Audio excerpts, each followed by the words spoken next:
Okay. Let's take this from the top, shall we? Whoa. Am I hearing myself? No. There we go.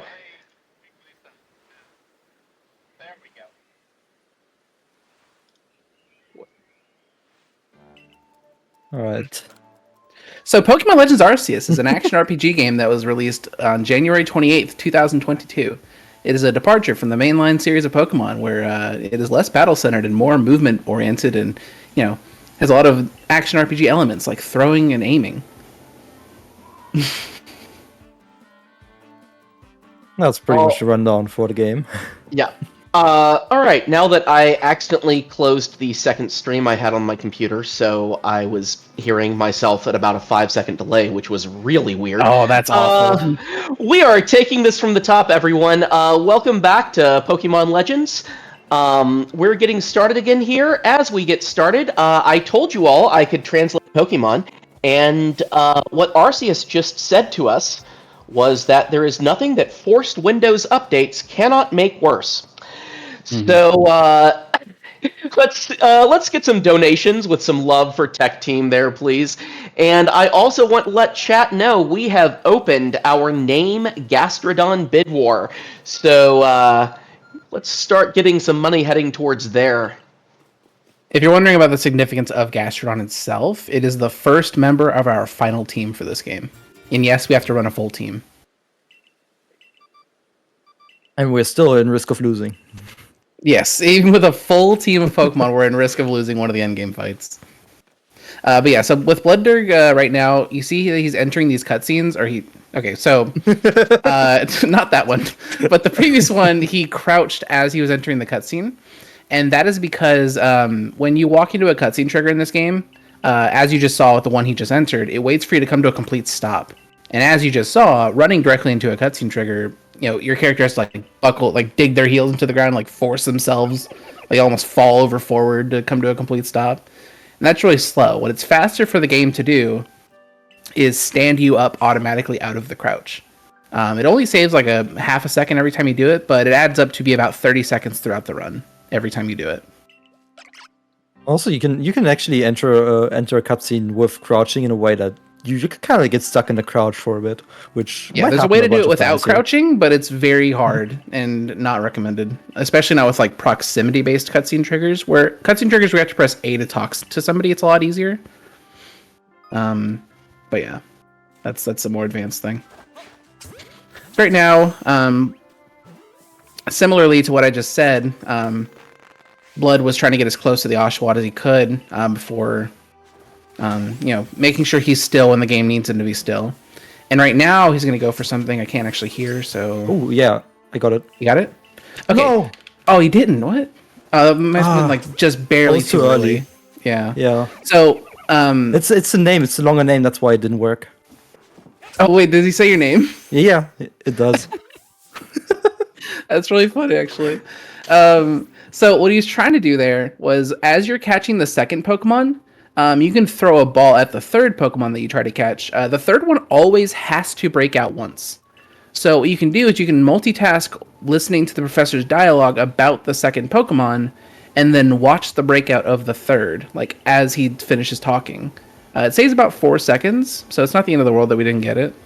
But it's just a nice little time save at the beginning. It's also a little bit RNG based. I actually didn't get skip for a while. With the cutscenes and everything, do I have time for a couple of donations? Oh, you have time right now. There's nothing going on. Lots of time. Yeah. All right.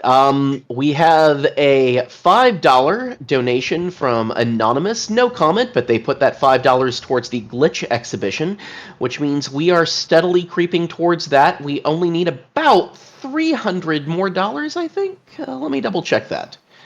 We need $400 more for that. Just under $400. So you guys want to see that?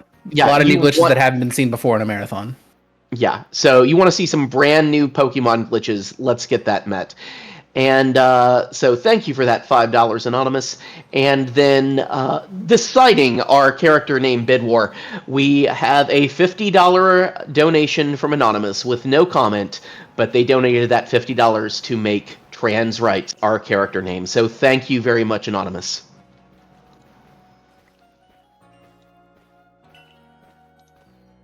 Oh, is that it? That's it for right now. So Okay. send me some more donations to read, everyone. Yeah, so right now, this game starts off very abruptly. We just fell out of the sky from the modern era to feudal Japan. A feudal version of the Sinnoh region called Hisui. What we're walking down is Kanala Avenue, which will later become Canalave City. And the whole of this area is called Jubilife Village, which is, obviously going to become Jubilife City in 300 years or so. But yeah, so you can see BloodDerg go for another crouch cancel here. That's what we call them, the crouching to save time walking into cutscenes. Because I named it and I like Super Smash Bros. Melee. Yeah, he missed it there. That's fine. And now we meet our final boss. I mean, the chef of the Jubilife Village, the Galaxy team. He's the final boss, let's be real. He's the last thing that can really ruin this run. We'll see in about 3.5 hours. And Akari! Akari's here. And I have it on good authority that not only is he the final boss, he also makes some mean potato mochi. Some really, really good potato mochi. Yes.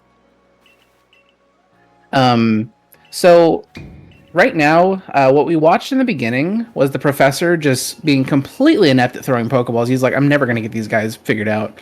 And apparently catching 3 Pokemon at once, like within like the same day, is unheard of in this in the Galaxy team. Akari, the professor, and this new woman named Celine all work for the Survey Corps in the Galaxy team. So their job is to kind of like research Pokemon and kind of like, just get more information on them so that people in Pokemon can coexist, because they don't currently coexist. Not in the way they do in the modern day. Like, this game actually makes it very clear that they will kill you. Like, for like the first time in the series, they're like, yeah, we will, if you don't pass our trial and become part of our team, we're going to put you out there and you'll probably die. Like, they will, like, they don't pull punches with this. Because they're still, a bit untamed in this era. We actually have some moments in which you really need to dodge some attacks. Oh yeah, like it's, I don't know, this is the first time in a video game, in a Pokemon game, like where the human character has been like in danger of Pokemon attacks. The best thing is, the only way to actually faint, the only way to actually faint is not by having your party fully faint. You have to reduce your own health completely. Yeah, That's the only way to like die, you can faint. Yeah, like if you run out of health, it makes this ear-piercing like half-second screech, and then it just like your character falls to one knee, and then the screen goes to black. But only when your character HP reaches 0. Mm-hmm. Although the red health sounds already quite something. Oh yeah, that's a wakey moment. Good morning. So no one will be falling asleep during this speedrun, because as far as this route is concerned, there should be 2 instances where you do this deliberately. I don't know if you do the second one. No, I don't do any of them actually. I'm not at your level yet. You don't? No, you don't do the one in Coronet in the first visit to Coronet. I haven't done that ever. Oh, okay. Well, I've tried it, but I actually skipped Liger in my practice. Your ears are safe. Unless I make a mistake. So it's actually faster to talk to that table than it is to just try to immediately go to bed. Because if you walk in the door and just try to go to bed, it'll turn you around and make you look at that table anyway. So it saves time not having to watch your character turn around and glance at the table. But yeah, the first 12 minutes of this run is pretty uneventful for that kind of stuff. I don't know, there's a lot of small movement things you can optimize where people's times can vary by up to 20 seconds in the intro. But yeah. So with that, then, do I have time for a quick donation? Yes. Okay. So we have $5 from Kelchan Ferret, who says, perhaps not surprisingly because his persona is a ferret, what is the best Pokemon and why is it Ferret? Da-da-da-da-da-dum, da-da-da-da. I cannot think of it without thinking of Akimula Town. I mean, they go hand in hand. Just Spirit Walk lives in my mind. I have the free. best kind of emote for that situation too. Yep. And Kelchan put his $5 towards the glitch exhibition, which is now at $366 out of $750. Everyone, the sooner we can get that met and guarantee ourselves some bonus glitches, the better.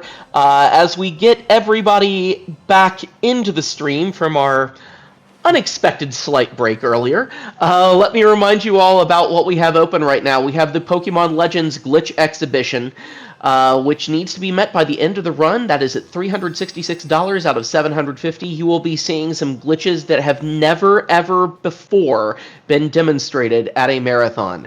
And right now, we also have a Name Gastrodon bid war open, and there are no bids for that right now. So if you want your name, go ahead and claim it.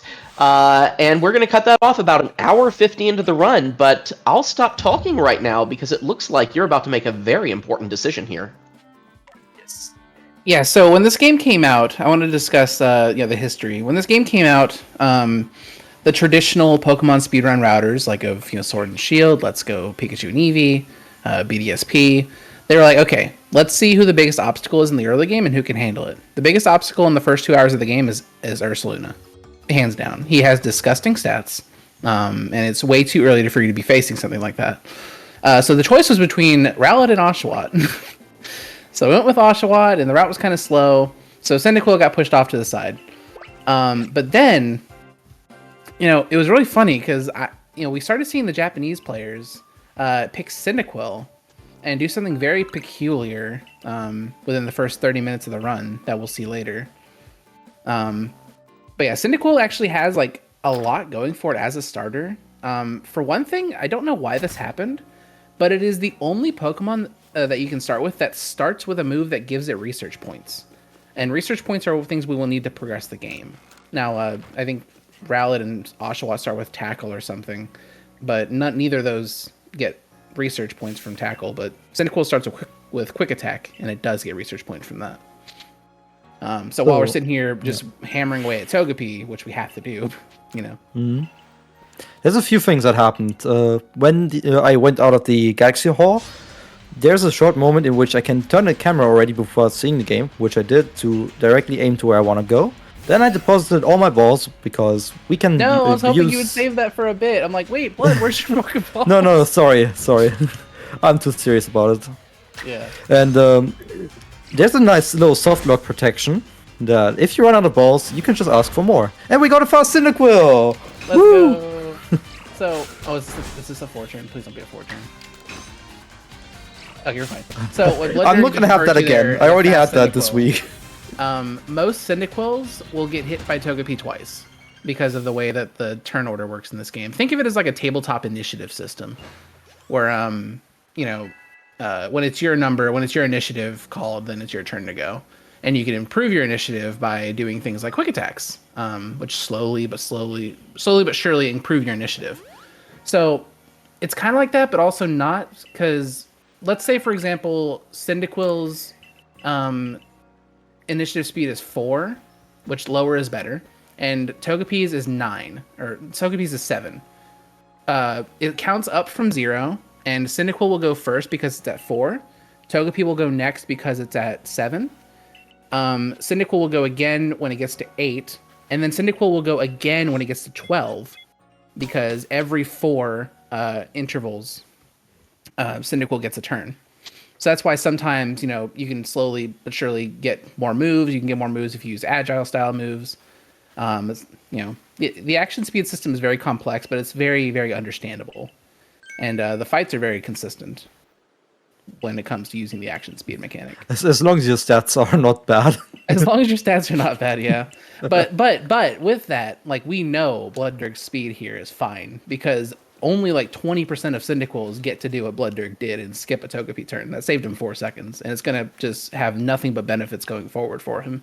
Yeah, there's a strat later at the end of Fieldlands that we can use that speed on to reduce the turn from the enemy. So what? So what you're saying is that we're dealing with a Cyndaquil that is in the top percentage of all Cyndaquils? Absolutely. Yeah. Absolutely. Last time I had a fast Cyndaquil was at the cost of my attack stat, unfortunately, because it had plus speed but minus attack nature, and that caused my Togepi fight to be a 4-turn because I couldn't kill it in 3.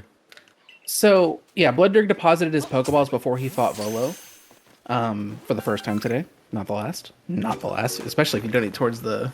Actually, I don't know if you're doing the Volo fight or not. No. No. Okay.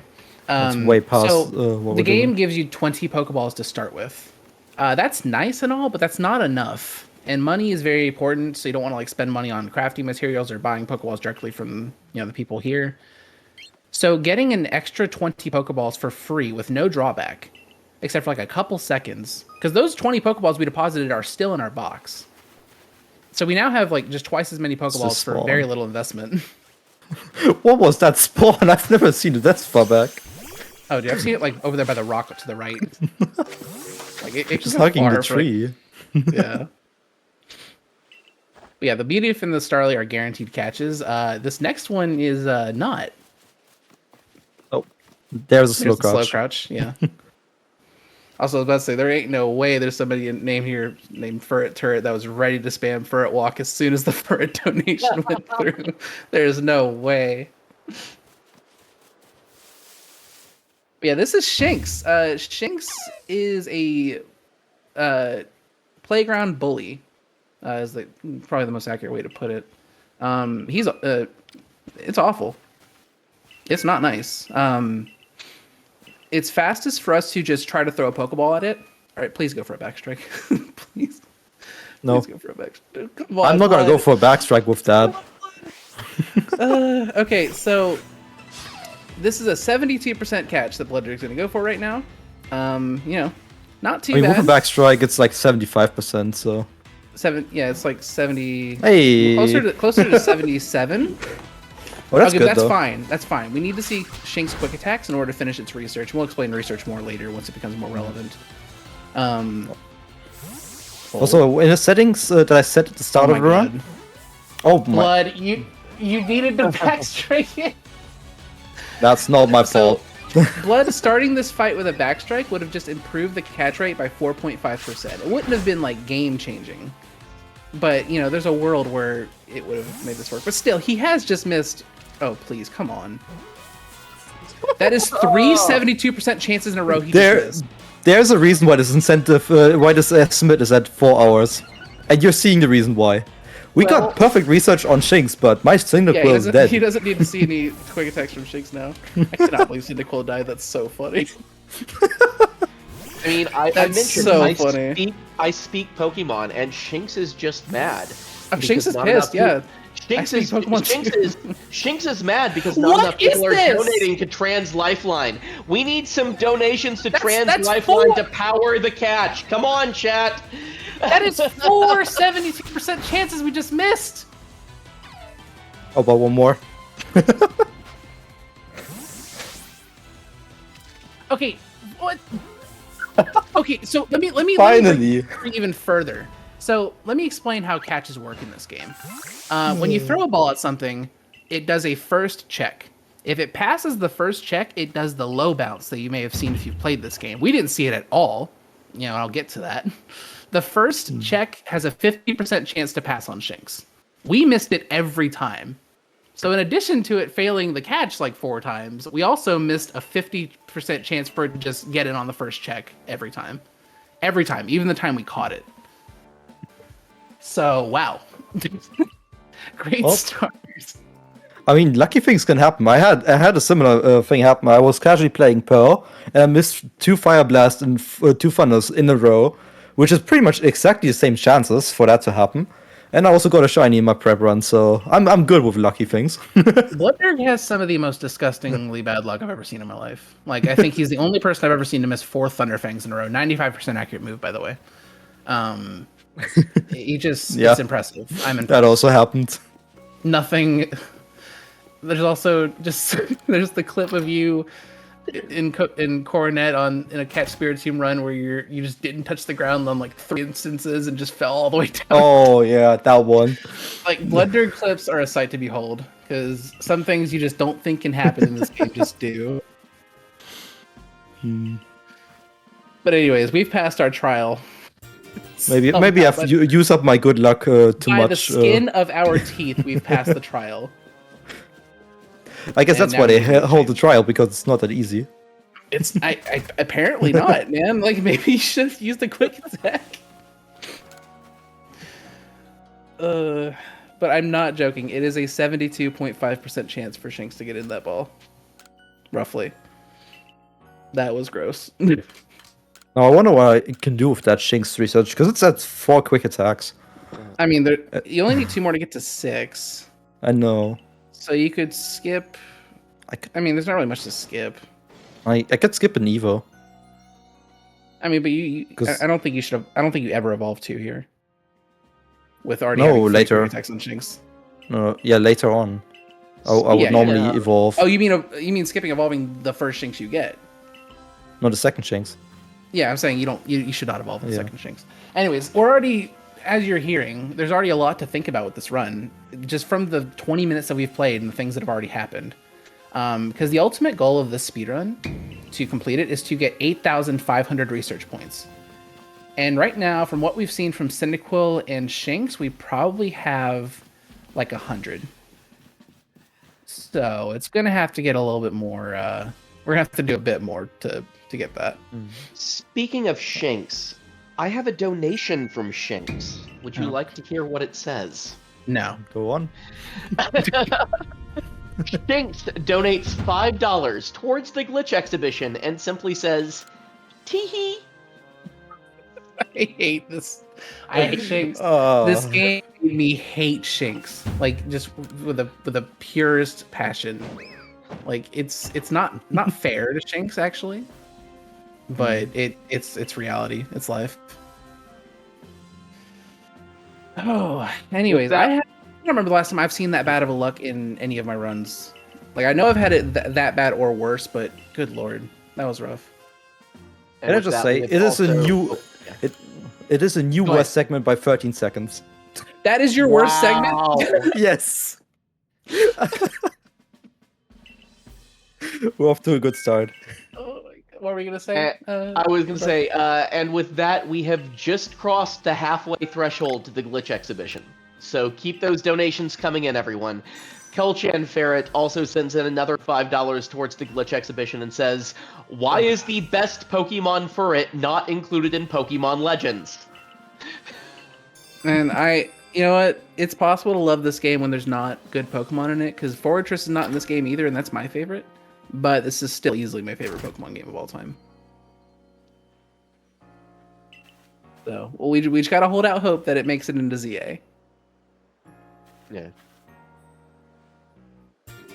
Oh, yeah, anyone who might be interested in my pace throughout the run? I don't want to know. It's probably really bad. If anyone really wants to look at all the comparisons that I have on my 40 splits, seconds. 40 seconds. Yeah. That just cost him. I got my splits running on the Run.gg, so if you want to look at my splits, oh right, there you go. You were gonna do that. You just said I should do it. I know, but So that was like 20 minutes ago, and that was like one restart ago. It feels like one an Windows those update and a catch restart ago. attempts. Oh, yeah. Okay, so we've gone ahead and just crafted 20 more balls because they gave us like they gave us more like apricorns and tumblestones. Okay, wait, why is it only 8? Because I didn't get a heavy. Oh, okay. Yeah. I only got the 2 quick attack tasks. Yeah, so it's very important to see on the Pokédex how many tasks it says you have, but you know, BloodDerg's incident kind of distorted what it would normally look like. Normally, the minimum amount of tasks you can have is 6, but he did accomplish the first level and the second level of Shinx Quick Attack. You know, he's goofing around, just not catching the thing. You know, skin on the shoe. You're just pioneering new strats all over the place. Yeah. I'm a bit worried about Cyndaquil's level if the Beautiflies are bad level. I think I it'll be didn't fine. get the Just go XP to- I from think things. I think if you go to Beautifly first, it'll be fine. I Because mean, I'm going first regardless. yeah, But yeah. I think I the still Beautifly had a run in first. which I missed it. Yeah, I would go for kill 2 personally. I mean, like, I wouldn't even I'm bother always, going I'm for a always, catch. I'm always going for kill 2 at least. Okay, yeah. With kill 2, I don't see a world where you don't get it. Or sorry, kill 3. I meant you do kill 3. I'll Because just not only throw is it some balls safer. and let fate decide. Sure, yeah. What I do in marathon settings is I throw a ball at the back and I queue up Cyndaquil to get ready to throw it at the back if it breaks out.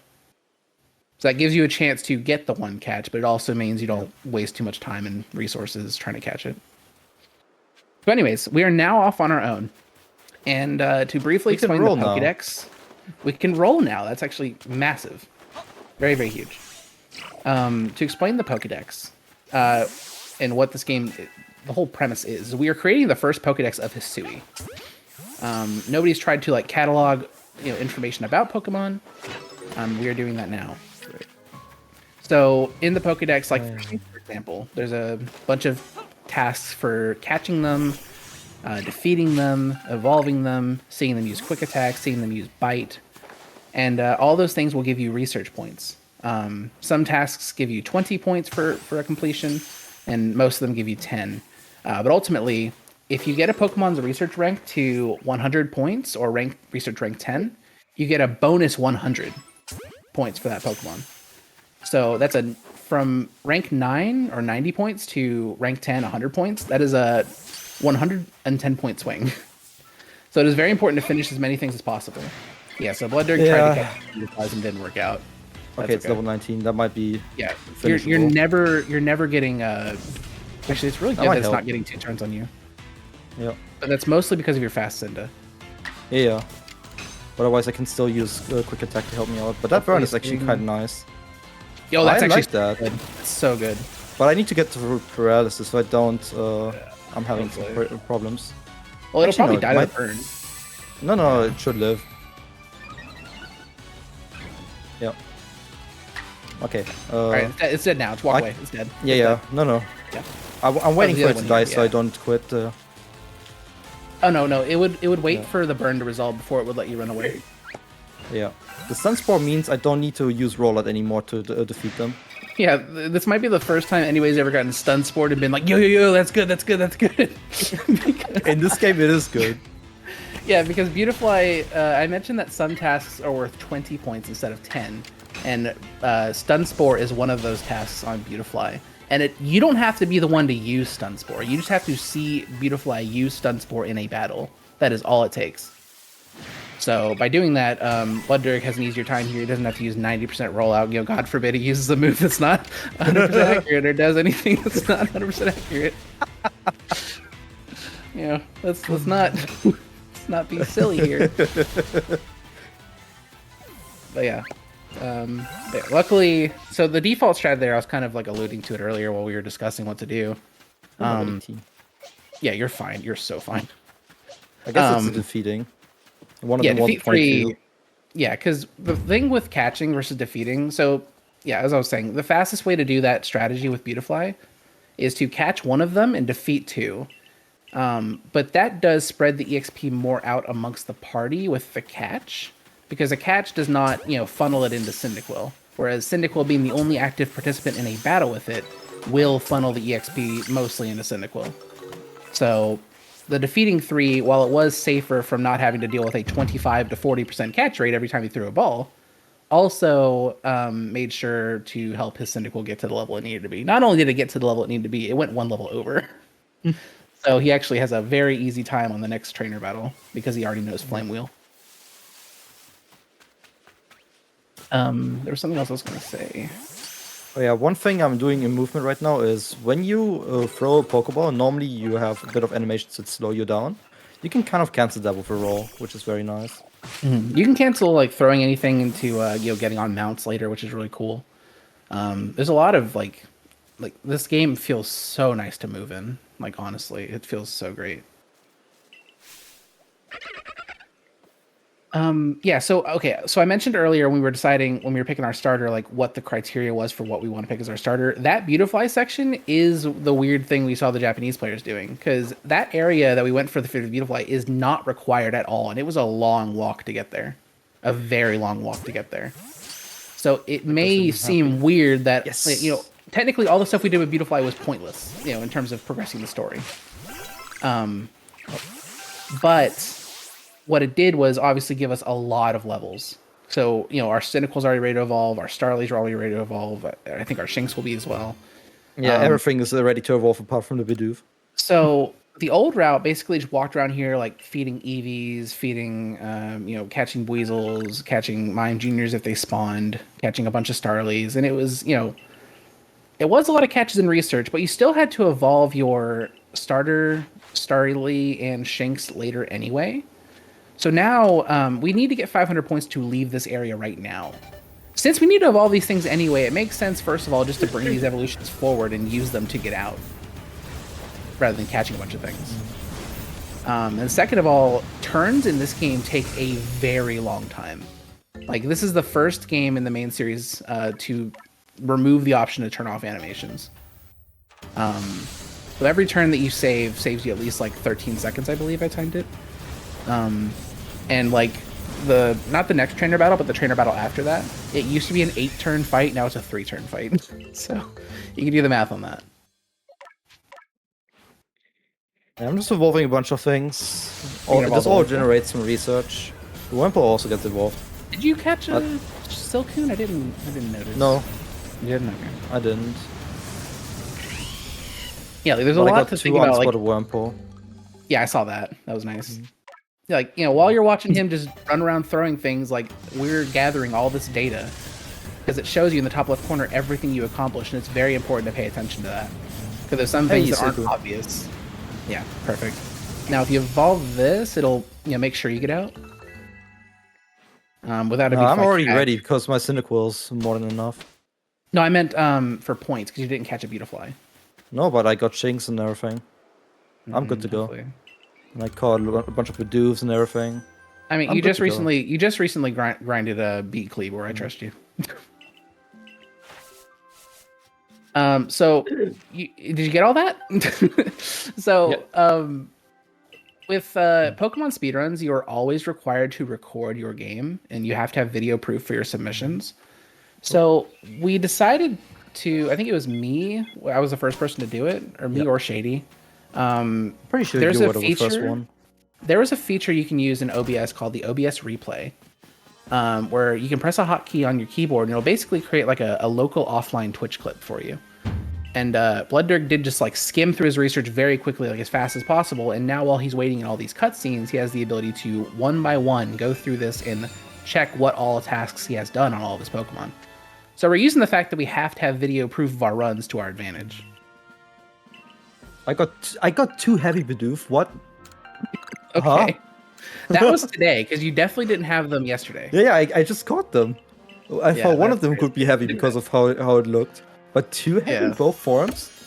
That's crazy. Heavy Bidoof is 20%. On 4 caught Bidoof. Yeah. Well, Shinx just needs a bite to be finished, actually. I wouldn't even need... Bite. Yeah, it's because I got both forms. How many Shinxes do you have? 2. Oh, no, you can just catch the one at the base by my... I mean, yeah, but if it doesn't go in, I can just use the bite later. Yeah, if it doesn't get in, it's not worth sticking around for. Yeah. But yeah, this game is very complicated compared to other Pokemon speedruns. The most similar speedrun you can compare it to is like Pokemon Let's Go or Pokemon Fire Red, Leaf Green, E4 Round 2, where no 2 runs are the same. And you do have this like looming requirement over you that you have to passively accomplish while you are, progressing through the story. And I agree with the chat; it is a very cool run, and it honestly is just one of the most fun experiences. It does have quite a bit of a knowledge floor you have to get over, with learning how the Pokédex works, but. There's a lot of similarities you can see between Pokemon entries. Like a lot of weak Pokemon have a feed 4 catch 1 task. A lot of them, have tasks for being stunned. You can break them up into categories. There's a lot of easy ways to learn the decks. Once you learn it, it is so much fun. Yeah, I also have all my nodes public, which hopefully do lower the entry barrier a little bit. But yeah, they're still notes are very, yeah. very, very nice looking and very user friendly. Yeah, they still need a bit of knowledge to be used. Also, level 18 is quite nice. We get Flame Wheel, and that's always one-shotting Pikachu. Yeah, at level 17, the only thing we have to use against Pikachu is Ember. And Strong Ember is a 13 and 16 range to kill in most cases, unless you're like minus special or something. So obviously it's not great. But I mean, Ember's fine because you do also have a 50% chance to burn with Strong Ember. But if you don't get the kill or the burn, which did happen to me recently, it's just kind of like, man, what do you want me to do? Then you get Thunder Waved, and then you don't get to attack again. So it's nice to just click. Thunder Wave isn't even that bad because if you even come across a Pikachu, if you catch it, that Thunder Wave is also research. That's Thunder some extra Wave points attacks? there. I thought it was Thunder Shock. Yeah, no, both Thunder Wave and Shock. What? No, it's Thunder Shock and Thunderbolt. No. I just looked at Ranger. Really? Yeah. I'm not sure you. At least Wave is. No, it's Thunder Shock and Thunderbolt. I'm surprised by that now because I'm pretty sure my notes say that something else for Shiny Charm. Whatever. Yeah, but this is the kind of discussions we can tend to have a lot about research. Yeah, me and BloodDerg, we agree on a lot of things in this game. More than I have with other runners. Like, you know, for the longest time, the top two runners of this game were me and Shady Gamer X. Me and Shady did not agree on anything in this game. Like, very little did we like come to a consensus on. Like, we were like oil and water with the way we played and the things we prioritized and everything. So yeah, there's play styles. Like, there's things that there's be a happy. There's specific Pokemon you can go for that some other runner may not want to go for. Like, for example, I think Gligar is very free and easy. I don't think BloodDerg's doing Gligar today. Well, it might be. Because, you know. Oh, no heavy. Yeah.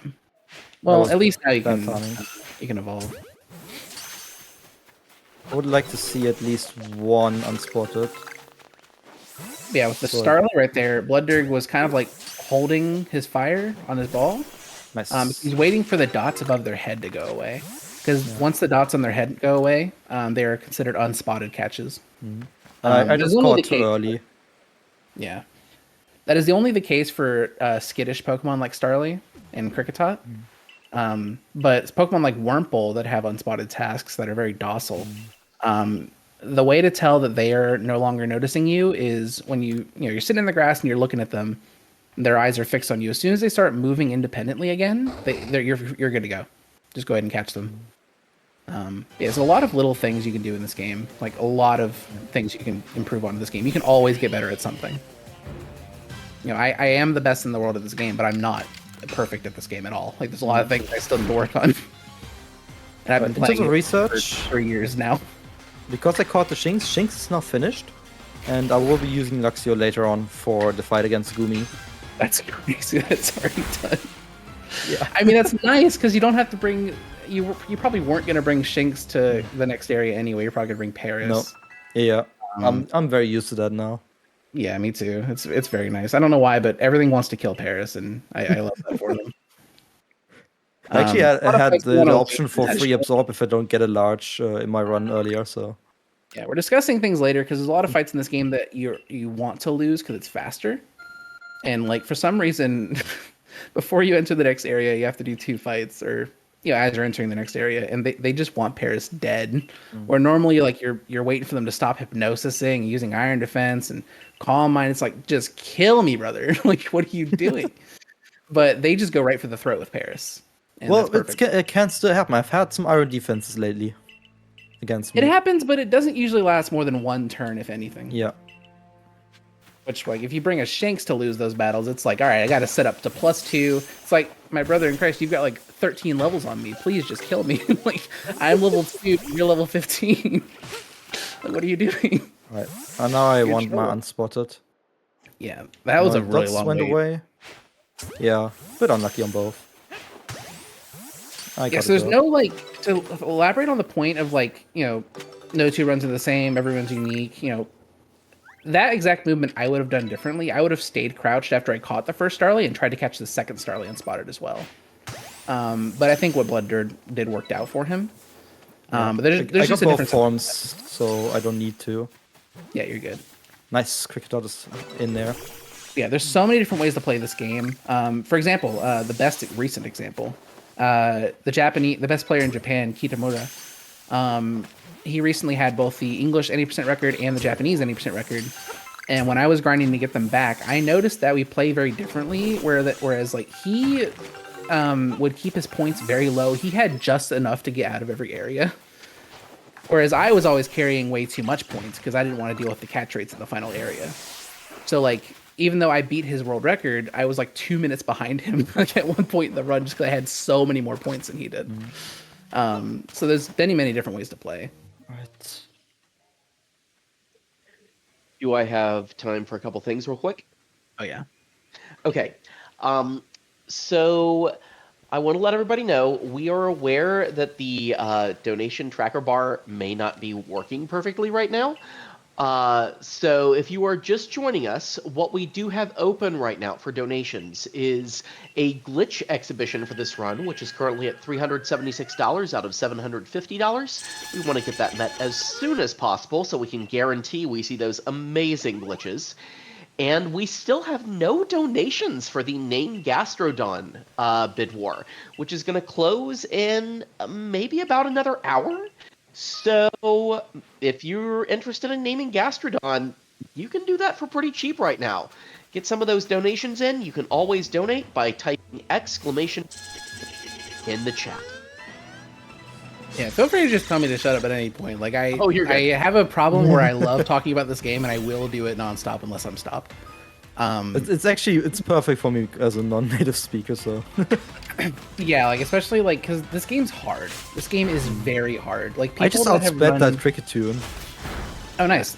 If I outspeed, like I'm trying to always make sure I pay attention because if I outspeed, I can then go for like an air slash and maybe get a one-turn kill.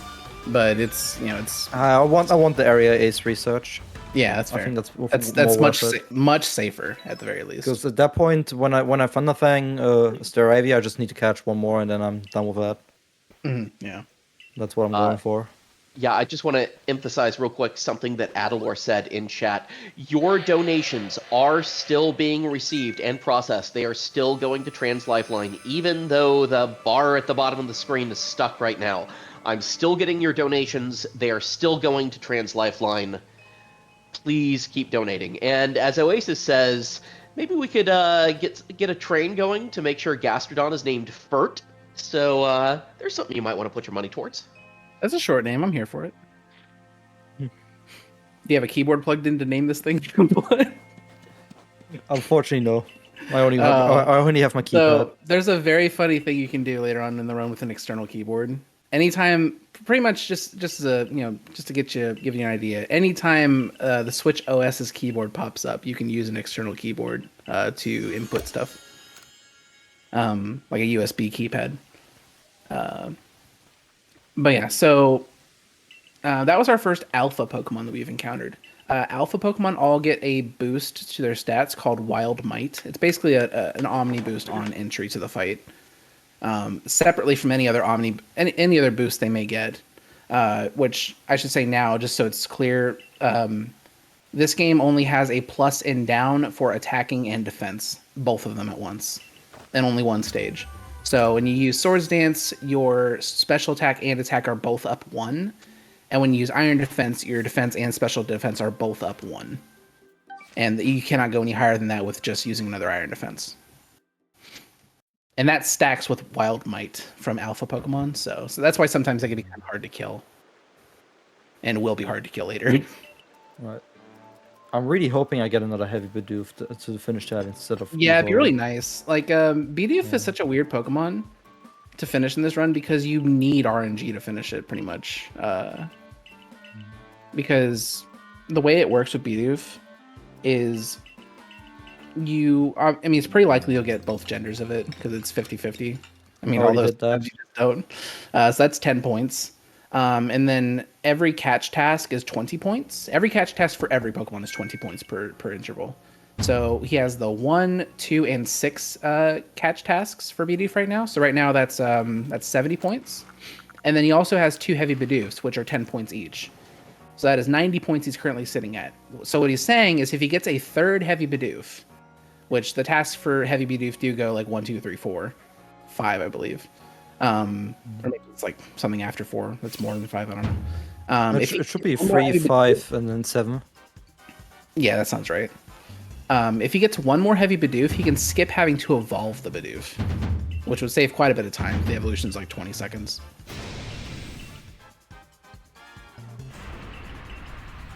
So these are just like, I've heard runners complain about the cutscenes. It's like, there's so many cutscenes. We need these cutscenes. We need them. This is precious time to think about what to do in this run, because every run's different. Every situation is unique. And like, there's always something to think about. There's always some routing decision to be made by the player. Well, I was checking my research and we discussed that point. The cutscene is already over. And there's an extra second of gameplay. Mm-hmm. Just like he's about to be in another cutscene, so give it a little bit more time. So I was saying, this game is very, very difficult. I've had people that run the entire series of Pokemon come in and try this game and say that it's the hardest Pokemon game they've ever run. And it is that way, and it can be that way, but also like it's very rewarding to get good at. Like learning how to use the mounts in this game, learning how to aim extremely well. Like it feels so satisfying to do well. There's a lot of resources for it. BloodDerg's 90% notes are a really good example. Although it's not like top line, like it's never going to be top line always the best thing to do, because that's always changing and it varies from run to run. There's no way to make a printed, this is the beginner route, I mean, I've generalized them a lot, and pretty much all the research part is kind of left out of the notes these days. Yeah. Just because they're supposed to kind of work as a more general notes these days. And I think it's fine. It just gives you the most important info with the fights and stuff. Yeah, your notes are extremely easy to follow, and anybody that was watching and wants to learn 90%, I have an All Lords tutorial on my YouTube channel, and also BloodDerg's notes are very easy to learn.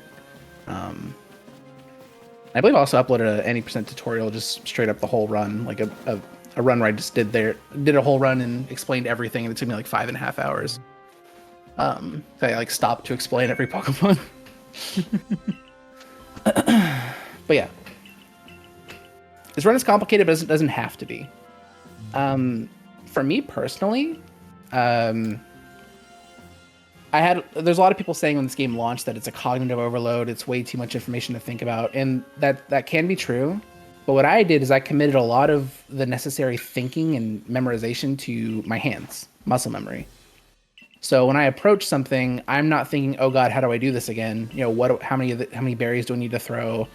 How many of them do I need to stun? I know how to do that, and I can, offload that to my hands and think about more important things that, need to reside in my brain. But different approaches work for different people. Some people have master's degrees and giant brains and hold all that in their head at once, and good for them. But I'm not one of those people. So I would just like to point out that thanks to our character name, Adaman just threw up the peace sign and yelled "trans rights" really excitedly. So can we get some trans rights going in chat, please? Can we emulate Adaman there, chat, please? Yeah, exactly, like fur. That's one thing that has to stay in my brain. Mm-hmm. Yeah. I mean, for me, it's Lucario and Mewtwo, but Team Galactic. Man. So what's the plan here? He's going to go to the Heights camp, the new camp that just unlocked, and I presume he's going to make some kind of party switch with the security cord here.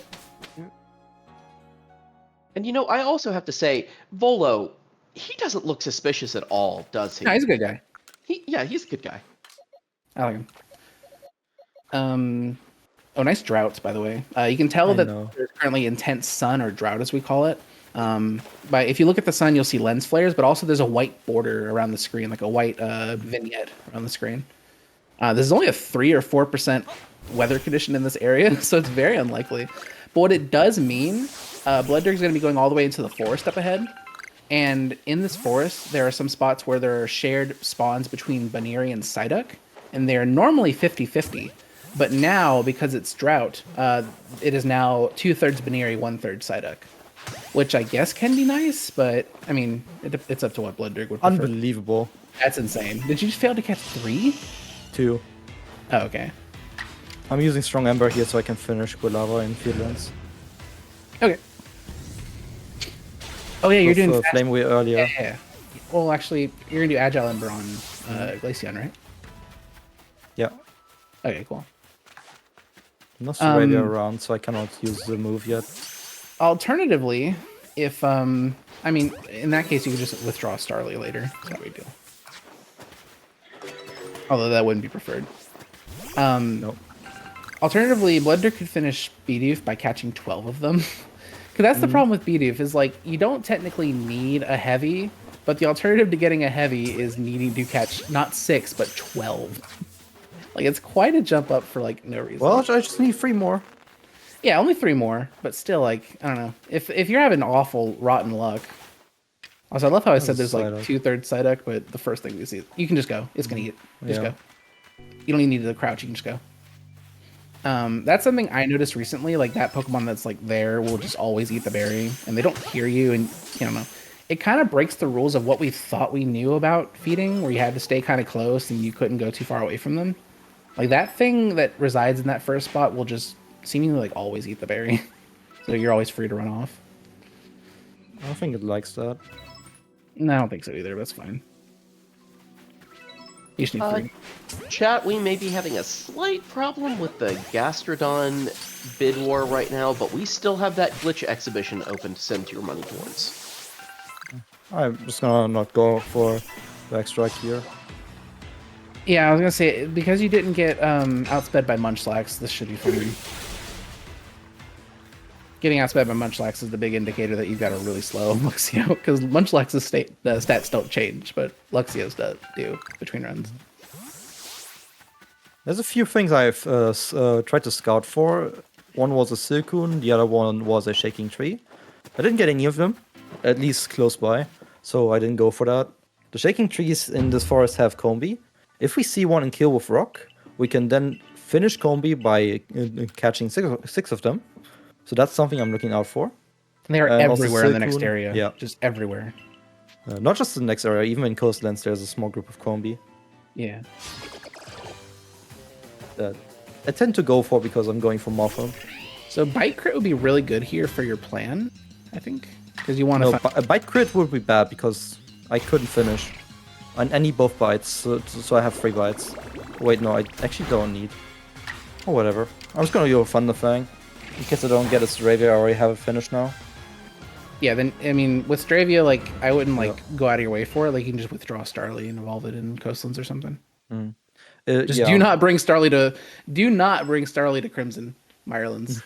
Because, like, it sounds so nice to just, like, have a flying type, because there's Carnivines there, and they have attacks for being defeated by flying type moves. And, like, you know, it's a good thing to just have there to evolve, because it evolves early. But, my god, where everything wants to kill Paris... They will leave Starly alone. They will stall, they will drag their feet as long as they can to kill Starly. And it is so frustrating, like those battles you have to lose before the next area. Like, I don't know why that is, but it's so frustrating for routing. Right. I feel bad because, like, I mentioned it on my stream that it might be a good idea, and then another runner tried it and they lost a pretty good run to it. Like, I didn't know, I'm sorry. Didn't know they hated Starly. Alright. Let's see what this Wurmple evolves into. So, interestingly enough, you have 2 different genders of Wurmple in your party, or the other one's a Silcoon, but if this evolves into a Silcoon, you could safety play now and evolve them both into Beautifly, but I don't need to. Beautifly kill 3, remember that. Right, but you didn't kill any with rock type moves, but you did get a Stun Spore, so. Yep. That should offset that. I'm actually curious about that. We have actually a really nice tool, by the way. We haven't mentioned it at all. But when the game was new, all we had to, like, you know, easily online check research for Pokemon was to go to all those, like, clickbait SEO articles about, like, you know, where to find and catch Cricketune by, like, you know, game junkie or whatever, it's like, you know, clearly they're just putting it out for clicks, and like it's so hard to find the information you're looking for. But we had a tool developed and homegrown in the speedrun community that basically just created a digital database for the research tasks here. I don't know if I'm allowed to post links. I'm probably not. If you go to ranger.maybreak.com, that'll lead you to Pokemon Ranger, which was an already existing Pokemon speedrun tool. But there's a tab for PLA research, and this is a tool that has been vetted by speedrunners, by speedrunners, for speedrunners. I've suggested features for it. Everyone vouches for it, and nothing is wrong here. I've used this for a 100% do every task speedrun, so I know that everything's correct. And it's very, very user friendly and very, very, very efficient and nice to use. Like when I was going to go look up the stuff for Beautifly right now, that's immediately where I went. So Me too. It's even a good casual tool, I feel, because you can export a JSON file and load it back in later. But yeah, it's nice. Another thing I want to mention real quick is because I didn't catch a Paris, I didn't get to rank up early. We were super close to Silene's desk, which would save us a bit of time by ranking up early, but because I didn't catch a single Paris, I was off by 10 points, which is literally just one task. I would evolve one of the Silcoon, but that's just me. Just because having to catch one less Beautifly is so nice. Yeah. Again, that's true. another one of those playstyle differences where I would value, it is technically slower to evolve a Silcoon right now, because Silcoon's already ranked 10, 200 points. It's already done from 2 evolutions during the day.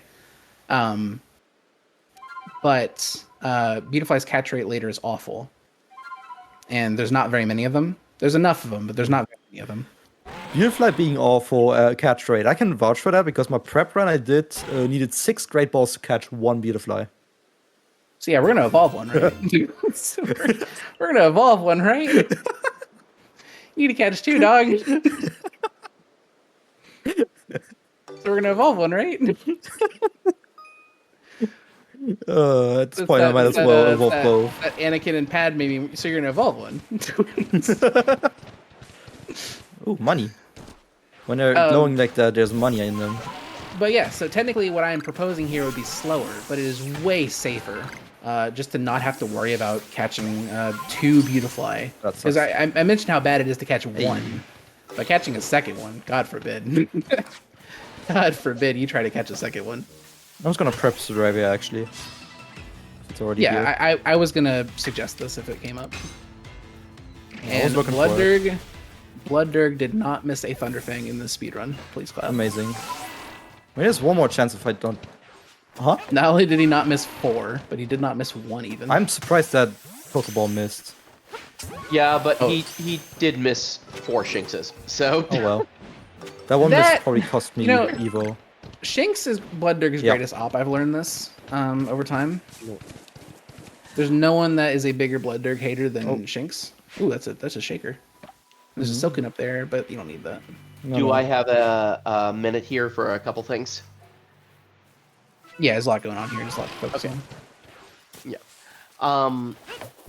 So, chat, we have the Gastrodon incentive back. We've also gone ahead and opened the clan selection bid war, and we're going to close that about 3 hours into the run. So you've got about another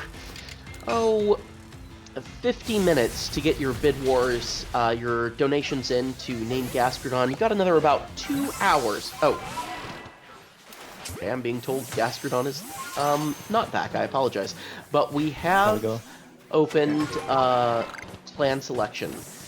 And that's going to be cut off about 3 hours into the run. So you have about 2 hours from now to get your donations in on whether you'd like to see us join the Pearl Clan or the Diamond Clan. And also, we still have that Glitch exhibition open. It is still right about halfway to the $750 we need. And it has been a while since I've had donations. Chat, I need things to read. Trans Lifeline needs. Tell us your favorite Pokemon. Yes, tell us your favorite Pokemon. Tell us your. That always works. Yes, tell us your favorite Pokemon. That could be $500,000 in the AGDQ run. Please, just any Pokemon thing you want to say. Yeah, and yeah, donate their Pokédex number. I know we're furries. Keep it PG-13. Oh no. Yes. Deletes my Lopunny donation.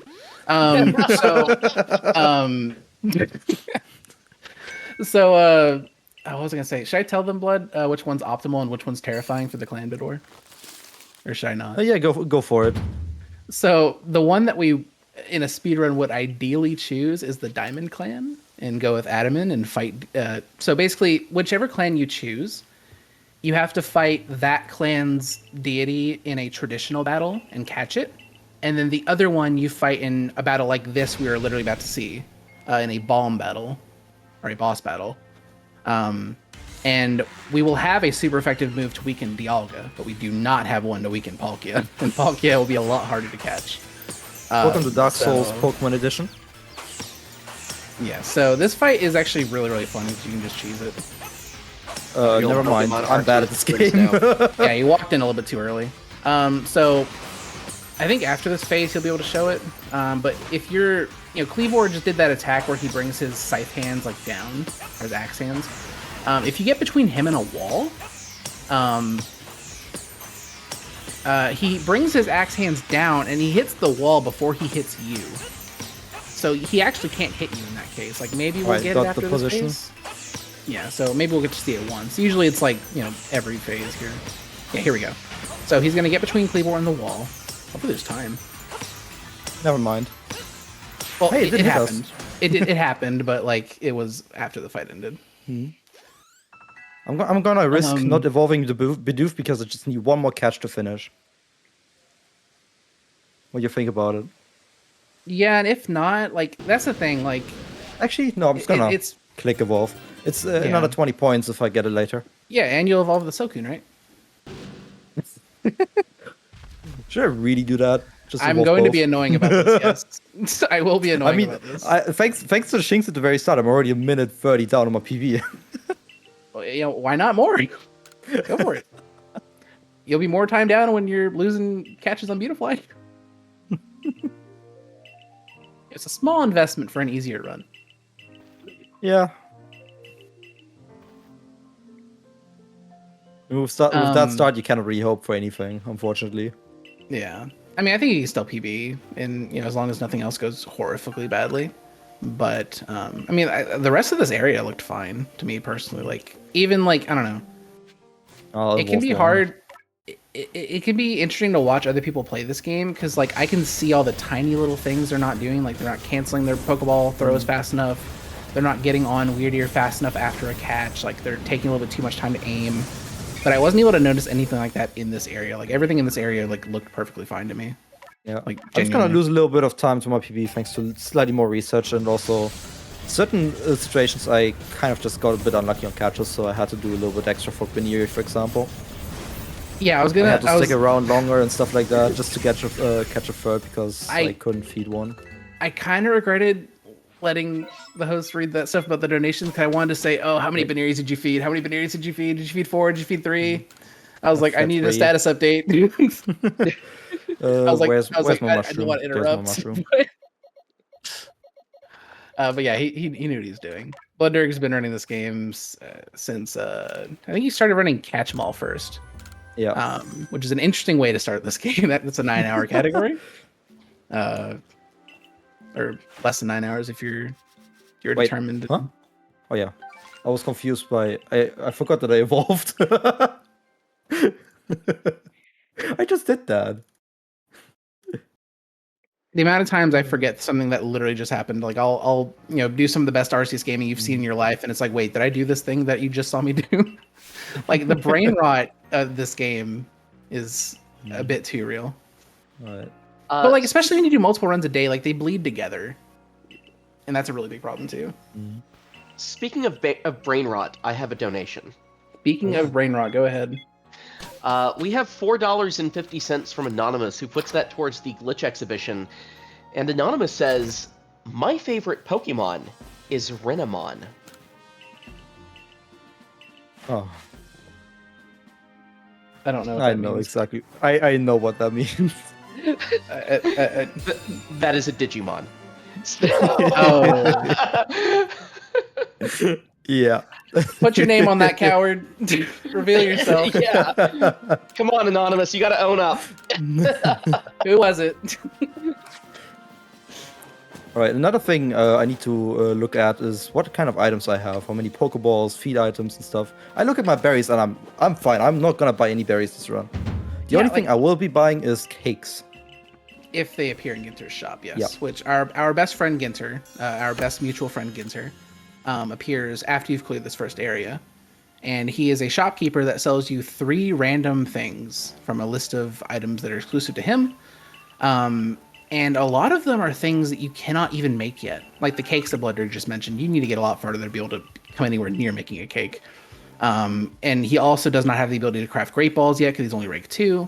And actually, just no matter how much research you do, if you're like one of those Professor Oak Challenge people that get like rank 9 in Fieldlands before you ever step foot in the second area, you are not able to craft stealth scatterbangs by yourself until you beat the boss of this next area. Like, they do not give you the recipe for it until you beat the boss. And he can sell you those. And they're useful because there's Pokemon in this next area that have scare tasks, like Krogunk. Or, if he's feeling so, fancy, he could do Ghastly, but probably not. But I mean, just Krogunk alone, like, because scaring is so easy, and with the Scatterbang radius, it's way bigger than it looks. So you can very, like, lackadaisically just throw a couple of those Scatterbangs around and probably get the 5 scares you need for Krogunk to finish. But yeah, this is mostly just speculation because we haven't seen Ginter's inventory yet, but we're about to. But yeah, I was going to mention, while BloodDerg was climbing the stairs to go to the commander, what you guys just see is him climbing the stairs to go to the commander. But if you're astutely looking at the bottom right corner, you saw him like flipping through his items to like, multitask and check on all of his throwables to see what his inventory was. I didn't see your stuns because I'm a casual, but 2. Oh, only 2? Yeah, it's enough for the first stun on Carnivine, but No it's a bit muds? sketchy. No. That is extremely below average. That's unfortunate.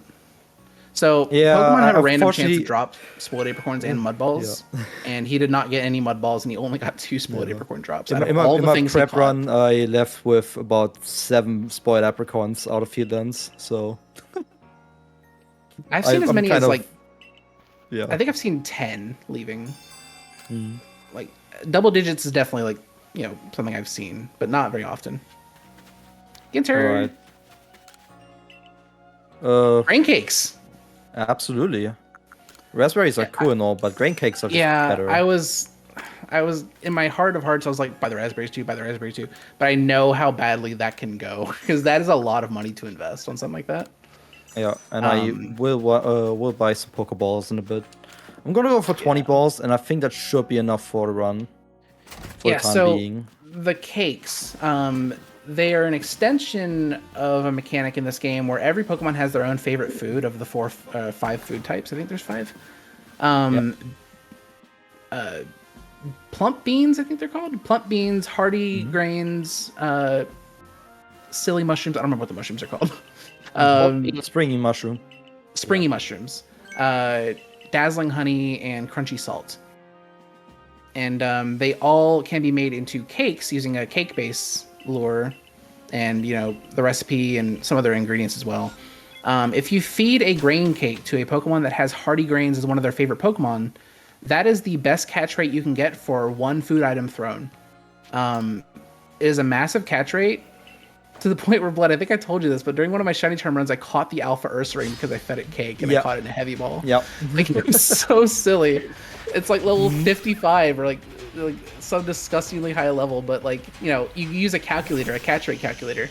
You flip all the switches and it'll say 0, 0, go away, quit trying. Lovely. It'll tell you to quit trying, give up 0%. Then as soon as you throw on the cake, it's like, it's 25%. It's like, what do you mean? Like, why is this so powerful? Nice. I got an absorb turn. That's nice. That's good. So now you only need 1 heavy Paris. Large. Sorry, I always do that. I don't know why. Me too. Don't worry. Like every time I always say that. There's a few different special types of specimen that are classified in tasks, like heavy, light, small, large, and even alpha specimen. And those are different tasks for different Pokemon.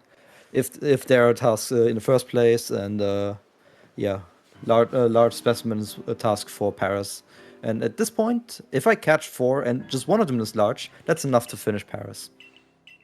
Yeah. Otherwise, he may have to consider evolving the Paris, or he'd have to like bring it and see it use like a. I just need 2 more absorb. Yeah, but that's. If I get Calm Mind on Togepi, I get 1 more. So. Yeah, and then 1 absorb is fine, but I don't think going for 2 absorbs is optimal for you. That's 20 seconds of watching Arceus moves for 10 Yeah, points. but if I'm locked into the fight anyway, like, might as well. I guess, but at the same time, you could evolve and get also 20 points on Parasect. That's true. So there's layers and layers to this. Like, there's decisions to be made, and everyone has different opinions on what to do. That's just what makes the game so exciting, in my opinion. Is just everyone has their own preferences, everyone has their own thought processes, and it's always so fascinating to me, like, to see how other runners think. Just because I can only think for myself and know what I think is the best. But that really just fuels growth in the game. Like, I was unchallenged for like a year and a half at the beginning of this year. Then all of a sudden, the best Japanese player, Kitamura, came back and just took 2 of my records. I lost the Shiny Charm record to BloodDerg. And like I was like went from 5 out of 5 to 2 out of 5 in like 2 weeks. I'm like, what the hell? Like, what happened? Everyone just like stepped up. And I had to adapt and learn from them. Like, I had to study BloodDerg's Shiny Charm route for a bit too long. Wasn't fun. But I mean, to my defense, I spent about 2.5 months creating the notes for that. So yeah, bro, literally it just was a went in long the process. mountains. But it gave me a PB by an hour, so it was worth it. It was like a world record by an hour too. Jeez. Yeah. Okay, so sorry. Why are grain cakes better? Grain cakes are better when you only have one, like, in the opportunity where you have one berry to throw at something or one feed item to throw at something. Because it is true that you want to feed raspberry first and then grain and then a cake. But the raspberry boost only gives like a 2.5x to the catch rate. A cake gives a 4x. But the difference is the raspberry effect is permanent. But the grain cake effect works while it is eating the cake. So that's why I said it's optimal to feed raz and then cake if you're doing that. The good thing is with cakes, they tend to take much longer to finish eating those than berries, which is that's nice. why you can't. Yeah, that's why you can't really like feed multiple cakes to something unless you have multiple spawns around. Yeah, and the fact they eat them for a lot longer does give you a lot more time to get into position for a good catch angle to get a backstrike. I want cake. You do not want the cakes in this game. They sound disgusting. Especially the salt cake. Nauseous at the thought of a salt cake. One of the other foods I think you mentioned is a plump bean. I just thought that was furries coming back from dinner at a con. So, hey,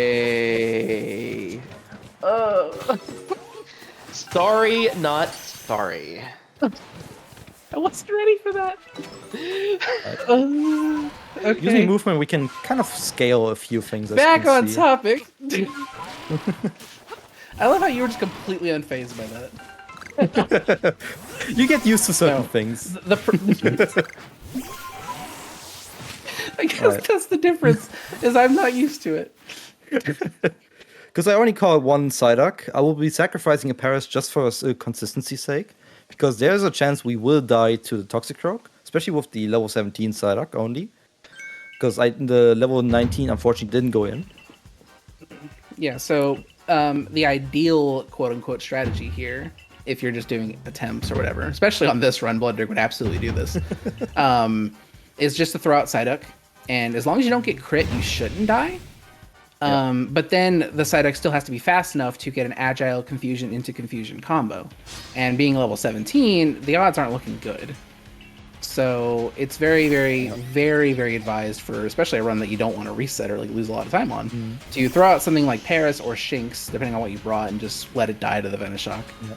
Best thing is when the enemy gets a kill, you get a much bigger speed boost.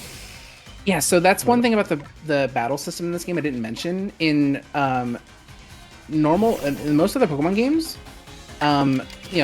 the turn would basically be reset on the new Pokemon being sent out, and the Toxicroak would probably get to go again because it's really fast.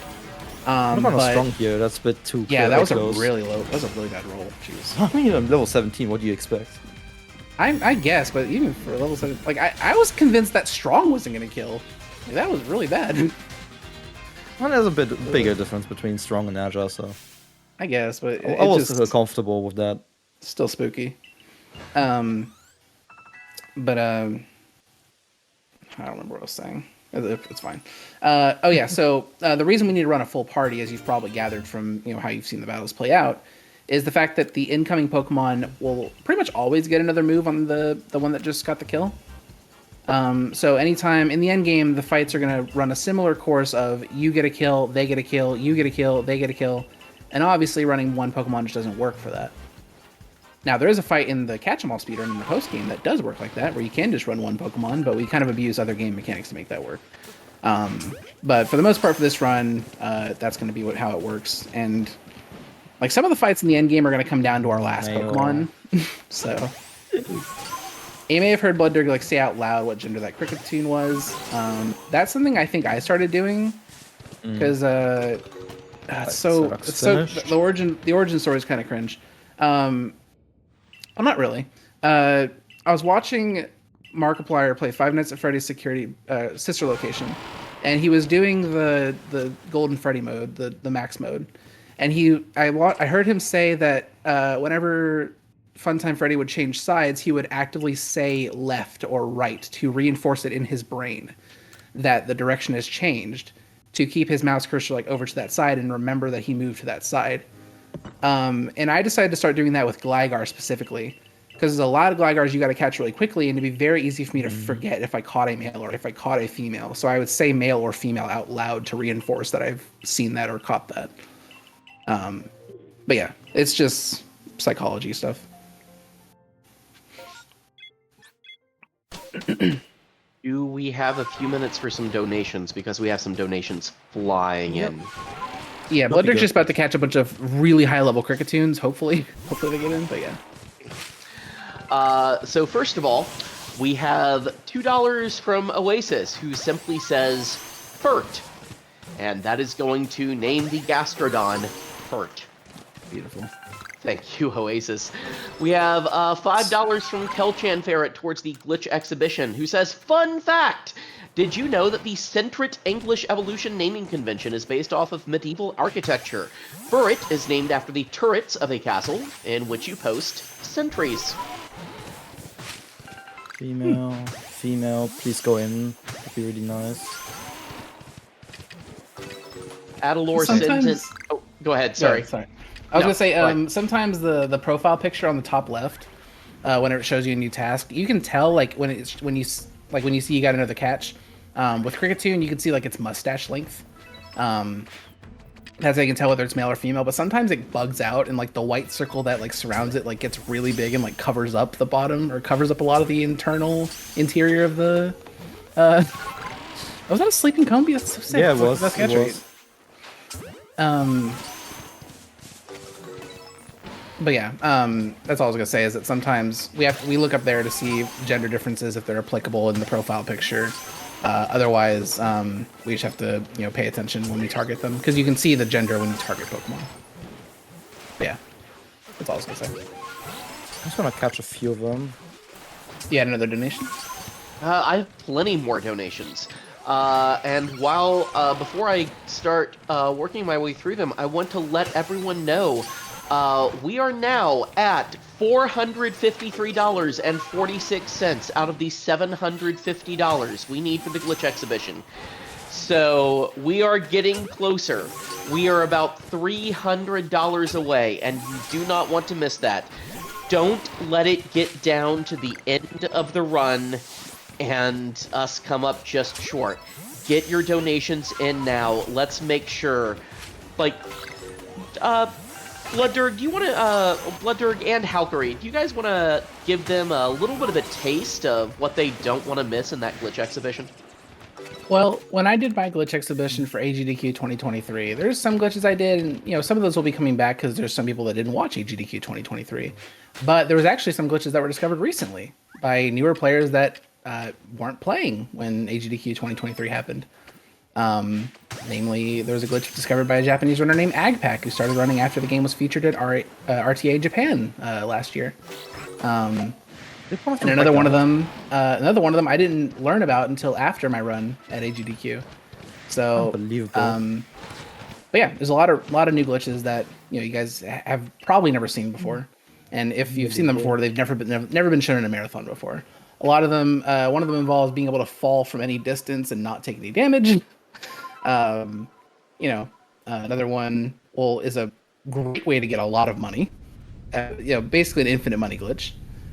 Yeah, that's just a sneak peek, and they're all quality glitches that are worth watching. Yeah, I just had one of the hippos break out with that cake. Nice crit, I love it. Oh my... that's more stuff I need to do with that now. That's so bad. Because your side decks are really low level. Yeah. You don't have the... So what he was going to do if he didn't just die was he was going to do strong acid spray with Carnivine. And strong acid spray has a 100% chance to drop the defense stage of the opponent. So not only would it do a little bit of damage, it would also just butter up Ursaluna to just die to this Psyduck. But without the acid spray, Psyduck's having to work a little bit harder. Oh, this is... I don't know if this is not going to do very much damage, dude. It's just about research. Because I don't have a large... Yes, it's my threat. To be used to Calm Mind. It will. It has 2 turns. So he's kind of horsing around. Kind of trolling. Yeah. But yeah, Ursaluna, go and look up its stats. It's disgusting. Now, luckily in this game, they changed the damage formula, amongst other things they changed, drastically, to where mostly in an interaction, what matters is the level of the attacker and the defense stat of the defender. Those are the 2 most important aspects of dealing damage, or the damage process entirely. So that's going to allow us to run some Pokemon you wouldn't expect on our final team. We will have unevolved Pokemon on our final team in the game. We're gonna have 2 unevolved Pokemon, 2 of the same unevolved Pokemon on our final team. So look forward to that. I'm having a horsing around, idea, unless you're an actual horse, in which case carry on. Yes. What was What's your crazy idea? It's about okay, level 10. I'm thinking about evolving Kricketot because I only got 1 unspotted. I support that. I like that idea. I do that a lot sometimes, or I do that whenever. This is the only way I can finish it with 1 more catch. So, because I there's no way I'm just gonna get that. You have 2 unspotted? If I do get it, I can still decide to not evolve it. But yeah, I got both forms at least. That's the minimum. Yeah, both forms, and you got 2 unspotted, right? 1 unspotted. Well, evolving, it's not going to give you another unspotted. Yes, it is, when I catch 1 more. Okay, so you are planning to catch 1 more. Actually, no, the evolve is already the extra catch. But an evolution is not an no evo task. no evo task. Yeah, never mind. Oh, Kricketune does have an evo task, but Kricketot has an evo task, I mean. But evolving Kricketot into Kricketune will not give you a second unspotted Kricketune. Yeah, in case something goes wrong. Is it Sneasel? That's your guess? That's a very solid guess. Chat, I can tell you if you're right or not. I hope you are enjoying as much as I am just how awesome it is to watch 2 runners at the absolute top of their game collaborate on strats and stuff in real time like is happening. That is just so much fun. That's what you gotta do for this game.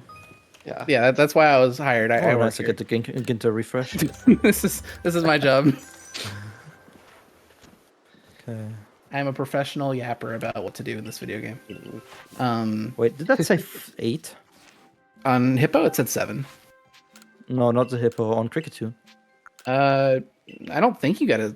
If you only caught 1 during the high level section, then you did not get a second unspotted, because the first one you caught was absolutely not unspotted. Oh, no. No, okay, I misread that at 6. Oh, reading is hard. Easy to mistake. I guess it's the Paris that overrode that quite quickly. Yeah, good decision I made the extra absorb because I would not have been happy with that yet. Yeah. Now I just need to catch 1 more to finish that. Yeah, unfortunately, there's not too many opportunities to see Cricketune here. There's a couple, but it also has a kind of a not an awful catch rate, but a catch rate that can easily just troll you. Like it's like 85% or something. Just not pleasant, not ideal. So Hippopotas is actually very easy to finish if I get both forms and 2 catches in Highlands. So that's not too bad with being at 7 and not having both forms yet. Yeah, it's not that this is like a a run that's in the toilet and had a bad start and definitely didn't have Shinx break out 4 times that like needs this like emergency meeting to collaborate. Like this is every run. Every run the runner is doing this solo and like trying to figure out like what to do. And usually they're talking about it on their stream, so it's worth watching runs of this game. Another good thing is I got enough Krogan stuff to be at 7, so 3 scared is enough to finish that. Yeah, I was like, you caught a lot of them. I was like, I tend to do that, yeah. I will say, you know what this run is, though? It's a run where in that previous cutscene, we get the wonderful line, "Listen well, trans rights." True. Very important. Listen up. Read the sign. Are you already? You're not already out of green cakes, are you? No, I'm not using it on those. Yeah, I was gonna say I would use them for Togepi and Chatot because they're like the last things that are really that would really benefit from grains, I believe. Yeah, I know like Glameow and stuff might need them, but Glameow does not need anything more than like an orange berry. No. It's not gonna get more. Yeah. Unfortunately, Tangela does not like grain cakes. Also, what is that doing? I usually feed Tangela raspberries. Yeah, I got some. Hell yeah. I don't like the cliche of that's never happened before at GDQ runs, and I'm like, that's so corny. But there was a that's never happened before for me in my GDQ run. That Tangela, that second one he just caught, was stuck in that blue crystal, and I've literally never seen that before or since. It was very interesting. Right. So it's not a cliche; it's just a curse. That stealth spray was GDQ, perfectly enough for Tangela. You might want to pop another one for Cricketune unless you're gonna feed it. Yeah, I'm tempted to do that, although I might be a bit low on stealth spray. Oh, we haven't explained stealth sprays yet. What the stealth spray item does, it's actually like super busted. Without the stealth spray, to complete unspotted tasks, you need to like get in the grass and slowly sneak up on something and catch it. With the stealth spray, it makes you completely inaudible, even on Weird Ear, even on your mounts. So as long as you don't get seen, you're fine. You can take 4 damage, you can do whatever. They're not gonna notice you until you run into their line of vision. Or like miss a ball, really, or they break out or something. Yeah, if you interact with them through catching, they will see you afterwards. It lasts 1 minute, I believe. But yeah, that's what the Hopa Berries and the Bugworts were for before we entered this area. Let's see. No. There's a couple other spots. Yeah. I'm going there anyway because I want to get my Carnivine. Yeah. You might need a stun 4 because you didn't get the acid spray. No, or stun 3, catch 3. Yeah, that's my third catch. Okay, really? Cool. None? Absolutely none. There's more spots, but that's really unfortunate. Yeah. All right. I just entered the settlement. 75? You did. Yeah, touching that diamond settlement, location is so important. Because if you don't do that, you'll lose like 30 seconds in the end game. Because there's a point where you need to go to the lake that's next to that settlement, and that's the closest place to warp. Be careful with your Pokeball count if you're still trying to catch Cricketune. I know. Yeah, if you hang right here. That broke out, really? Wow. Yeah, if you hang like super far right here, there should be some. I need to catch one more Paris too, so. I mean, there's Paris's up until Coronet, but this is the last. Good. This is literally your last chance to get Cricketune. Just in case. I'm over with Kobe. If there's not Cricketune at this lake, that's like super unfortunate. Yeah. It's like you passed the other spot that I was trying to point out, but like statistically, there should be one here. Okay, there's one. All right, cool. I need to step up so I get the bonus for that. I would feed it too. I don't know. Pokeballs are super. Feeding is not enough, but this is gonna finish. No, awesome. I didn't mean feeding for the task. I meant feeding for the catch rate. Okay. Like you only had Pokeballs left. Alright. Combi is finished. Rhydon is finished. That But is yeah, finished. but that yes, is finished, that is Kricketune finished. Kricketune is one of the Pokemon that has feeding as a task, So, amongst many. in this small segment, I just finished like 5 entries. Yeah. It was very important. This area didn't go perfectly to plan, but I think BloodDerg backed it up very well. Yeah. Because, like, I feel like there might be some runners that don't know what to do if their Carnivine gets crit on the Ursaluna fight. I can't remember the last time that happened to me. It's very unlikely. Well, it was overdue, honestly, at this point. Yeah. I believe that. It just jumped over one of the bombs.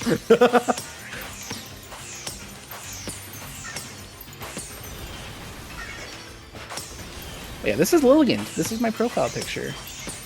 My mascot. I first time I saw this, I loved the idea that they turned her from a hula dancer into a ballet dancer. I thought that was absolutely genius. Now she's a grass fighting type. That's not really relevant because we're never going to fight her. On that note, you may be wondering why we're not like battling Lilligant or any of these encounters. It's actually slower. I remember somebody posted a forum post on speedrun.com when the game came out. It's like, we should have a category for the ILs, for the boss rematches, where you don't battle and you just throw the bombs, and somebody responded and said, we already do that. That's already the strategy. Oh, I prioritized getting the throw out. That was not the best decision. Didn't allow me to dodge that. It's fine. It's good enough. Yeah. Now, I can generally tell how well I did the area by, how orange it is when I leave. Mm-hmm. This is fairly orange, but I don't think it was BloodDerg's fault. I think it was dealt a bad hand, personally. Yep. I had to go some extra paths, do some extra stuff. Yeah, usually if I see any orange, I'm like, yeah. ugh, awful run reset. Like, sometimes it just happens. For me, it's still quite normal to enter a kind of like evening. Well, I'm not especially that with fast how many Krogunks you're catching. Like, that was a big time investment, so makes sense. But the good thing is, I just need to scare 3, and that's much more likely than scaring 5. I mean, yes, but the next time you're going to see Krogunk is in Coronet, and I believe it's only like 50% in each of the 7 spots or something. Yep. So still, but you also need to remember to catch a Hippo later as well. Yeah. There's lots of things that like are next to each other in that low area. One more glazing session of these cutscenes. I always keep a notepad open, default Windows notepad, and I will like write down little things like that I need to remember, like catch a 3rd Hippo, scare 3 Krogunks, I didn't get 2 genders of Combi, or like anything that I need to know. That way I can easily refer to it later. That thing I don't even need a notepad for. I just have it in my head. It just works. I do that during like the first 30 minutes. I write down what gender Starly I got, just in case I need to evolve the other one. And I write down what gender Beautifly I caught when I catch that, because the default strat of Beautifly involves catching both genders. Yeah, that's good. So yeah, as much information. My policy is pretty much as much information as I can give myself, I will use. I was gonna pick up Geodude anyway because just a bit higher chance for the Ice Beam. Go ahead. Sorry. No, you're fine. I was going to say, in the downtime after the Lilligant fight, do we have time for some donations? Yeah, it's a long cutscene coming up. Yeah, we have lots of cutscenes coming up. All right. Good, because I have lots of donations to get through. Hadalor sends in $7.96 and puts that towards the Glitch exhibition and says, I added up the Pokédex numbers for my top 4 favorites, Vaporeon, Flygon, Mew, and Ampharos. Thank you, Adalor. We are getting closer and closer to that Glitch exhibition. Then Nilsson sends in $36 and says, donating $36 for my favorite Pokemon's number, Charizard. 6 of them. So, thank you, Nilsson. And those $36 go towards naming the Gastrodon Furt. And BloodDerg, would you say we have about 15-ish minutes before that needs to get cut off? Probably more like than that. Probably like 20. Yeah. Okay, 20 minutes. So we got about 20 minutes before that Gastrodon donation is getting cut off. So if you want to name the Gastrodon, make sure you're getting your donations in for that soon. Lane sends in $10 for the Glitch exhibition and says, what's my favorite Pokemon? Missing No, of course. Let's get that Glitch exhibition incentive met. Yes, unfortunately we won't be seeing... we don't see Missing No in the Glitch exhibition for this game, right? Unfortunately, no. No. But there's an equivalent in this game, and that is just called Egg.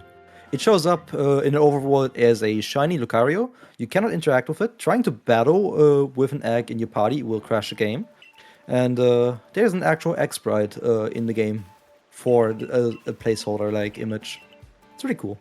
I did not know that, actually. I did not know that either. That is pretty awesome. Actually, on that Maya Lens, Hakri, I was only 15 seconds slower than my goal, so it was a really good Maya Lens. It took me a while, but I found your run.gg live, so... But that's far down with my face. And now I can exactly microanalyze and As a general this one's update, actually fine. Yeah, as a general update, chat, we are now just about $250 away from that glitch exhibition. You don't want to miss it. Get those donations in. And we're also only $400 away from that big $10,000 total. Can we hit that before we finish Pokemon Legends? I think we can. Get those donations, everyone. It is for a good cause. Trans Lifeline needs support now more than ever. Yeah, you're a minute 50 or a minute 42 behind. You lost a minute 25 of that on the sheets. God, what an awful split all the was. time loss is from the Shinx and Beautifly at the start. That's it. Oh yeah. Wait, no. Well, it says a minute 25 for the entry trial. Then only 17 more seconds for the Beautifly. You didn't lose time on the Beautifly. You just went for 3 kills. Well, it's it was slower. Instantly catching, it was slower. So. But I'm still pointing the finger at Shinx primarily, entirely. Do I still have I think this run can easily still 3-4x, I think. Yeah. Do I still have time for some more donations during the cutscene? Yeah, absolutely. Okay. Mirai sends in $50 and says, my favorite Pokemon is Chillet. And that's going towards the glitch exhibition. Thank you. Googling Chillet. And Space Pirate Yara sends in $3.50. And that's our first... that's our first clan selection donation, $3.50 for Pearl Clan, which again makes BloodDerg's life more difficult. So if you want to make things more difficult for BloodDerg, donate for Pearl Clan. Yes. And Space Pirate Yara says, my favorite Mon used to be the Behemoth King, but Anonymous makes a compelling argument Renamon is best Pokemon. Putting this towards Pearl Clan, maybe the Tree Fitty will lure Lapras from the lake. I forgot to check Ginter before going over there. So. Yeah, I was going to say. I would buy the Pokeball set if you're going to buy more Pokeballs anyway. Bean Cakes are good. Nah, it's not that worth it. It's just one Pokemon. And we are now. No, it's Dusclops. It's also Yanmega. It's also. I have Grain Cake still. I know, but you don't have that many because you fed every Teddiursa with a Grain Cake. You at least use 4 on them. And if you're going to use 2 on Togepi, presumably in theory, and 2 on Chatot, and then some on Gastrodon, or not Gastrodon, Chelos. Well, technically, sorry, I'm gonna let you get back to it, but you'd also get some grain. You can also get some cakes from the boxes that are in the next area, so I think it'll be fine actually. Anyway, that's what I'm banking on. Sorry, I didn't mean to interrupt. Oh no, you're all good. We are less than $250 from the glitch exhibition now. Everyone, get those donations in. Bidoof sends in $5 for the glitch exhibition and I know what his says, favorite Pokemon is. Bidoof. Predictable. And BMO Raccoon sends in $10 for the glitch exhibition. No comment on that one, but we appreciate the $10 and getting us towards that glitch exhibition. Remember, we are supporting Trans Lifeline. The mission of Trans Lifeline is to connect trans people to the community support and resources that they need to survive and thrive.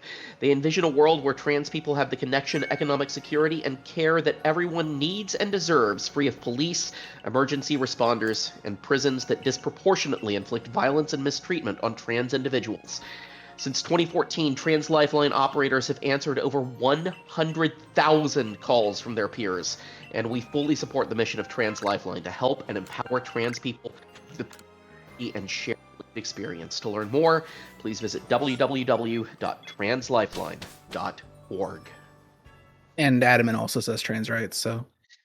Adamant says trans rights. And I'm sure Pearl Clans has trans rights too. They just aren't on screen at the moment. I don't think Arita said it yet, but I'm sure she will. She'll come around. She might say it right now, actually. We're about to fight Arita. Yeah, all right. Well, we're going to let her win, but...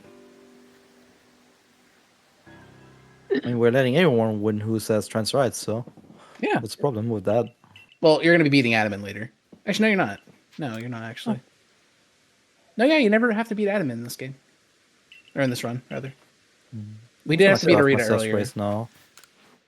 I will say the first time I played this game, I did use one glitch when I was playing through it the first time, and that was to be able to ride the deer up to where all the Hisuian Growlithes are early, so I didn't have to wait until finishing. It's funny this that you say that's a glitch. Because that's just part of the game for us. Like, we do that all the time. Speaking about movement, we're gonna see some movement here. Yeah, I don't know. Like, I know the Growlithe used to be in the route. Like I know the ones you're talking about. They used to be in the route because they're guaranteed. Whereas there's Growlithes that spawn next to Polina, but they're not guaranteed. I don't know if BloodDerg's gonna be doing those today though. I mean, if they appear, I might go. Okay, so you're doing cliff climb. You're doing gamer climb. Yeah, of course. I'd switch back to that. Yeah, speaking of being able to use Weirdo to get places you're not supposed to, did you know he can climb? like almost vertically? Climb. Did you know Werdeer is a horse from Skyrim? Of course. I hear that all the time, and I've never played Skyrim, but the fact that everyone's saying it must make it mean something. Oh, don't give him the slow quick attack death. Come on, man. He deserves better than this. Yeah. Hey, that's good research. Like almost every time I've brought Geodude recently, they've been doing this. Okay, cool. Yeah, like she has Ice Beam, but 2 of the last 3 times I've brought Geodude to lose this fight, I get the quick attack death of shame. It takes like a minute. My prep run had the exact same thing happen on this fight, so maybe good luck, because I had a good coastlands in the prep run. No, we're not BLJing. This is not Scarlet and Violet. Thank God.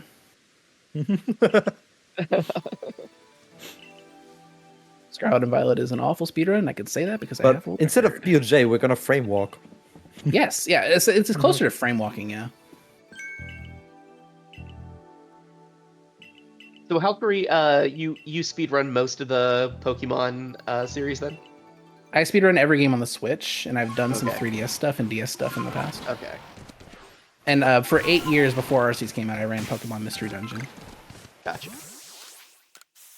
And BloodDerg, what's your history with running Pokemon before this game? There is nothing. Nothing. That's my first Pokemon run. He ran Mario and Mario accessories. I run Mario and Mario accessories. But yeah, this was my first time because like I had already been. I've held the record for every Pokemon Mystery Dungeon game over the years of like the entire time I played it, except for the DX one because that was after I stopped really, after I kind of stepped away. But I wanted to get the record for the newest main series game that was coming out, and BDSP just really depressed me. So Arceus came out. I'm like, all right, I'm going all in on this game, and I did. And then I got record for Scarlet and Violet as well through sheer spite. And then I figured I might as well learn the rest of them and do a big, long, dumb RTA quinfecta of the 5 Switch games. So I learned the rest of them. But yeah, the Switch games are very. I don't know. I don't want to say user friendly, but they're very entry friendly, I guess, beginner friendly. Because you don't have to have like a metronome with like intervals. Like, also, I'm just casually speaking while he's just doing exactly what we talked about. Yeah. This is the strat you're mostly doing. This is the strat you're mostly doing catch maul to get that wisp. But I think I was the first one to start using it at any %. And it's just, personal preference again. What it does let you do is get Machop done very quickly, because Machop just needs 4 stuns, 4 catches. But if you don't do that climb, you have to turn around and go back and go up the intended path, because there's no other way to get to this part without doing what BloodDerg just did from where the Machops were caught. So it does involve some backtracking. Also, don't forget to catch another Beautifly. No, I won't. You would never. Okay, so we're hoping. That one's sleeping. Just gonna take the extra points when I catch 4. Of course, he just catches it first try after I spent the whole run hyping it up. All right. Anyways, mean, you gotta make up for Shinx somehow. No Growlithe. Oh, the last one didn't go in. That would have been cool. Boo-hoo, you did not catch 4 Beautiflies. Boo-hoo. See, I didn't need to evolve. I don't know what you mean. Looking forward to seeing sub 20 Quinfecta. Yeah, if I can. The funniest thing is that evolve is the only reason why I lost time on my PB in Fiedlands at the end. So, chat, can we get some love for the Cloud puppies? I love the Hisuian good boys. They're awesome. They are so amazing. Did I catch 1 or 2 Mothums? It's like their father was killed. I'm like, this is an ocean. Like, he's a fire rock type. He could have stepped foot in the water and that could have done it. Yeah. Like, what were you thinking? The lord of your land be somebody that can't leave that island safely. But yeah, that's as soon as I saw them, I saw them like Cloud puppies. That's what they are. They are Cloud They're puppies. the best. They are the best. So, anyways, this is the hardest 2-minute segment of the entire run, skill-wise. BloodDerg is about to change the time to evening. Because if you played this game casually, you know we have to go talk to Iskin, who lives on Apalm Hill here, and he wants us because he's the warden of Basket Legion, and in order to make food that's spooky enough for Basket Legion to eat, you're story mandated to catch a Dusclops. There's no way around it. You must catch a Dusclops and show it to Iskin. Now it's morning when you enter every area. And no matter how you skin it, you have to wait for nighttime anyway, or do something to invoke night. So what we do here is we set it evening, and we have exactly 2 minutes from the time he set evening to the time nightfall hits to accomplish as much of the day spawns as possible. We're essentially on an auto-scroller right now. So, anything he can do that's extra or more than he would normally do is just a pure time save bonus, because it's 0 time investment because we have to wait. Okay? I would not be Pokeballing Spheals. They don't have the best catch rate. Oh my! Yeah. At least you get 2. You might have to go to EXP Beach on the way back. Yeah, I have to. But yeah, so actually no, I can just catch on. No, I cannot catch it along the way because of party management. If you leave some empty spots for in your party, you could. Like, 'cause I usually find that I always have like 1 or 2 spots left over. Wait, I thought that was a Togepi. Me too. But right here, there's 1 guaranteed Togepi. He did not get it. No, the other 2 spots right there, the Stravia and the Starly, were also like 17% Togepi. And we affectionately refer to that as double Togepi. And if you get that, I was just talking about how anything extra you do during these 2 minutes is essentially completely free and no time investment. So he could complete an entire extra Pokemon that's not planned for no time investment at all, which is, as you would assume, insane. Just completely good. But it also just takes a lot of skill. It's not free in that like it's always going to work. Did you stealth? Oh my god, I didn't even see you stealth. That scared me. I just stealthed. Oh yeah, okay. Did you craft the Scatterbangs? Wow, that's insane. Not yet. Okay. Yeah, you may have been noticing he was picking up pop pods on the beach. Good, I'm good. Right, There's a Scatterbang. Unknown? Or no? No. Nah, it's too late. It's too late for it. I think that... Oh, this sucks. You got like 3 Dusclops, I think. Or maybe only 2. Oh my god. Did you even get 1? I did get 1. Yeah, the one... Oh, yeah, there's 3. 3 Dusclops. Just, I wouldn't do Duskull at all. It's not worth it. Really? Just if he hits you, just stand still. Oh wait, you're not even on stealth. Okay. I'm not even on stealth. Yeah, all right, that works. I would just leave you. Screw this. Yeah. So that 3rd Duskull or Dusclops we saw is usually a Duskull, and when you scare a Pokemon, you have to wait for them to get unscared to scare them again. So just like it's faster and more optimal to feed multiple of something at the same time, so you don't have to wait for one thing to stop, or you don't have to wait for one thing to stop eating and feed it again 4 times. Yeah, I don't know if you can afford not getting Dustox after the Duskull incident. I got it. Good. Yeah, you can drop by EXP Beach on the left to see if there's a really field there. 2 outbreaks on those. There was one. Yeah, cool. We call this EXP Beach because this is where the EXP the levels are kind of high here, and also this is where Chansey and Happini can spawn. And there's Murkrow. My pick for the most aggressive Pokemon in the game. Everyone like the meme pick, like the you know. Oh god, it's above level cap anyway, so it's like The normal pick for most aggressive Pokemon in the game, everyone says if you ask any normie, they'll say Paris. Because Paris is aggressive, but Murkrow has aggression and speed. Like, it can turn to look at you quickly. Paris can't. Morphin is a complete write-off. That's fine. What is? Morphin. Did you finish Combi? Yeah, I already did. Okay, yeah. Yeah, Mothim, I wouldn't worry about it. Like, getting just at least a couple catches is cool. Yeah, there's an option that you can kill one if you get 4. Is that Death Mountain in the distance? Yes. So yeah, now we're going to talk to Iskin. You're intended to come to Iskin first, and Iskin will let you stay at his house until nighttime. But also by doing what BloodDerg did, we don't get that text box from him because he's not going to let you sleep till night. And also, fun fact, this is the only way to change the time without just ruining your distortion timer. Because for Catch 'em All and other stuff, because if you sleep to another time at camp, you will reset your distortion timer. The time it takes to get a space-time distortion in this game. But for some reason, Iskin letting you sleep at his house until nighttime does not affect that. Like, you can do that while a distortion is up and active, and when you wake up, it'll still be there. I don't know why that is, but it's nice. Alright. Not Combi. Chatot, I don't need to do anything. I caught both a day, so I'm good on that. There's nothing I really need moves for. There's nothing I can really rescue with an Evo right now. So my party's gonna be pretty empty. That's good though. Real quick. No, Stardy. Oh yeah, Evolve. I don't remember what gender you had the first Starly as. It doesn't matter. I'm at 80 points. Oh yeah, because you got to kill. That's right. Okay. Real quick, what were you gonna say? How close are we getting to that Gastrodon cutoff?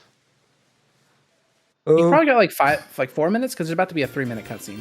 Yeah, there's a long cutscene, and after that should be the cutoff because like right after the cutscene ends, we're gonna go catch Shellos. What I was saying, because you're saying you're gonna have a lot of empty space, I think that's great.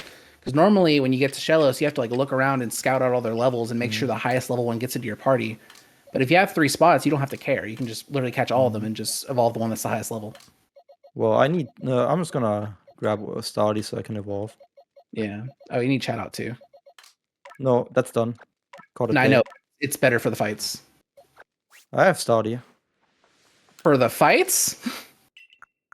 It's gonna be your level 7 Starly? Level 2.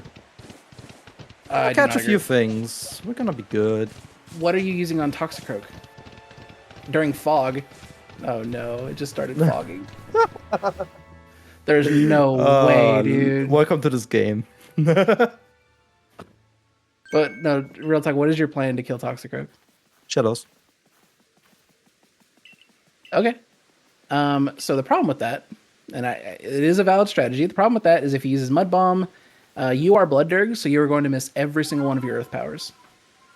Don't worry, I'm not gonna leave a fire or electric Pokemon out for that. I have Dust. No, he uses Mud Bomb on Gastrodon.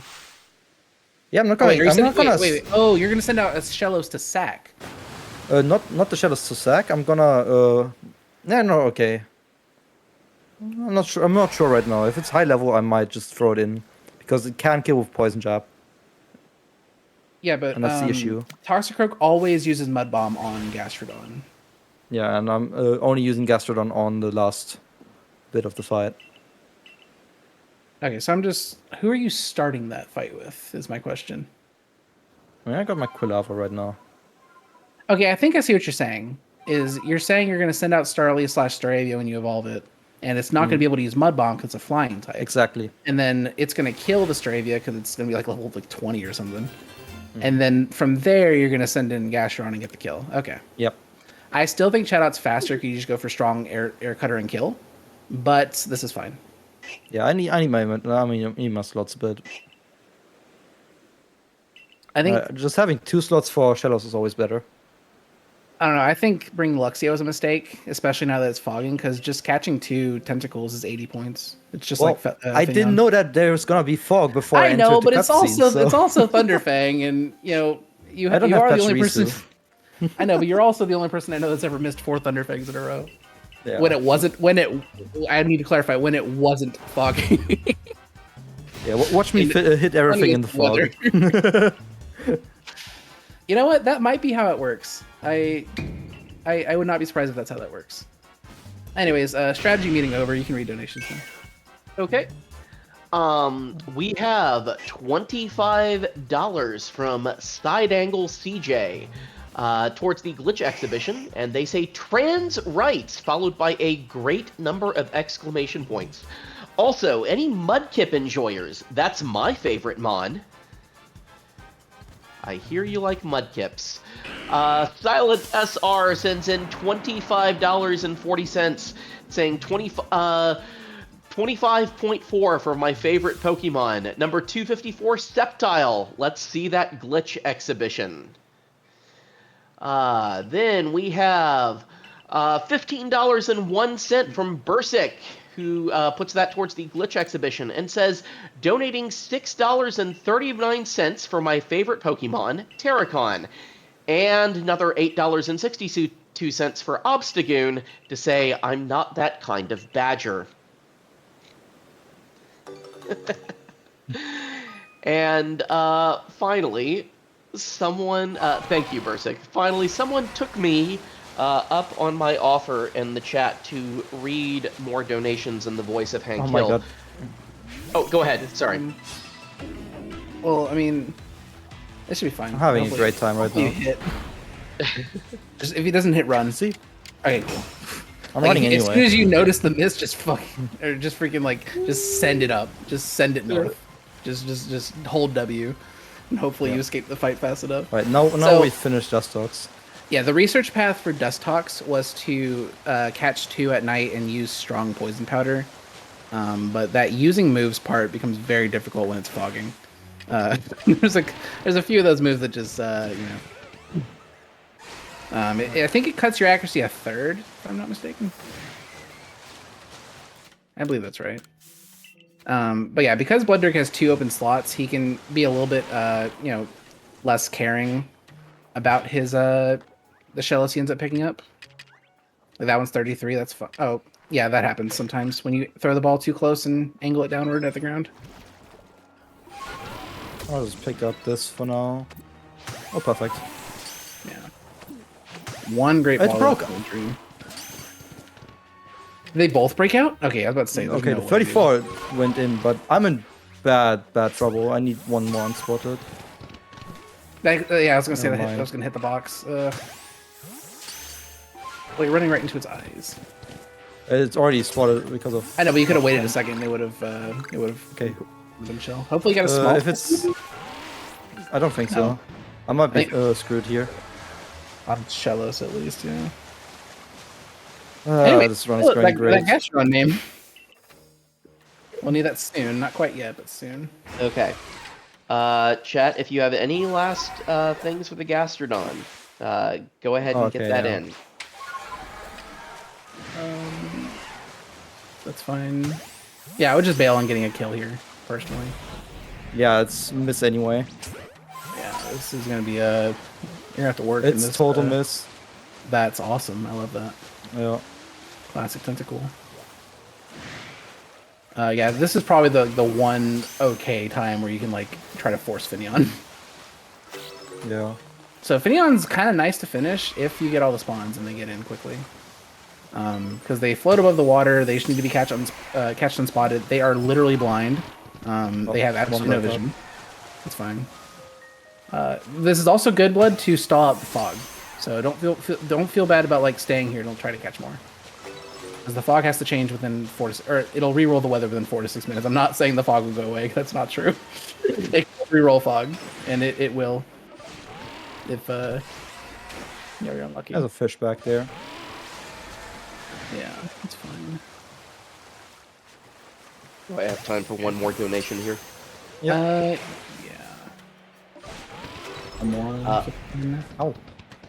Hank Hill sends in $5 towards the glitch exhibition and says, Bobby, do I look like I know what a JPEG is?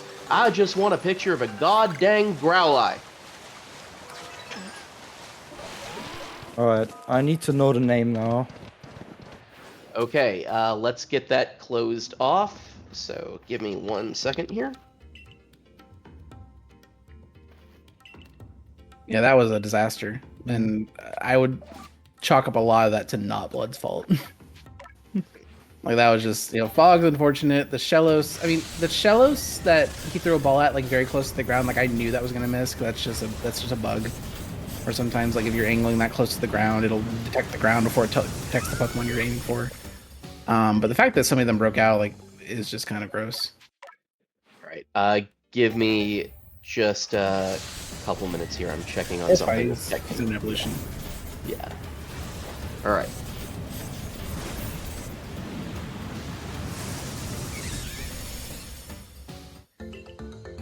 And our winning Gastrodon name with $38 is Furt.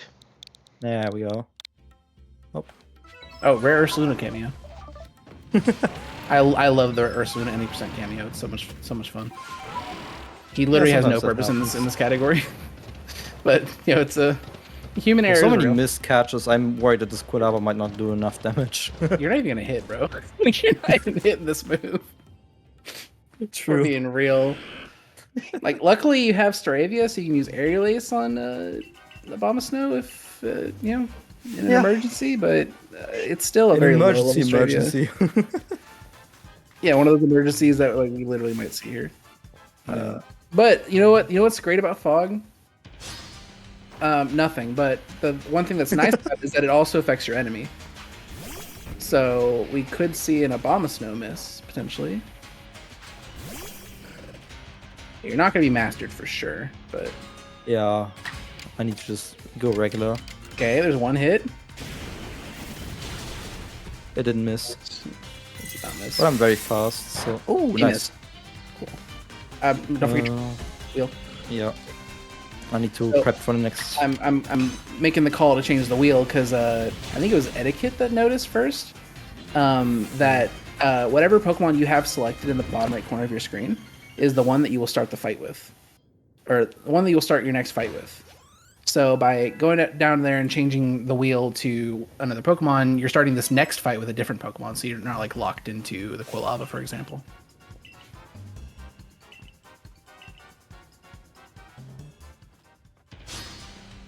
Okay, so this is the worst fight here, easily. Well, actually, the next fight has the potential to be the worst fight because we're in Fog. But we spent so much time on that Finneon, I'd like to believe it's going to go away soon.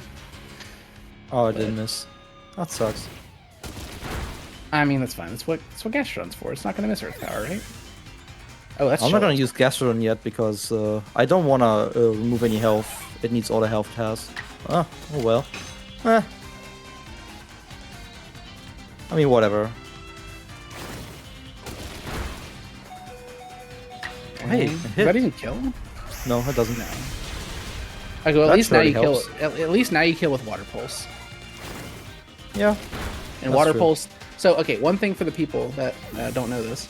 For some reason, I don't know why they did this, but in this game, any move that has the word Pulse in it does not miss. It bypasses accuracy checks. I don't know why that's the thing. That's not a precedent in main series. All the Pulse moves have like a secondary effect, like they flinch, they confuse, all this other stuff. They're not known for being 100% accurate. But for some reason, all those moves, Water Pulse, Dragon Pulse, Dark Pulse, they just don't miss. They have no accuracy checks. So the one thing you can rely on, or one of the things you can rely on in bad weather or Fog is a Pulse move. So that's why I was mentioning Water Pulse there as an out for BloodDerg. I need a small specimen for sure. Oh, the Fog's gone. Now it's now drought. Yeah. Fun fact: this area, I mentioned the first area is like go for it. Go. 3 or 4% drought. Okay, this is the strat. Was it me that came up with this? I don't know. It may have been me. I think so. So, Mud Bomb obscures the user. It basically raises your evasion. So Gengar does not want to miss. So Gengar is going to use that Pulse move I just mentioned to not miss, which stops him from using Hypnosis Venoshock, which is annoying. Really, really annoying. And 2 Dark Pulses, as long as they don't crit, will not kill Gastrodon. So that's a very safe fight. Plus, you want to get 1 strong style move off anyway, and this is just my opinion, the best place to use it. The only problem is that strong Mud Bomb is not 100% accurate. So as long as you hit the Mud Bomb, you're good, but it can be sometimes a challenge. Yeah, Mud Bomb itself is already not that accurate, and Strong Style just boosts the accuracy a little bit, which is nice. But yeah, for Mud Bomb specifically, it doesn't boost it all the way. But yeah, that's a nice strat. Like, it's so funny that, like, you know, there's a lot of uncertainty with AI in this game. Like, you know, we were talking about how we want to lose the fights before Crimson, but we can't get them to do what we want. So we're, like, scratching our heads, like, trying to figure out which Pokemon's the best to bring. But it's funny that when you use Mud Bomb, we know what Gengar is going to do. He does not want to, like, it's very, very logical. Like, he does not want to miss, so he is going to use 2 Dark Pulses instead of Hypnosis Venoshock. And it's just nice that always works out, so long as you hit the Mud Bomb. You know, it's a nice certainty in a sea of uncertainty when it comes to trainer battles. There's not very many assured things here. And Cloud Puppy has grown up into Cloud Doggo. Yeah, we skipped that bit, but yeah. Yeah, you just blinked and missed it. I guess Paulina had a Firestone or something. This must be nice, right? It took us 8 hours to find one of those a couple weeks ago. Oh yeah, we had a very crazy catch-em-all race. Yeah, none of us had a single Firestone for 8 hours of the run. Mind you, so long. In the first 3 areas, pretty much every red Tumblestone or you break has like a 1% chance for each of the 3 items it drops to give you a Firestone. And there's some that give you 5% for each drop. 8 hours of breaking many of those and just not getting a singular one for 8 hours. Not for lack of trying, we weren't avoiding it, but it was like, come on, man. Like, both of us? I get one person having an unlucky run. But 2 individuals playing this game for 8 hours, going deep into the post game, just getting walled out on Firestone. Like, I've seen Firestones in the beginning of an any percent run when I wasn't even trying. Like, in the first area. You can get them as early as the first area. This is very, very silly. Alright. Time for Doggo. Yeah, so this is a nice strategy that I learned from the IL runners, and I think I was the first one to bring it to any percent. Where you can actually manipulate the Arcanine. This fight did not used to be this easy, but the basic idea is if you are in the center, Arcanine will jump to the center. So it is very, very simple. It's just rinse and repeat. You just gotta be careful when it becomes phase 2, when it gets below half, when it does its rage. That was really close. That was like last frame. Yeah, he's gonna go below half. He's gonna do his Alpha Shout. I forgot to mention this during Cleavor, but we do these throws high because while he's doing the shout, the rage shout, he's invulnerable. So, and it takes time to throw these bombs, so it's just getting the hitboxes out there so that they're ready to land on him as soon as he becomes vulnerable again. But yeah, even though like there's fire in the middle, it's just a small knockback. It's really not a big deal. If anything, it makes you get up faster, I think. It does. But yeah, it's just no problem at all. But yeah, very, very easy fight now. This was the first fight that I died to casually, and I think I died to it like several times in my first couple speedruns. But now this strategy just makes it one of the easiest ones to do. I will say when I was playing this game, just like obviously casually, yeah, this was the first Guardian that I died to. Yeah, sorry, I forgot to explain the high throws, the high throws during the last boss, but yeah. I don't know if you can do rage skip on Avalugg, but there's gonna be one where we probably won't even see that. I got that in my prep run. Oh, did you? Okay, so we might be able to see that later. As long as my aim isn't bad. Yeah, the arena in this boss fight is so bad. Like, the arena is so poorly designed. Like, it I don't understand. Like, it looks awful. It's awful to traverse. You get, like, when the fire's up, he can go to the other side and charge his ultimate attack on you, like, with the fireballs above his head. And, like, if you're on the opposite side of it, you literally have to aim perfectly and fully charge the bomb to hit him. And, like, I don't know why they would expect a casual to do that. It's just a very poorly designed arena. But luckily, the fight's easy when you do this strategy. Okay, I'm a bit worried with how much research I need to do. Yeah, you might have to do Gligar, big guy. I mean, not just that. I think I might need to go into Marlins and do Ghastly as backup. I would check Ginter and see if he has cakes, because feeding Yanmega a cake makes it a 95% catch rate. Yeah, I did that in my prep run and both went in easily. Did you break the box? Which box? Here, on Shellos Island. No. I only threw a Pokeball against it. Yeah, the Pokeball doesn't break it, unfortunately. Yeah, Do I have need to throw a Pokemon Do I have time for a couple incentive updates during the cutscenes? Yes. Yeah. Okay. So everyone, we are at $538.87 out of the $750 we need for the glitch exhibition. We are getting closer and closer.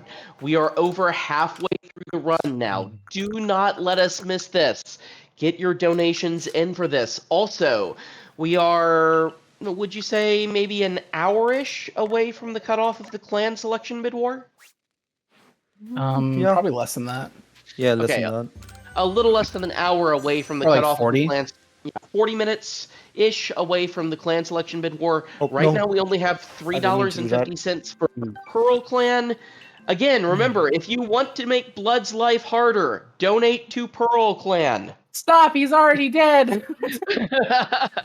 I just made my life harder by getting stuck you- on turbo imp buttons, and I accidentally didn't scroll through the research, so I don't know a lot of stuff. That's fine, but I mean, 6190 is ungodly low. It's not impossible. Yeah. The former Japanese record had 6190 going into the next area. But keep in mind, you also have like 130 left on Hippo. You also have a chance to finish Krogunk. There's a lot you can do here, luckily.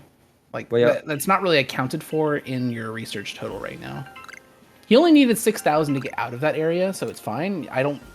I cannot remember the last time an any percent runner failed to get out of Cobalt. Like, it just doesn't happen because it's the threshold's so low.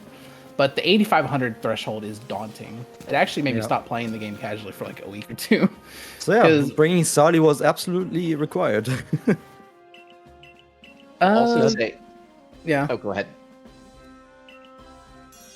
I was gonna say, the way I tried to play this game casually was like explore the whole map, catch one of every new thing I saw, and that just doesn't work as we've seen, just the way this game works.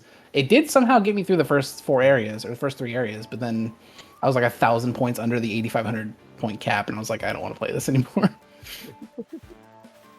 I don't want to make it 1,000 points, but then the embargo is lifting, I'm like, I should probably finish it, and as soon as I finish it, I'm like, oh my god, I want to speedrun this, and anyways, the rest of this is straight. As for BloodDerg's Coronet plan, I would check Ginter first and foremost. Yeah, what if I just pick up a Shellos at the start of Highlands? Because one Water Pulse finishes Shellos. Water Pulse what? Best score. JB Henry, thank you for the raid. We are here playing Pokemon Legends Arceus, raising money for Trans Lifeline, and you can help us both reach our incentive for a glitch exhibition. And we are just about $350 away from... Oh, I take that back. We are...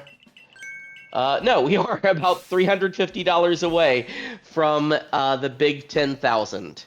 So, let's see if we can get there. So, I think that's a good idea, Blood. Because you have to send in something to... Well, it'll just be kind of a modified Ingo strat, I think. Mm-hmm.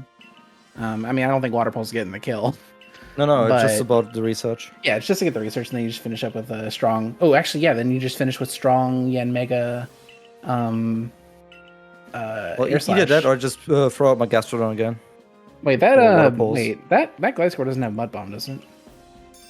I don't know if it does, but when it kills Shellos, it shouldn't get another turn on Gastrodon. I know, but if its only move that it uses to kill Shellos is Mud Bomb, that might be a problem.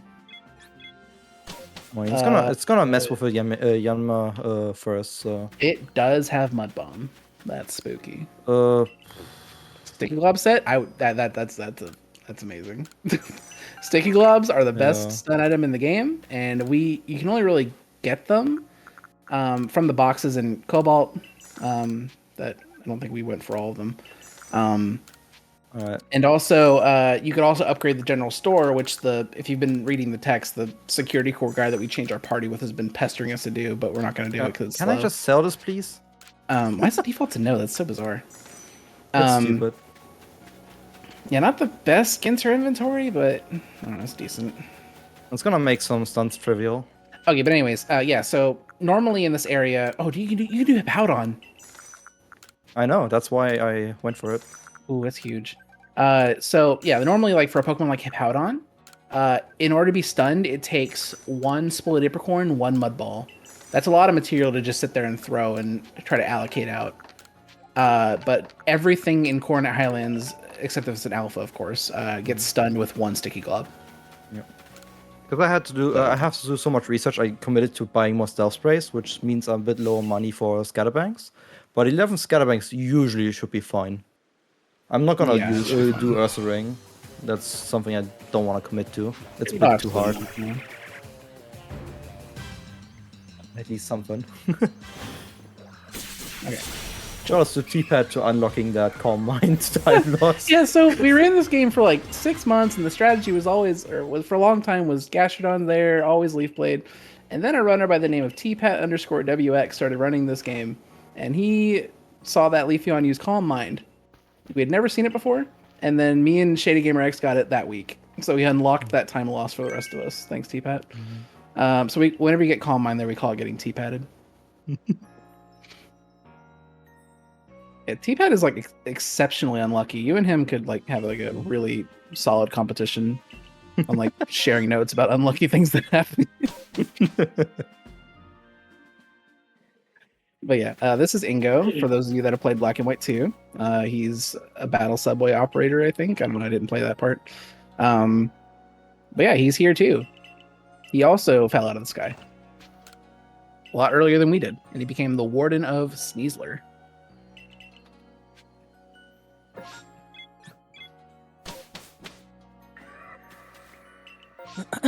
So Coronet Highlands is the final area where research is required, because the next area, Alabaster Icelands, you're not required to do any research. Matter of fact, we want to avoid research because we don't want to get a research summary at the end of the area.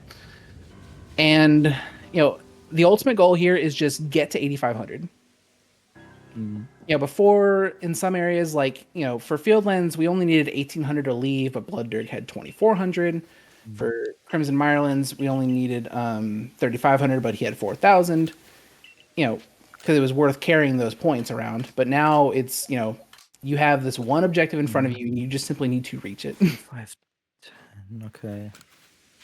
So he's setting it to evening here, because similar to Crimson, he wants to have a chance to do day spawns and stuff, like these Yanmas and Yamegas. Also, Yanmas have evening catch research. That too, yeah. But a lot of the best research tasks to do here are at night, so. That hurt me. Yeah, just give it a second. Or there's one down below you could catch.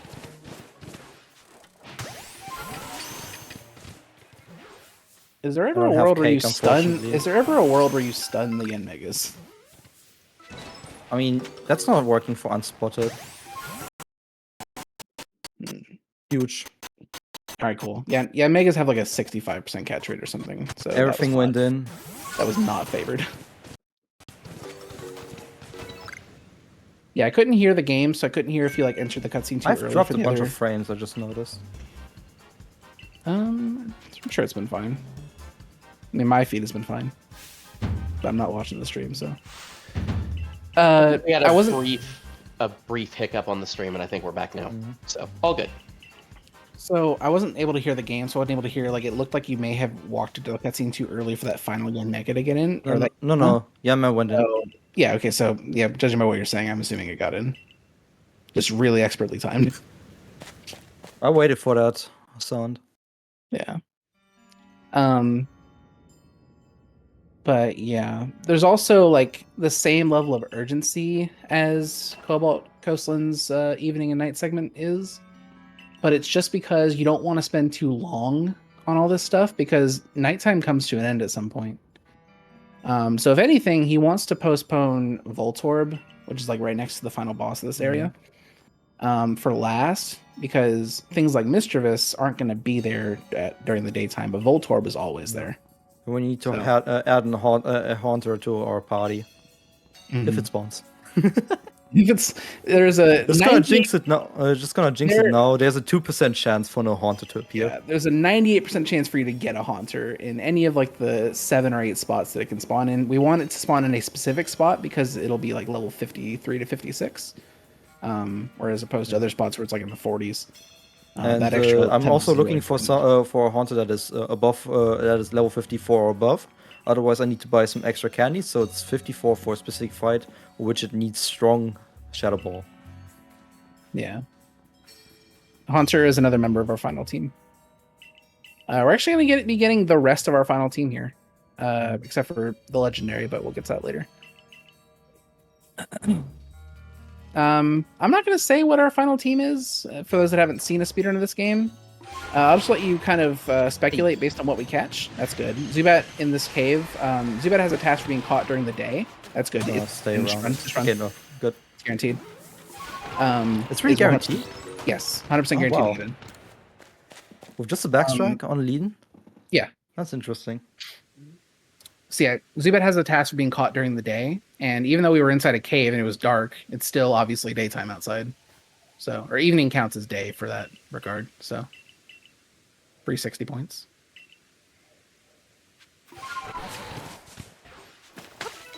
I don't like using sticky gloves on these because these ones only need 2. That's so many though.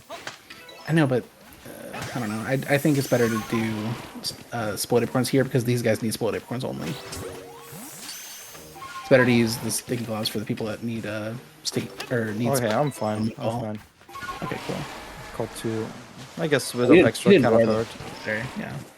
Yeah, the Stantler's 97% with a leading ball backstrike, but yeah, it's like I'm not focused on that. I need all the time I have for research. Astro? Oh. Alright, cool. Yeah. Just had the same thought, no worry. 37 is great here. Like I hate Golduck. Right. I hate doing Golduck. 220 points for that. Zubat on its own right now is minus 40 points. As long as you kill it with a rock move, it's another 20 points. Yeah. I'm not counting that yet, in case stuff happens. So, anyways, as I was saying, I hate Golduck. And I hate doing it. It's an awful catch rate. It's awful. It runs around. It's easy to miss throws on. But being level 37 on your Gastrodon for this fight is so important. It makes it from a... I was about to say it makes this range really good, and there goes Gastrodon. Oh, wait, Water Pulse. I know, yeah. I was like, oh, wait. You're missing a ground kill, but you'll probably get like 3 flamethrowers.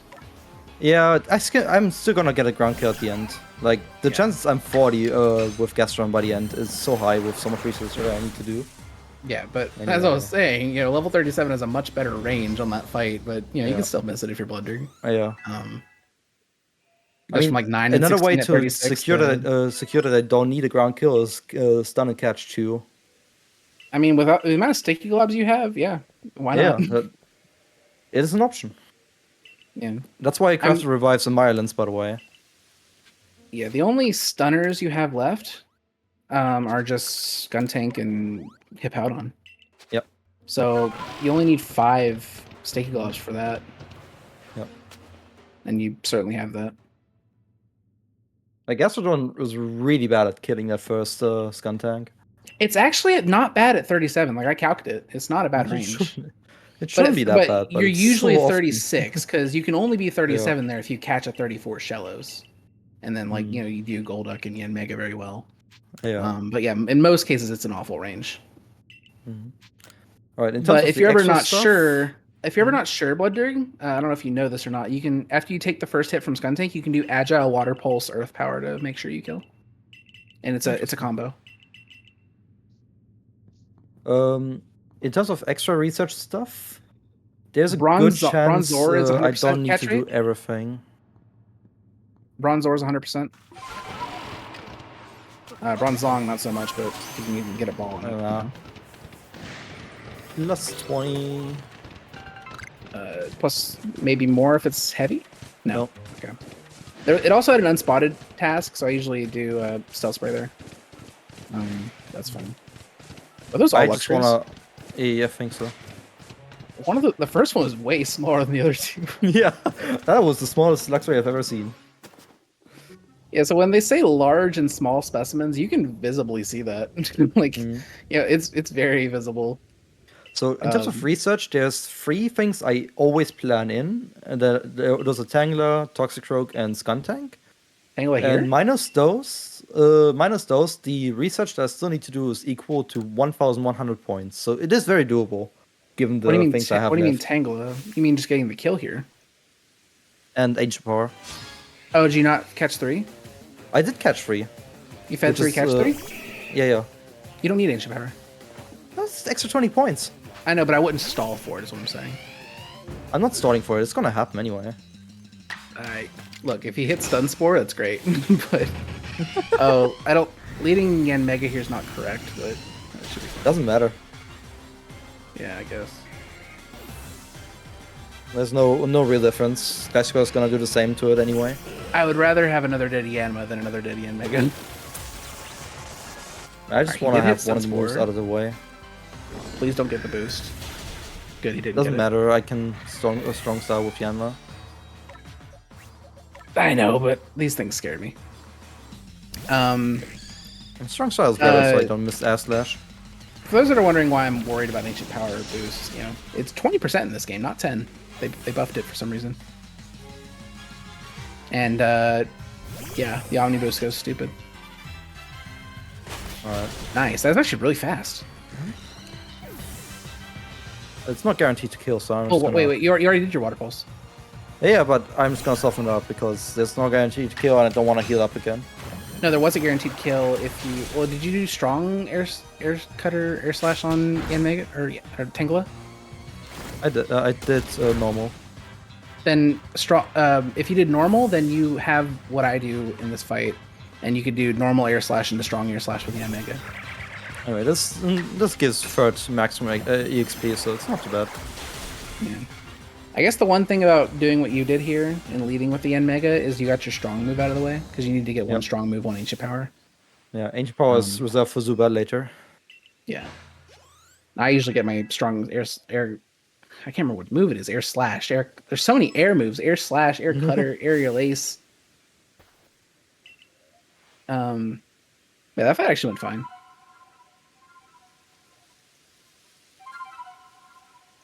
Okay. Yeah, a bit of a cutscene here if you want to read some messages.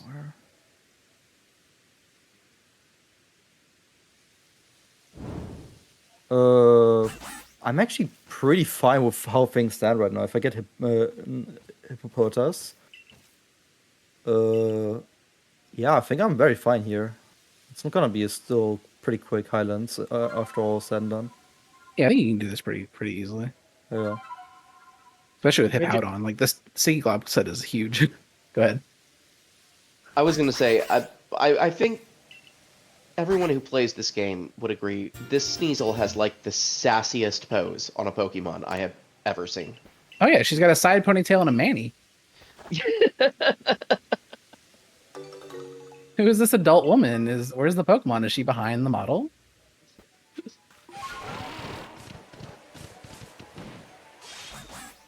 Alright, everyone's favorite.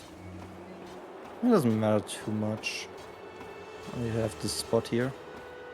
And this hill I can bounce off. Oh my God, I thought I saw the weather changing. That video lives in my head rent free. Mail. Do I have time right now for just a couple donations? Yeah. Okay. I have another out. Oh, that's so unlucky. There's like 95% plus. It's fine.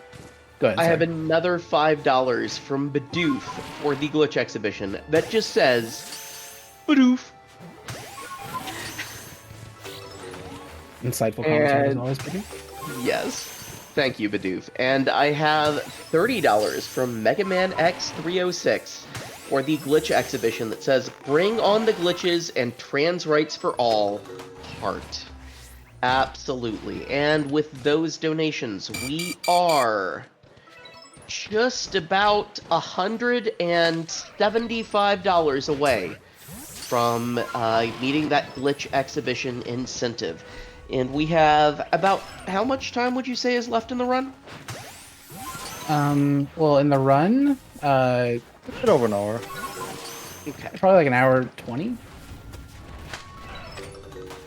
Right, so you heard him, chat. A little over an hour to meet that incentive. And don't forget, if you donate $25 or more at once, you are being entered into our prize drawing for the weekend, thanks to the incredible generosity of our Fastest First community. We are thrilled to offer a different assortment of prizes, as well as a unique grand prize for each day throughout the event. During our weekend stream, cumulative donations of at least $50 during the stream will automatically qualify you to win our weekend grand prize, a 512 gig LCD Steam Deck donated by Sonic Mega. Additional prizes are available as well if you make a single donation of at least $25. For a full list of the prizes available each day, use the command PRIZES in chat. Okay, so Blood has like a scary small amount of Pokeballs left. I hope he didn't need an unspotted hippo, because he didn't get one. Because as soon as you stunned the Hippowdon, the little hippos were spotted. I need to do this. Yeah. That's why I always go for a hippo catch first. Or There we go. Or Hippowdon. Okay.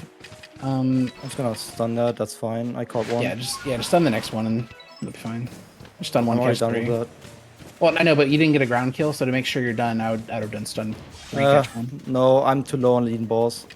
No, but you have another sticky glove, is what I'm saying. You already caught one. Yeah. But I didn't get a spawn anyway, so... Okay, that's fine. I need everything I got for Voltorb at this point. Alright. Careful. I need to launch one.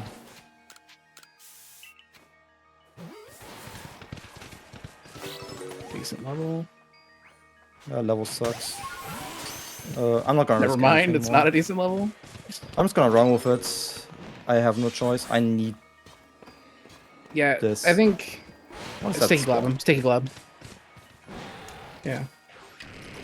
Makes it like... 53, but doesn't matter. Oh, come on. Sticky glove him again? Can I... I don't think you can do Voltorb. I mean, you can do Voltorb if you catch 1 scare 5, but Yeah, that's my plan. no Mischievous though, got- unfortunately. More than enough. Oh, you know what? Yeah, that's smart. Okay. I like I'll that. pick up some extra points. I was like, why are you going for that if you can't catch it? But yeah, you totally can. I can finish Ghastly here. Hold up. If there's one up here. Hi, Rotom. I can go down again. Yeah, actually, yeah.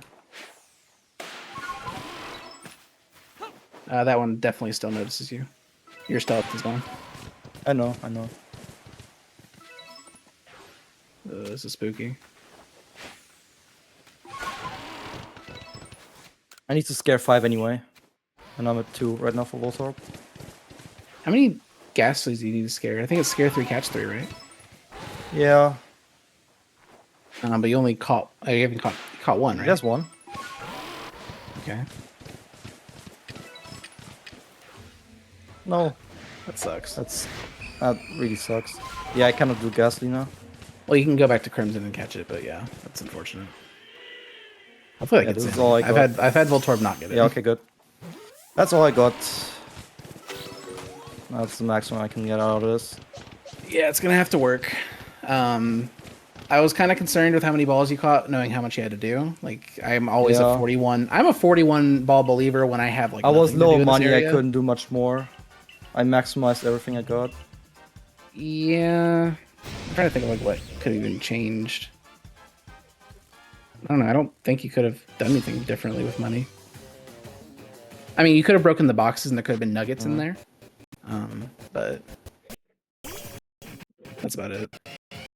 Alright.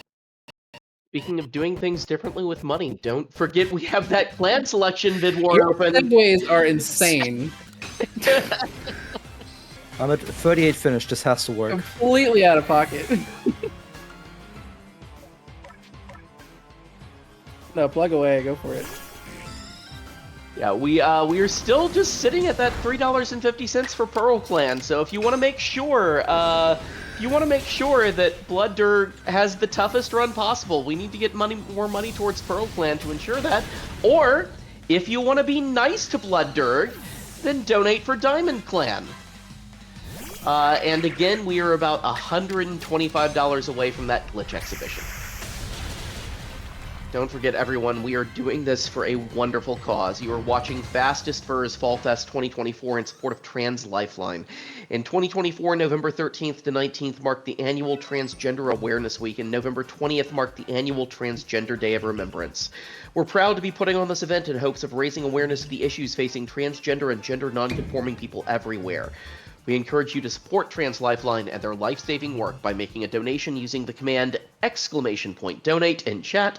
And for more information, please visit translifeline.org.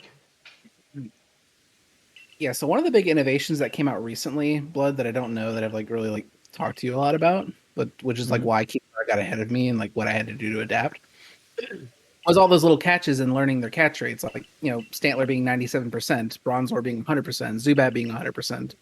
Chingling being 97%. All these catches, they're worth a ball throw because the 20 points you get for each of those catches adds up.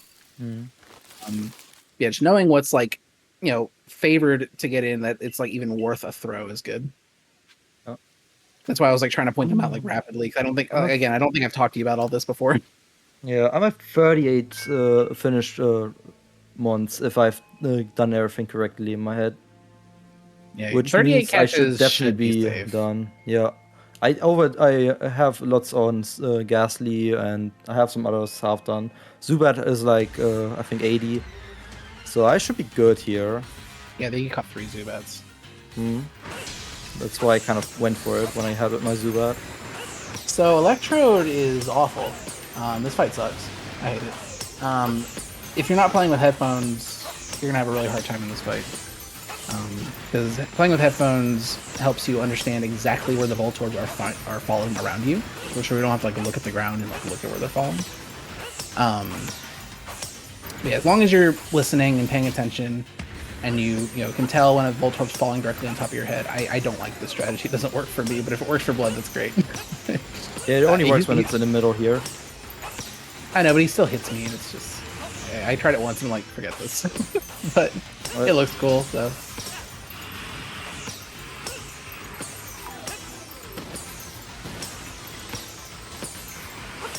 Yeah, easy. That might have been one of the fastest Electros I've ever seen. Well, it's average for me. Okay. Okay, buddy. It's just, when you get in the middle, it's just that fast, Okay, buddy. BloodDerg with the casual brag. All right. Easy, Tiger. Would you, now that Electrode is done, would you like me to share some very, very good news? Yeah. We have met the glitch exhibition. It is happening. Let's go. Thank you, chat. We are only $127 away from 10K. Let's get there by the end of the run.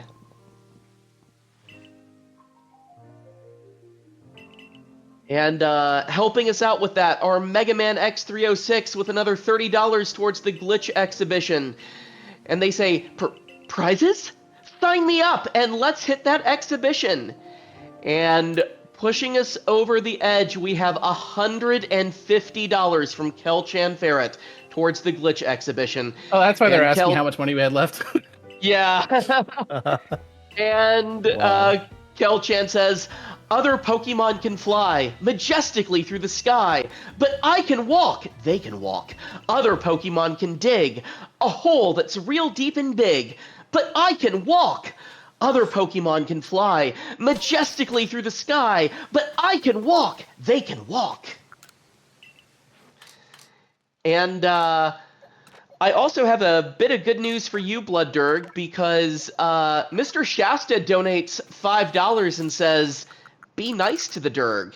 Give him Diamond Clan.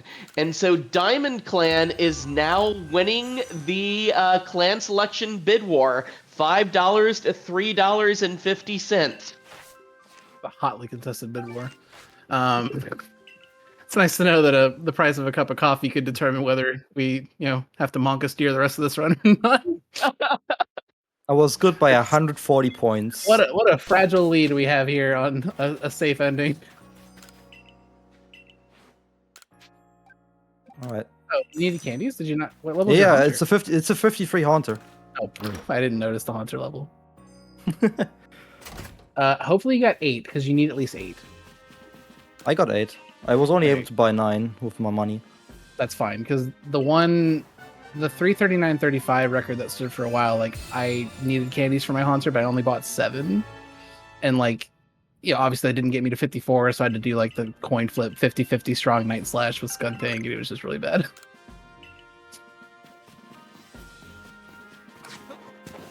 So I have replaced third for a little bit. Some men just want to watch the world burn. Yeah. But third will be back in the party very soon. Mr. Shasta's one of them. Honestly, I'm surprised that my pace is still this good despite this disaster of a research. This is still better than my prep run. I mean, it's nice when you have another runner in your ear to bounce ideas off of. Again, I cannot tell you all how wonderful it has been and I think Chad agrees with me very much, just to watch two runners who are the absolute best at this game collaborating on a run in front of our eyes. It's been such a wondrous thing to watch. Yeah, like this Thank isn't you like all so much.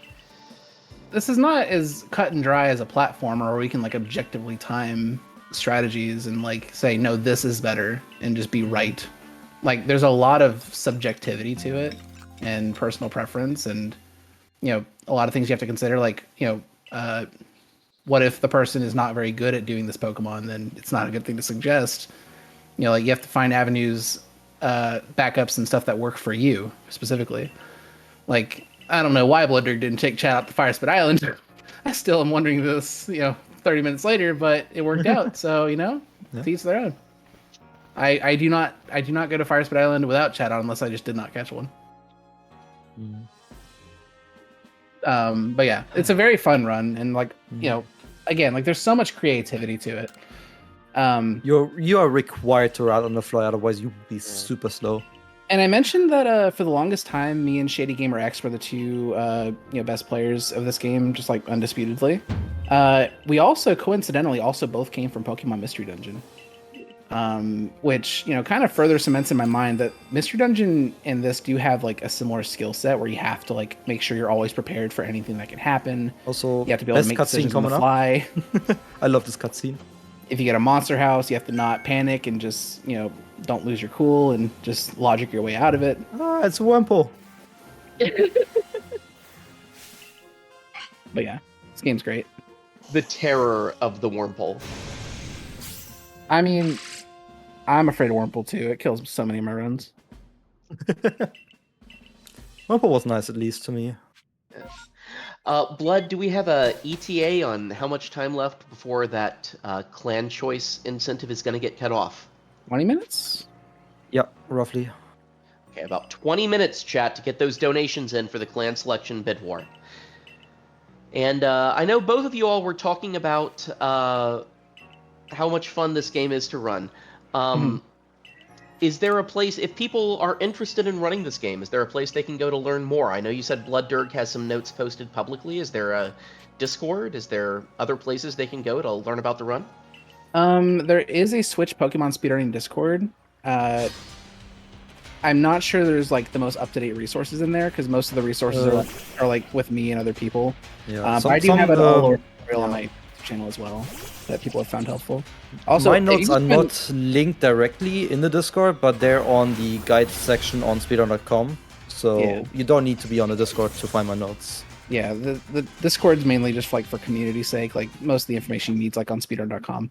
Also, if you just come into my chat or like come to BloodDerg's chat or anybody, like we're all willing to help. Like, like there's some things that can be complicated in this game, like that it might just help like seeing somebody try it differently. I don't know, like there's some Pokemon research in this game that like I've struggled to approach, and just seeing somebody like approach it from a way I never would have thought of. It's like, oh yeah, why wouldn't I do that? The people that have put a lot of time in this game have no qualms with answering questions. Yeah. And also, at this point, now that the research is done, it is much more like a traditional Pokemon run. Yeah, we are speedrunning now, just pure and simple. Now, I just mentioned in platformers, we can objectively measure things cut and dry. You can do that now, too, with movement. You can objectively say this movement's faster than that movement. Trans rights. They did. Weird. I wonder why they'd say that.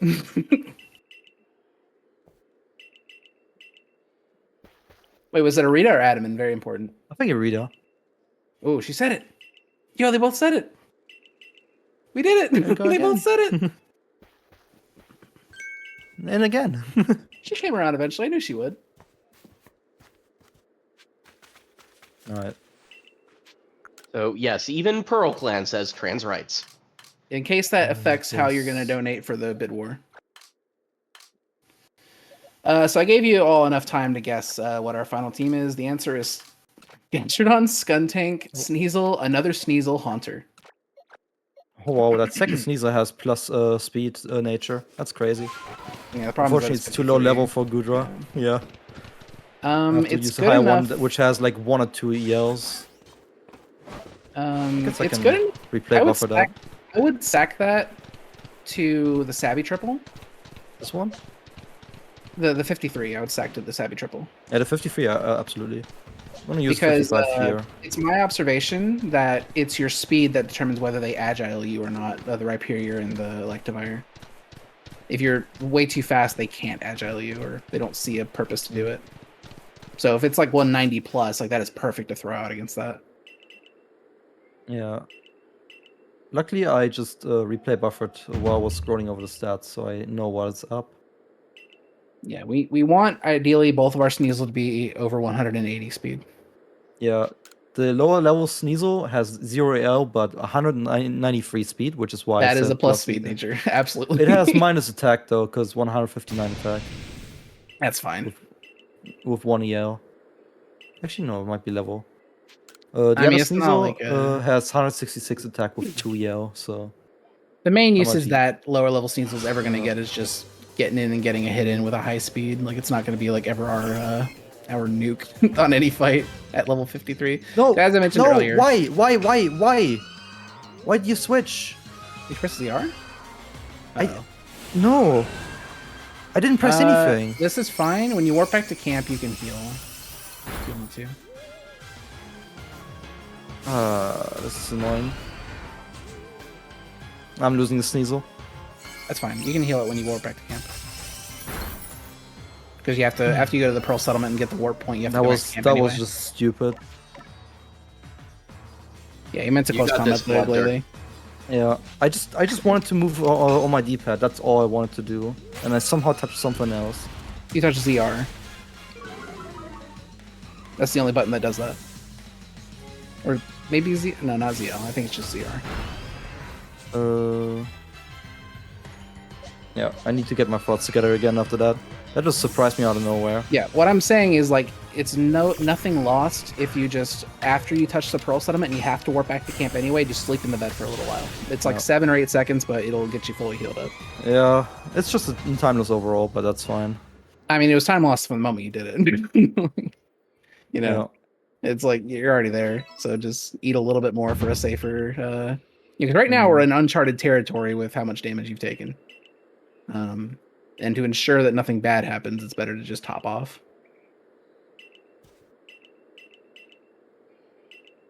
At least that's just how I see it. I should have the speed to go first anyway, so that shouldn't... Shoutouts to the dude going shirtless in the coldest place in the world. They're like in the AGDQ run, I think we said that they had like Midwestern energy because like Arita got here and she's like, please, I'm practically sweating. Like the Pro Clan are just Midwesterners. They're like, huh, I'm not cold. You think this is cold? It's negative 50 where I'm from. Yeah. This is Sabi. We have to chase Sabi. Nice to meet you. Trans rights! Trans rights! That's actually the first thing I say to anybody too. I shouted as well.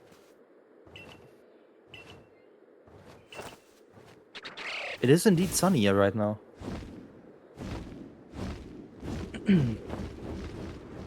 But for how much longer?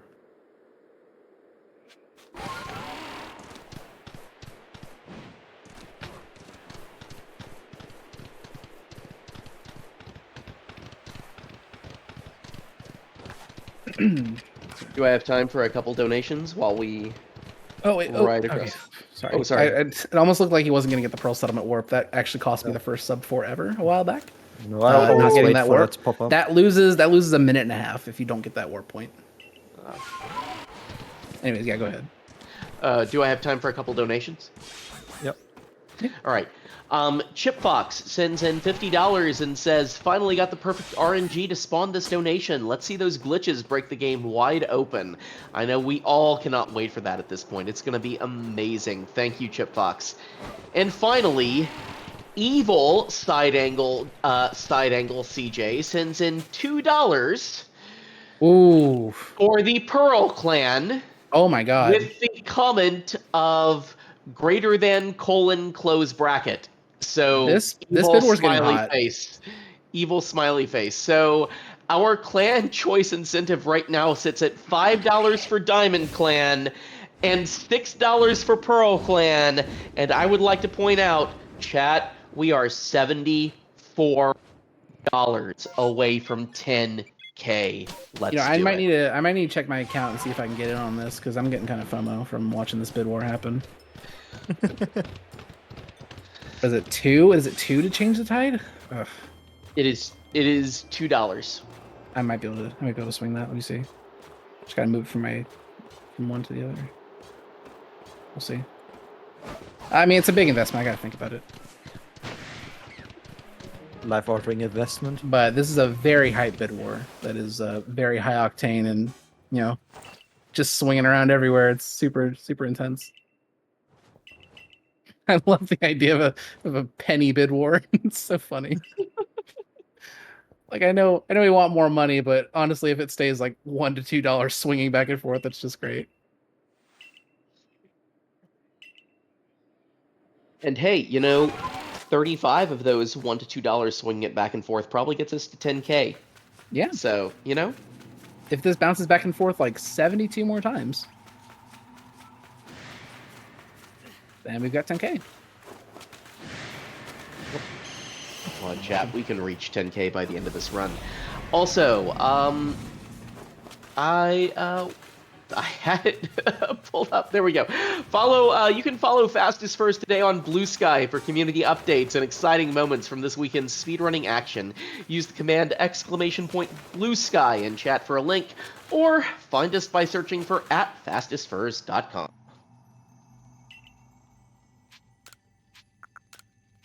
Okay, so luckily these puzzles are always the same. So there's just, if you just memorize, rock, steel, ice, I steel, rock, like whatever it is, you'll always be able to get through here. You're supposed to, all of these little Reggie statues have a symbol on the front, or symbol on their chest. You're supposed to like start from the door and look at the symbols going away from the door. And, recite them in that order from closest to farthest from the door. But I mean, they're not moving. They're not switching around every time we come in here. They're always there. And they tend to make nice patterns on inputs, so you don't really need to memorize everything. Just kind of like the half of it. Yeah. They got cheeky with some of these too. Like some of them are like hiding behind walls that you can't see unless you like explore a little bit. But yeah, so for those who have had a big peek thing to at my dodge. inventory, yeah, I have some stealth spray still, which is why I tend to craft more than I really need to. Yeah, smoke bombs. Because this alpha can be a bit annoying to get past. No smoke bombs. Okay. There we go. It's looking the other way. Okay. Yeah, for those that haven't seen the catch ball run, that Gallade is capable of OHKOing Volo's whole team in the post game by itself. We need to do a little bit of buffing up though. A little bit, but I mean it's mostly just yeah, raw work and skill from the Gallade. A few moves and a few this and a few that, and we can kind of breeze through the fight. Shock's power guard, just if you got those lying around. Yeah, level 80 roughly. Yeah. Maybe boost the defenses to survive some more hits. Teensy bit, yeah. But once you've done all that, it's it defeats Volo all on his own. Now Giratina, not so much, but Volo, yes.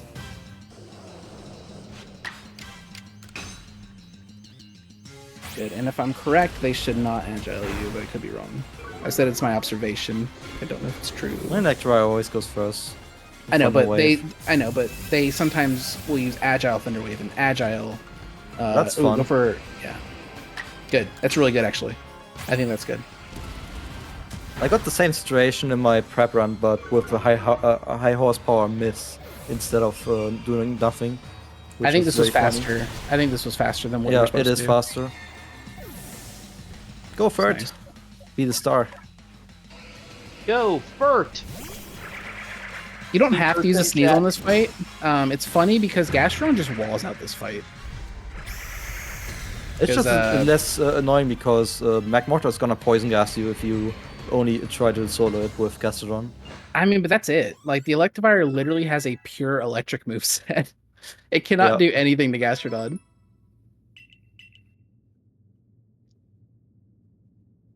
Alright. Nice. That's why we picked up the candies. And now it's just mastered Shadow Ball. Well, yeah, I was about to say, the reason 54 is important is that is a level that Haunter masters Shadow Ball, which allows you to use Strong and Agile.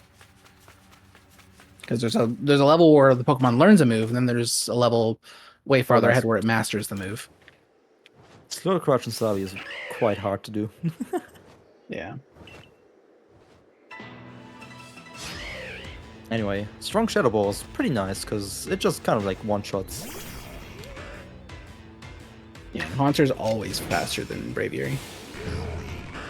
Oh yeah, so for those that are wondering why Shadow Ball is affecting a Braviary, Hisuian Braviary is Psychic Flying, not normal flying.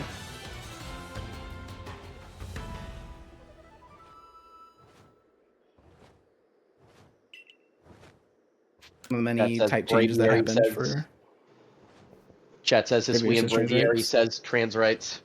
I think it does, yeah. Oh, it's got that on, yeah, it's got that on its, I never noticed that. Rights. Oh my god. It's crazy. Never noticed that. It's got trans right eyebrows. Oh yeah, I forgot. I got the story mode thing for the run going. It's been posted to my chat. I gotta see this. Hold on. I want to see Run.GG roasting the hell out of you. Hold on. Yeah. It's not. It didn't cache, so I don't see the previous chat messages. Cringe. I can show you after. I'm just imagining it's just going off on you and like, yeah, BloodDerg lost 2 minutes on the entry split. That was the worst split he's ever had. It's like just roasting you. No, like honestly, like despite the beginning, this has actually been a pretty good run. Yeah. I'm just like, I need to really start a grind of this. My goal is to hit 345 to gain 5th place on leaderboard. That's the minimum goal I'm gonna go for, and then I'll see how I feel. Yeah, the current world record for this game is 3:36:40, but that is not to take away from people that are in the 3.4x or 3.5x range. This game is extremely hard. And it takes a lot to even get a sub 4 in the first place. Like, it takes a lot of, practice and getting good at just everything in the game. And then even to get it below a 350 is just another grind entirely. And to get a sub 340, don't. Please don't. I lowered myself far enough here because if you take 4 damage, until that 4 damage wears off, you cannot interact with the ice thing. It's very funny. What were you gonna say? I was gonna ask, what are your all? What I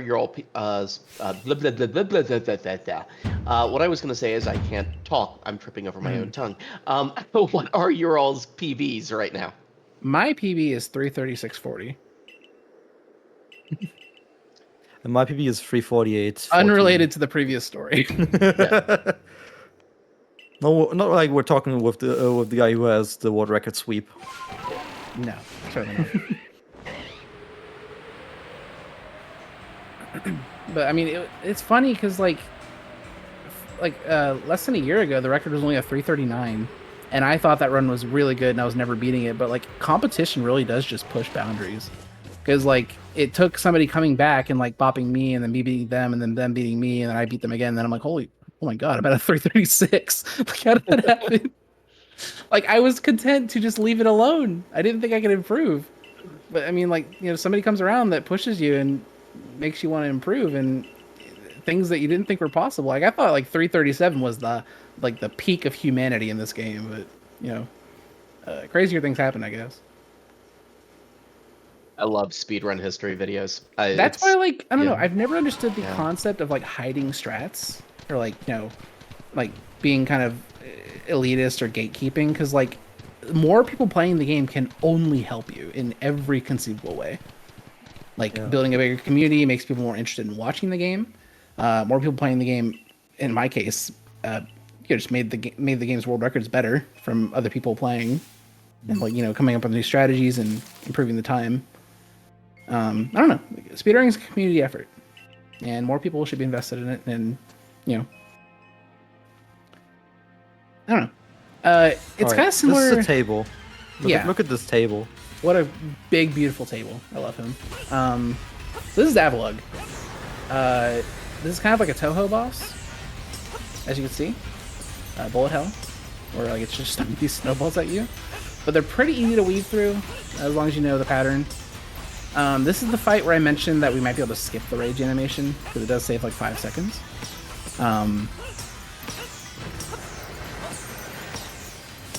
So what BloodDerg's going to want to do is pretty soon he's going to want to stop throwing bombs at it. Okay, so yeah, he deliberately kept it above half HP until it started throwing the icicles. Because if he goes below half, the icicles will be twice as fast, and he's not able to get a bomb throw between each icicle. And that will allow him to get enough hits on the Avalug before it completes its cycle that it will die before it gets the chance. Oh, I don't know how that didn't hit you. Yeah, I'm surprised myself. I don't know if this is rage skip though. Good. If I don't miss. Yep, nice. Good. Yeah, that saved 5 seconds, because, like I said, he's invulnerable during that rage animation. So by skipping it, he, skipped having to like sit there and wait for him to calm down. I think delaying more hits kind of delayed that slightly more to help me do that. Yeah. What was I gonna say? Oh yeah, like just to elaborate on the point of like community effort and speedrunning, like it's similar to like competitive like fighting games or whatever. Like I remember I once heard like a pro Smash player named DeBuzz say like like why are you like telling him how to beat your character? Like why are you giving him advice like on how to beat your character like in the matchup? It's like, well, if he gets better, then I get better. Then I have to improve to beat him. It's like, oh yeah. So like if everyone knows how to beat you, and knows how to exploit your character, then you have to find new ways to beat them in the matchup, and everyone improves. Literally everyone improves. Yeah, DeBuzz is great. I'd like to point out, I knew you'd pull that off, trans rights. With trans rights, we can accomplish a lot of things. So this is actually where the all lords run would end, as we've beaten the last lord. But any percent has another 50 minutes to go through, and we're gonna need that. I would say we'll need the clan bid war name in like 10 minutes, maybe. All right. Chat, there's you got a bunch of 10 minutes coming up. 10 minutes to get those clan snipes in. But yeah. And so get those clan donations in. We are only $74 away from 10K. And Team Fastest Furs is proud to welcome Dragon Roast Coffee as an event sponsor for Fall Fest 2024. Dragon Roast Coffee is a dedicated coffee for gamers and the gaming community. Their small, passionate team puts their hearts into roasting coffee to order, and each batch is roasted with the mythical heat of dragon fire, or, for this game, Charizard fire, infusing a touch of enchantment in every sip. There's no Charizard in this game! Oh, yeah. Use the command !coffee in chat for a link to their website, dragonroast.coffee. While shopping, enter the promo code FALLFEST at checkout for 10% off your order. Plus, for each 12-ounce bag of coffee purchased, Dragon Roast Coffee will donate $5 directly to Trans Lifeline. Yo, Albie. Albie's another runner of this game. Hey, thank you for the raid, Albie. Welcome in. I mean, Garchomp's in this game. It could be Garchomp Breath. It could be Garchomp Breath. Yeah. That's really it. Like, it's the only dragon except for the Goomy line, and Goomy's not very scary. And I mean, you got legendaries, but that's about it. They're not real. Are you sure about that? Yeah. So anyways, I want to elaborate while we are in the final minutes of the bid war. The strategy to beat Dialga in a regular fight is to use strong close combat and pray you do not crit. Because if you crit and kill Dialga, you have to start over and you lose like a minute to a cutscene that tells you not to do that. But after that, you put him to sleep ideally with hypnosis. You said they're not real. Look what happened to the sky. How can you do this? I haven't seen them yet. You can't convince me they're real. I haven't seen. If seeing is believing. But yeah, then from there, when Dialga's in like reddish health, you go for a hypnosis, and that should be a guaranteed catch. For Palkia, we have nothing super effective against it. Absolutely nothing. Because Palkia is only weak to Fairy and Dragon, I believe. And yeah. We don't have any Fairy or Dragon moves. So I guess the ideal strategy we're going to have to do is go for a strong poison jab with Sneasel and pray for a poison. Because the status effect is a massive boost to the catch rate. And then from there, just chuck balls. But, I mean, it's only like 50% to poison. Mm-hmm. So it's pretty cursed. I guess if that fails, you could go into Haunter and do the hypnosis thing. But it's just a lot less damage than close combat is doing. Like the strong poison jab only puts it at half, so it's just super scary. Like I had this incentive at RPG Limit Break, and my party almost wiped a Palkia. Like it was rough. Well, it's better than critting Dialga. Yeah. Which is also a funny thing that tends to happen sometimes. Yeah. Hasn't happened to me in a while, and I know I'm extremely overdue for it. It keeps me up at night. I know, like, on a really good run of whatever category I'm playing, it's going to happen. With my luck, it's going to happen during my next Quinfecta attempt. And, ugh, it's awful. You can softlock in this very section if you want. Yeah, so during this black screen right here, the game gives you control of your character. You have control of your character during a lot of black screens, and you're able to like turn your camera beforehand. I think BloodDerg said that at the beginning of the run. Yeah. If you walk left past Celine, you will soft lock the game because she will think you are infinitely behind her, and she will tell you, "Come on, we gotta go," and she'll try to pull you forward, but she can't because you're ahead of her.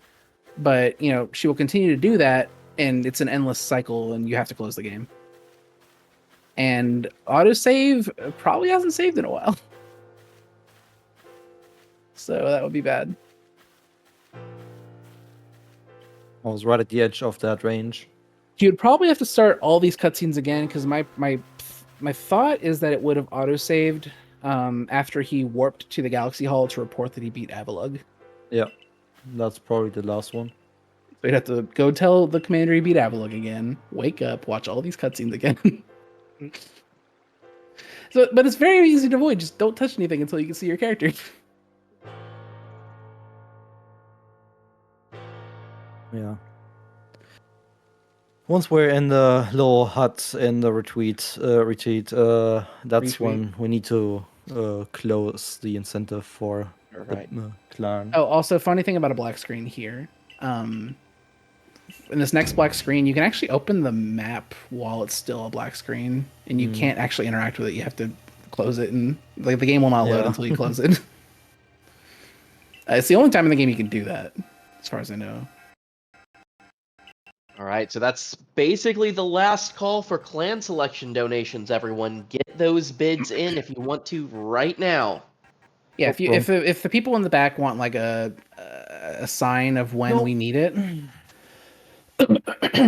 I'm just trying to warp to the arena. It's fine.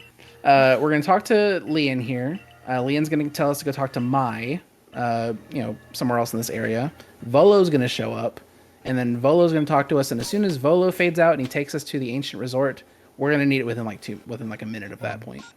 Okay. So as soon as we leave this area, we probably want this that name. Small connection issues right now. I just wanted to point that out.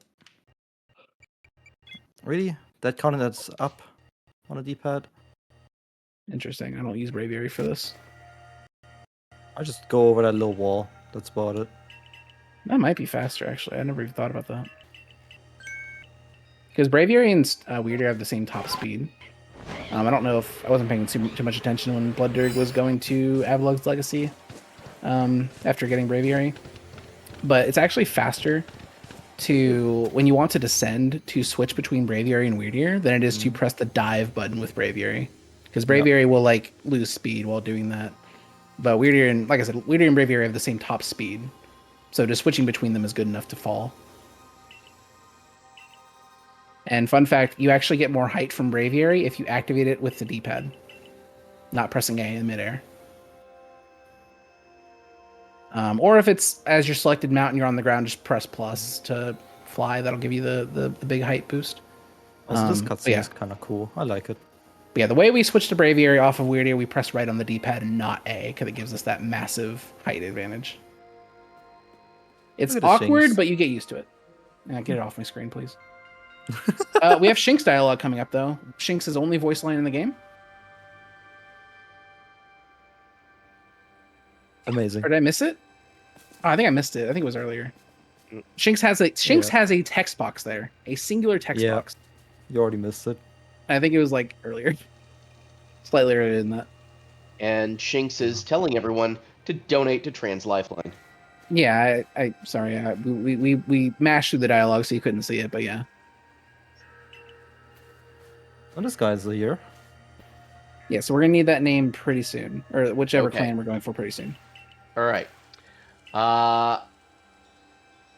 As soon as this fades out, I will give it one more refresh, and then...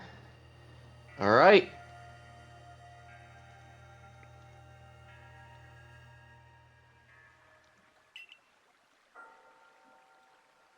Yeah, this is the retreat. It's kind of like a little cozy place, looking like the Mylands. It's between Mylands and Coronet, I think, on the map. Yeah, it's kind of like in the corner between Mylands, Coronet, and Coastlands. It's like where Veilstone is in modern Sinnoh on the map. And with a grand total I thought of it corresponds to Celestic Town, actually. Oh yeah, it is exactly Celestic Town, but it's in that like area where Veilstone is. Mm. And I did my one last refresh. And with a total of $6 to $5, really close. Your life is difficult. I'll be fine. Hooray! We are in Pearl Clan mode. Joke's on you guys. Arita has less text at the lakes that we're going to. That's basically where the benefits end. And also, this is gonna be my very first time doing Palkia first. Yeah, he's an adamant believer. Yeah, I just think he looks hot. We've talked about this. I'm like, but BloodDerg, like for Catch 'Em All, it doesn't matter as much. It's like BloodDerg, you should be picking Rita. He's like, I like Adam and Smile. I'm like, okay, yeah, that makes sense. I mean, can't fight with that logic. Right? Furries. Yeah. you know, being gay, that definitely plays a role into it. Yeah. Like, yeah, I never consider it from that angle. That kind of trumps my logic. Look at him. Beautiful hair and sands and everything, Why not? But at the lake where you fight Overquill, that we're going to like last, I think. Nice slow crouch. Adam's like, be careful. Totally that inconvenient place. They basically tell you something about the alpha before you fight it. Now, and for Overquill, Adam's like, be careful. That thing is very poisonous. My father used to tell me about all this. And then Arita's like, oh, a fish. It's like night and day how much shorter Arita's text is than Adam's at all the lakes. But the problem is they get to fight Palkia. Palkia is an easier final boss and Dialga's easier to catch. Yeah, so like objectively, like in any percent, like Dialga's better. But in Catch 'Em All, where you're rank 6 and you're probably not got the same team layout as any percent, like I think Palkia is better. Because Palkia does have an easier time on Charm, which is the actual final trainer battle of the run, which is kind of annoying because it isn't that special. We fight Charm from the Misfortunes one last time. This is actually a strategy I found. Why are you pressing A? Why not? because I literally just explained that is less height. I literally just. I'm better at what pressing did I, A than What did I doing just D-pad. say? It's fine. I think it's still equals to the same amount of remounts anyway. No, it isn't. That was way Really? slower. You I could skip tell. one remount? Yes. That's crazy. But anyways, you can just climb up the wall with Sneasler. But I found that like if you drop off a wall, the problem with Braviary is like once you've done an ascent, it will not give you another ascent until you've been grounded. Like if you switch to Braviary, switch something else, and then switch back to Braviary, it's not going to give you another ascent. But I did find out that dropping off of a wall while you're Sneasler does count as you becoming grounded again. So yeah, you just kind of climb the wall, Sneasler, drop, fly, grab the wall again, drop, fly. And you can climb up the wall a lot faster than just moseying your way up there. There's one cool thing coming up for which I have bought myself a little €10 keypad. Oh yes, I mentioned earlier in the run that anytime the Switch OS appears, you can use an external USB keyboard. I would have actually gone. I've actually liked going Haunter here first recently, but he got the 50% crit. Let's go. Haunter, I don't see the issue. Just get the crit. Haunter always kills Zoroark, but if Zoroark chooses to use Shadow Claw, Haunter and its descendants are gone forever. Yeah. I mean, how much more dead can a ghost be? Yeah, but usually I've noticed that the Zoroark likes to use Nasty Plot. But anyways, Yuxi's gonna ask us a riddle. Combi, Zubat, Unknown, Magneton, Dusclops, how many eyes do they have? The answer is 60131. And you can type that in with a keyboard. It saves like 1 second, and I would use it even if it's slower because it's funny. Like I had this, it was so funny because I went to Midwest Speed Fest and I never told Helix what it was for. So that sat on my desk for like 2 hours. They saw me set it up and they didn't know what it was for. Until I finally got to this part. I'm like, aha! I have my handy keypad exactly for this moment. I'm a bit sad because I had the Sneasel accidentally die on the fight earlier in Iceland. It's not 56. So it is a bit harder to kill Gudra. If it has good defenses to begin with for that. Mm. Yeah, if the Gudra... So all these are random wild Pokemon. So they have natures, they have... wild alphas have 3 perfect stats. If the Gudra is plus defense, it is impossible to kill without a crit. Just full stop. It's a bad range anyway, even if it's like neutral, and if it's minus defense, it's not even a guaranteed kill then, I don't think. Like, it's a very bad range to kill this Gudra. Especially because it's variant and, like, I don't know. You never expect it. But I'm +1 attack EL, so it's not too bad. Yeah, unfortunately, the thing that matters most is the level. Bit. Like, it'd be better to be level 57, but you couldn't really do that because you didn't get a 56 Sneasel. Mm. And I had to cut my losses already. Yeah. I'm sure I'll be fine. I mean, look. We missed this range so much that we have backup strategies for every way that we miss this range. Yeah, and one of the backup strats is probably going to be shown off here. Because like when you miss the range, there's a couple things that can happen. Gudra can go for Shelter, which is a broken move in this game. They nerfed it to hell in Scarvi.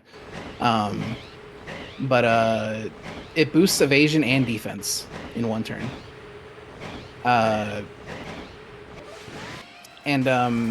It could go for Iron Tail and hit you, which is pretty good. It can go for Iron Tail and miss, which is interesting. But everything Gudra could possibly do, we've all seen.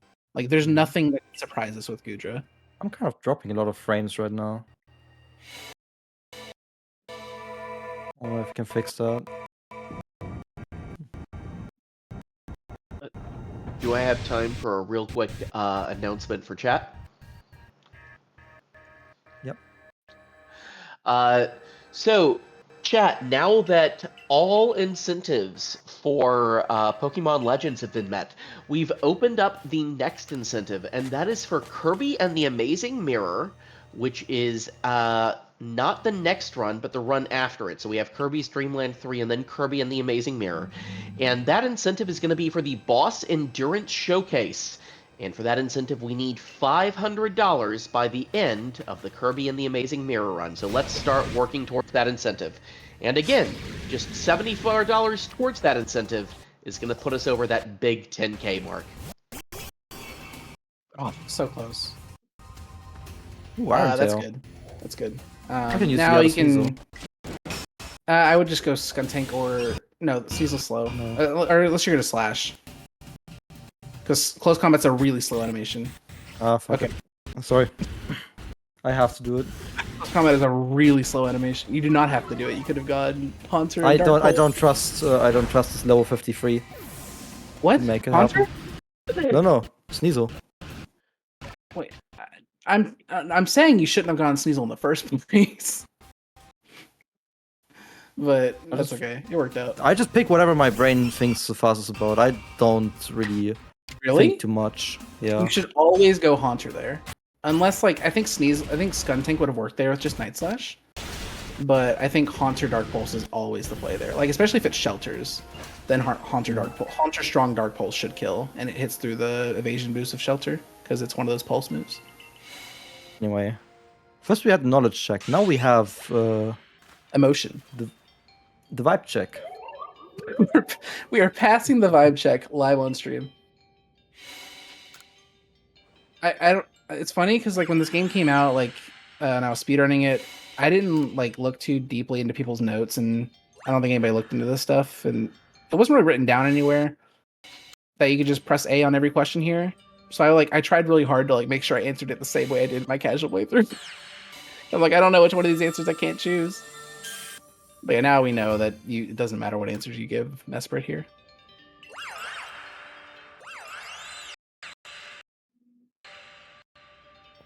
Okay. Anyways, now that we've got our token guaranteed miss on Goodra range, and we got the Zoroark, the Overquill that's coming up is both the easiest range to hit and the least impactful to miss. If you miss Zoroark or Goodra, that is 30 seconds each on average. But if you miss the kill on Overquill, first of all, the first thing it does is use Double Edge and damage itself and you. And then if you fail to kill it, it does another Double Edge and kills itself. So it's only 10 seconds if you miss the range. Oh, but this was very important. This is why we needed the Diamond Settlement Warp earlier. Because, like I said, we need to come back to the lake in Crimson Mirelands. And the closest warp point to that lake by far is the Diamond Settlement warp point. And if you don't get that, you lose 30 seconds because you have to warp to the Brava Arena. It is an anti set.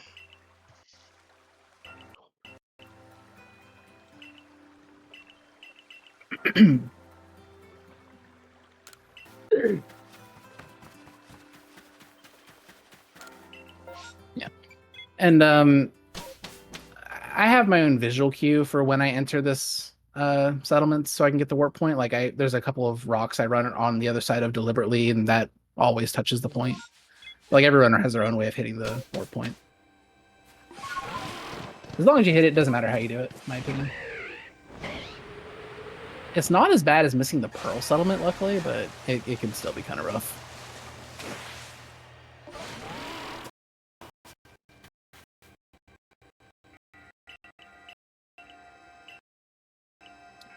Yeah, we're on pace for like a low 3-5x, which honestly, for a no reset when BloodDerg has not been playing this game beyond like the previous month, is pretty good. Well, I did kind of pick it up a bit, and I made myself practice saves and stuff like that. I'm kind of like a bit more ready than I normally would be. You're not like deeply like I've been running this for 6 months straight, de-roasted. Like, so like I don't know. I think this is a pretty good showing, especially like with pressure in a marathon when a lot of things are going statistically wronger than they should be allowed to. Yeah, especially like Shinx and all that. Like that was absurd.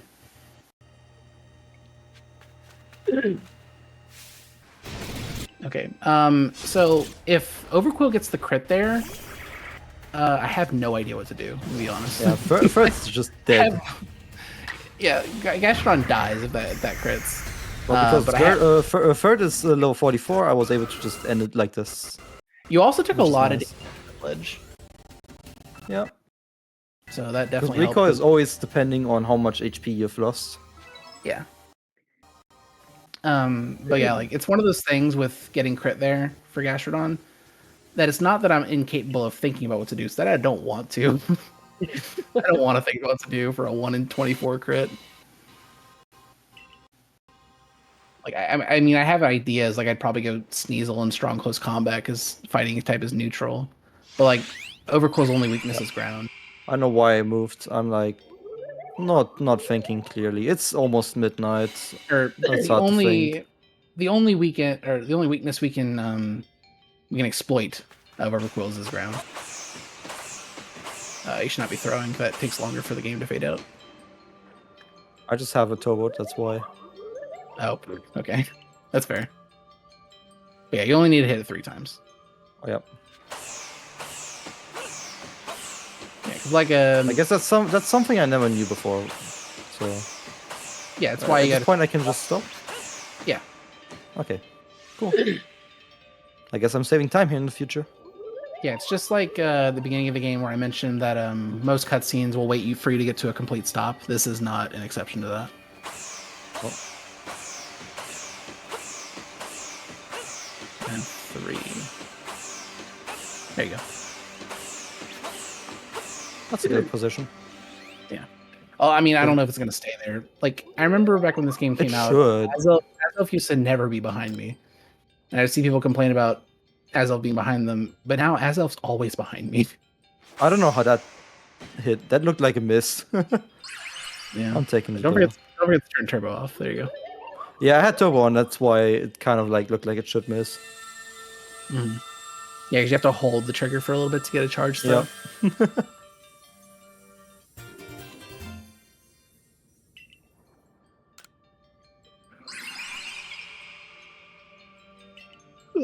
Anyways, those lakes went well. You only missed the Guja range, which if you run this game, you just expect to miss the Guja range. Yep. To my PB, I only lost 8 seconds, so that was pretty decent. Yeah, pretty solid. Yeah, when we said this was going to become a regular Pokemon speedrun, we weren't kidding. We have a bunch of ranges we got to hit. Like, this is about to be a very battle-centered speedrun.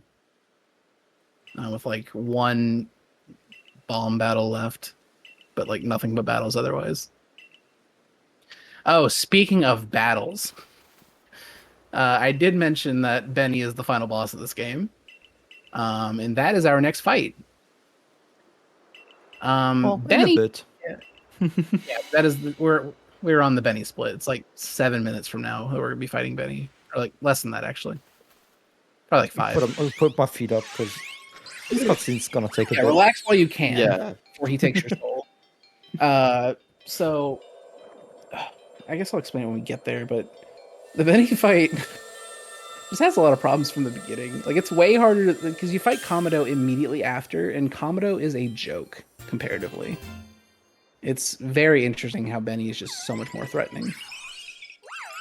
I mean, it already starts with the first move. Yeah, and honestly, I know it sounds stupid, but I think getting hit by Hypnosis is optimal in that fight.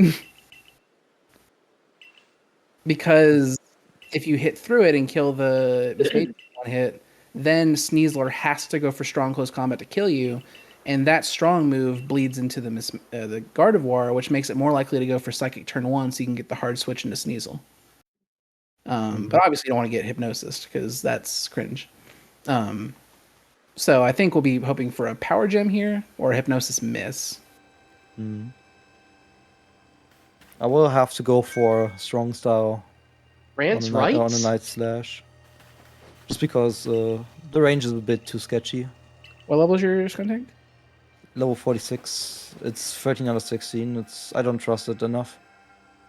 I mean, nothing bad happens if you miss it. He just uses a potion. So I mean, it's up to you. But if you lock yourself out of the perfect fight if you don't go for it. Yeah. It's just like Sneasler is definitely kind of like guaranteed to kill me. If it does do 2 moves. It's not going to do 2 moves. Well, my last in my prep run it did.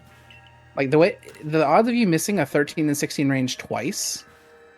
Well, actually, I shouldn't say that. You did miss 4 shrink. Yeah, that's why I'm worried.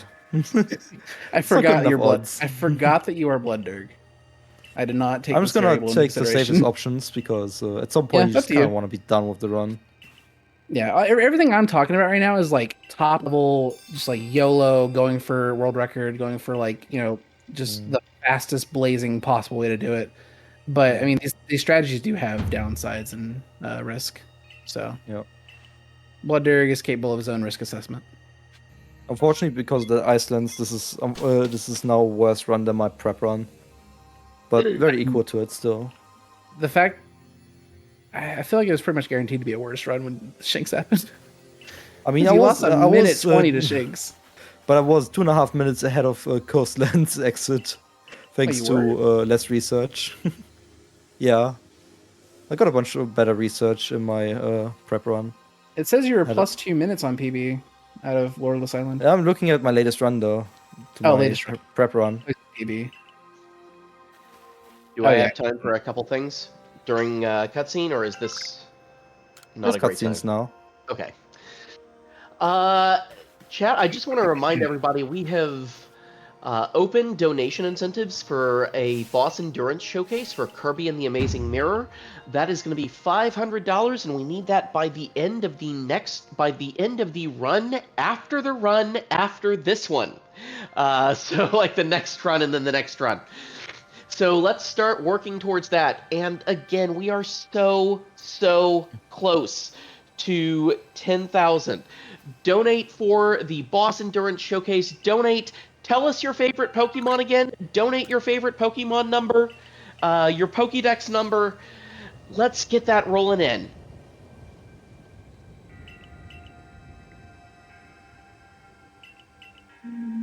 Okay. So this cutscene's practically over. We have an alpha to dodge here, but the reason the Gallade and Snowpoint Temple is so scary is because it's harder to dodge Alpha Vision on foot than it is on Weird Ear. But as long as BloodDerg, as long as the Electivire here isn't in an awful spot, BloodDerg can react and avoid the aggro. Easy. An awful spot, easy. So the way that Pokemon turns work, people might think it's RNG, like, how did it see me?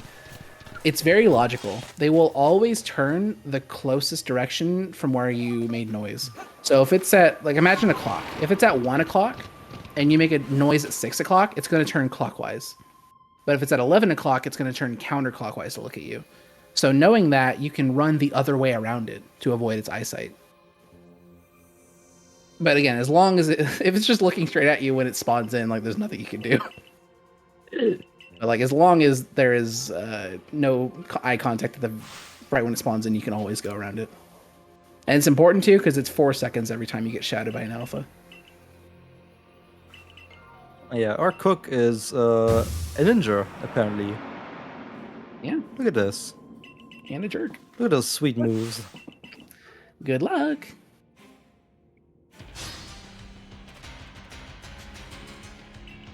Nice backflip and all. Got this classic ninja pose going on.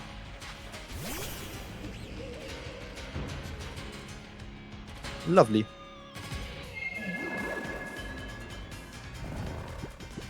I guess I couldn't even do what I wanted because I mistimed the input.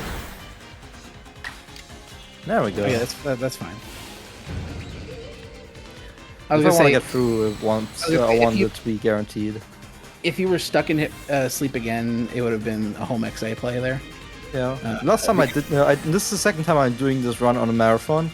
Oh, it killed you the quick attack. That's so toxic. It's gonna get a move against third, isn't it? I hope not. Please. Okay, good. Close though. But yeah, I would not. Oh, right. In close combat. Right. Okay. Yeah. Yeah, go for sure. Oh, now you're. Yeah. But hopefully it doesn't kill you. This is a variant of a fight I have never seen before. This is why Benny sucks. This is why. Things happen. At least the kill is pretty guaranteed here, so it's not too bad. But what you call mind? Okay. Hey, well now you can switch to Sneasel because you're dead. It's all good. Regular poison jab always kills Gardevoir, by the way. I don't know why I was always doing strong, but just do regular. I guess it usually Calm Mind, so... I guess that's probably what I was thinking. Yeah, my notes just have strong poison jab, so... There's I don't know who it was, a lot but of small things that I can optimize in my notes. Yeah. That's good. He didn't Swords Dance, so waste your time. Now, Haunter always kills him with strong Shadow Ball. Yeah, I don't know who it was, but somebody came in my chat and said, why are you doing the strong poison jab on Gardevoir? And I was like, because you need to do that. And they were like, no, you don't. And I'm like, oh. I think you need to do it when it's Calm Mind, so... Yeah, that makes sense why I thought that was the case. I was strong poison jab because Galley hates me when I don't. I mean, that's really a bad reason.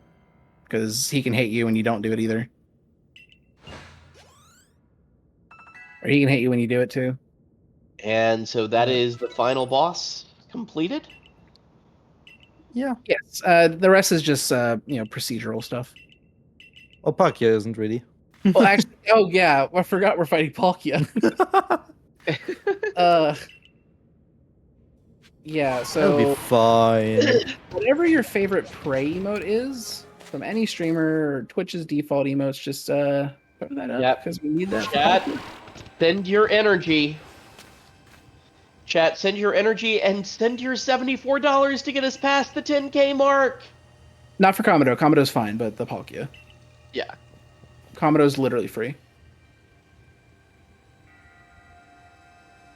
Like, it's so funny. Like, I will tell you right now, the worst thing that can happen on Komodo is his Snorlax missing high horsepower. Because he needs to kill you that turn just for the flow of the fight to not get neutered. Because you've got a Haunter out, and it's like, brother, you missed high horsepower. I'm still alive and a Haunter. What am I supposed to do to you? I don't think it's safe to switch there either. It's just super. No, with high speed Sneasels, it should be safe. It's just like you're not gonna gain a turn. You need to close combat and wait for whoever wants to be the one to test that, go for me. Well, yeah, sure, why not? This run is an easel. This run is definitely an easel. Things have happened this run, and that's why I love playing this game. This game's so much fun. Like, even when it kicks me down and spits in my face, I'm like, I still love you, man. I still love this damn game. And I still love our trans rights game. I still love our trans rights braviary right here, even though we one-shot it. Yeah, it never stood a chance. No. No. Here's the Snorlax. Don't do it. It didn't do it. Woo. Woo. I think high horsepower is 95% accurate. If I'm not mistaken. Yeah. Okay, so the rest of this fight should be free. The speed of our Sneasels was important because only if our Sneasels are as fast as we wanted them to be can you do an agile Swords Dance here and get another turn. We take advantage of the fact that agile speeds you up, or it slows down your opponent rather. And that particular edge case gave Sneasel a second turn where it wouldn't otherwise get one. It was not going to get an extra turn with regular Swords Dance, so it had to be agile and it had to be the speed value that it is. That's good. Yeah, you just go for normal Swords Dance, normal... I know, I got my notes up, don't worry. Okay, cool. Not Gastrodon. Yeah, it's just a turbo moment. I tend to get stuck on certain things. Yeah, no worries. Okay. Pee-pee. Sometimes Sneasel might survive whatever Golem is throwing at us. I mean, especially because you haven't, you haven't close combated on the Sneasel, so Stealth Rock you survive, but that looks like strong double edge. Yeah. That's fine, because now it dies to a regular Earth Power. Yeah, easily. No, and yes, Earth Power is better than Water Pulse in this system. Because move base power is one of the most important factors when it comes to calculation, because there's no 4x weaknesses in this game. There's 2.25x is the most weak something can be. So Water Pulse being only like 60 power versus Earth Power, which is 80. Earth Power just clears it in raw damage done to a rock ground type. I don't know why. Do I have time really quick between this fight and the Palkia fight? Because we have hit 10,000 $10 for Trans Lifeline. Let's go. Let's go, chat. Also, we did it. Also, volume warning, because the Palkia, when you skip the cutscene here, it plays a really loud noise, and Dialga doesn't. I don't know why, but volume warning. Palkia jump scare. Palkia jump scare. 10K hype. Oh, it's 10K. It's time for loud noises. It is time for loud noises. Yeah, listen to how excited Palkia is in a second. Yeah, I need to check my notes again because this is the first time doing this. Why do you have notes for this? In the case this happens. You thought people weren't gonna donate for this? You tell people that this is painful and hurts, and you expect them to not donate for it? Yeah. Please, guys, stop donating why for the thing I don't like. That's why I made myself notes. I made this the notes themselves actually for the first marathon run I've ever had. Oops, forgot to press one of the buttons. It should just be a strong poison jab. Because please, internet, don't make my life more difficult than it already is such a successful tactic. All right, so this should be a 50% chance to poison. If it does, we're kind of in there. But all right, cool. Hey, so we can start going for catches now. I'm gonna throw the other Sneasel just for the speed. Yeah. Yeah, that HP and that it should be like an 80% catch right now. What I was about to say, roughly like that. Also, not having any catching items here is kind of nice. Not needing after the next care poison tick, it should be guaranteed. Is time on the catch? No, we have 10 more minutes after the catch. Okay.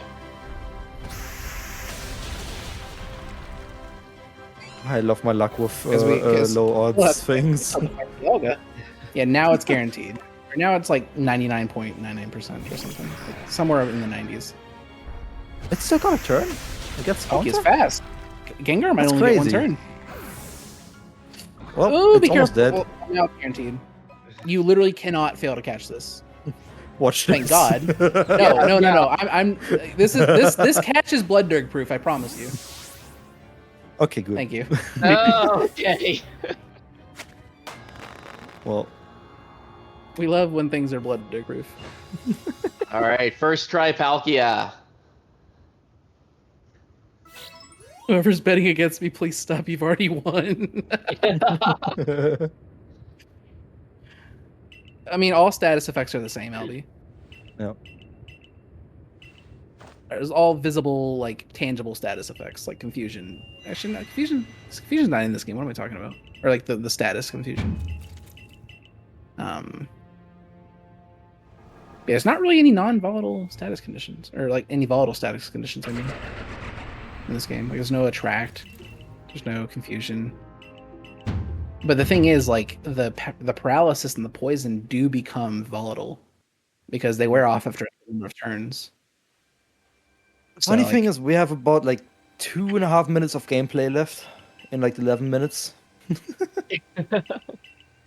Well, if we have time right now, do I have time for a couple donations that pushes over 10K? All right. Stev sends in $73 for the Boss Endurance Showcase in Kirby and says, "Damage cap, can somebody else push us over?" So that got us to 9999, and then just some Andy sent in $74 for the Boss Endurance Showcase and said, "Energy is being sent right now, also 10K high." Those guys did not communicate very well. They had the chance to do the funniest thing and they failed. Yeah, that's really exciting. But thank you both for your generous donations to Trans Lifeline. Got us over that 10K hurdle. And now, chat, your donation goal is in another castle. Can we get to 20,000 by the end of the weekend? So we hyped up Benny, and Komodo had a fail condition too. But now we're going to fight the final trainer battle of the game, and it's really depressing in comparison. It's kind of a pushover. I mean, it can lose you like 20 or 30 seconds, but you're not losing the run to it. You will not wipe in this fight at all, ever. No, only our legendary might die. We're going to the Cave of Origin right now, and we have to make sure we're leading Palkia, because, I mean, honestly, like, I said it while you were, like... Right now is a bit of a stretch. While you were screaming and dying on Palkia, I mentioned that because it was so fast that it killed your Haunter too, that Gengar might only get one turn when it comes out against Charm. But yeah, we need to go to the Cave of Origin, lead Palkia, and then we fight the Gengar lady. The Gengar lady from Cobalt Coastlands that had the Rhydon in the Gengar. She's back with the same Rhydon and Gengar, just a little bit bulkier. And that's it. Just say Rhydon and a Gengar for the trainer battle of the main story. What is this? You passed the entrance. That's where are you going? Turn around. That's not the right entrance. What do you mean? What is this path? I've never you passed an entrance. I don't trust the good path, and I also failed the You trust what I normally passed do. an Alpha Probo pass rather than a nose pass? Yeah, that's Okay. kind of spooked me. Okay. Can't argue with that. I've never seen that movement before in my life. I wasn't supposed to slide off there, but I hit a No, nice side sliding of the height of the thing. I was kind of excited when you started sliding off. I'm like, oh boy, this is accidentally optimal because I was hoping you'd turn around and go in that door. It was not. I made no progress during that slide. The door was right there. Even Adamant So knows I how, run through the entire cave then. Oh my even God. Adamant knows how dumb this fight is. Mhm. Yeah, she's annoying. Like, she can't kill your run, but when you have a run that's like barely on page, she can just troll and like put you to sleep, and then you're stuck in sleep, and it's just like Charm is the reason why I couldn't. I had a 347 pace, and Charm is the reason why I didn't get a 347 in my PV. Yeah. There was when I was trying to get the Japanese 90% record back. There was like I think there was 2 runs where like I had pace like by like a second or 2, and then Charm killed it. But I mean, like if it was that close, like you know, it could. Oh no! Anything. It's gonna hypnosis me, isn't it? It shouldn't. Oh, interesting. I'll take it. Doing agile hypnosis is the most frustrating thing ever. Like, 'cause yes, flex that you're hitting a 70% move when I can't hit my 95 accurate moves or 90%. I was scared that agile was for hypnosis, but interesting. Yeah, me too, honestly. I'll take it. But once I saw the Shadow Ball, I'm this like, should be a okay. 352 by the end of it, so not too bad. Yeah. Not a bad run. Yeah. And then we have the glitch exhibition. Yeah. I'm excited for that. I am very excited for the glitch exhibition. I hope I can get the first thing rather quickly. When I prepped for it, I actually got it second try and third try in the times I prepped it. So If you're starting with what I think you're starting with, it's very hard. yeah, it's exactly that. I don't want to spoil anything. Mhm. It's kind of cool. It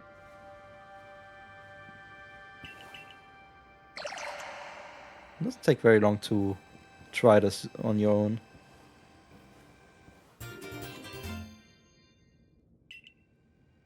Okay, so we've got the Origin Ore, and for some reason, only Akari is able to turn this into an Origin Ball. I don't know why. Like, they did kind of make a point at the beginning of the game that she's really good at crafting because she teaches you how to craft, but like, I don't understand why she's like, or Ray if you're playing as the girl character, but like your rival is the only person that's able to turn this into an Origin Ball. Like, I didn't realize that for a while, but recently I was like, you know, reading the text on runs where I was bored, and I'm like, wait, it has to be Akari? I mean, good for her, but like, there's the ore. He gave it to her. What? Raid? Oh man, Bro Sencha is sending us 149 people right here at the end of the Legends run. Thank you, Bro Sencha. Welcome everyone to the end of Pokemon Legends. If you haven't been around this weekend with us, we are raising money for Trans Lifeline. And if you want to learn more, you can type !donate in the chat.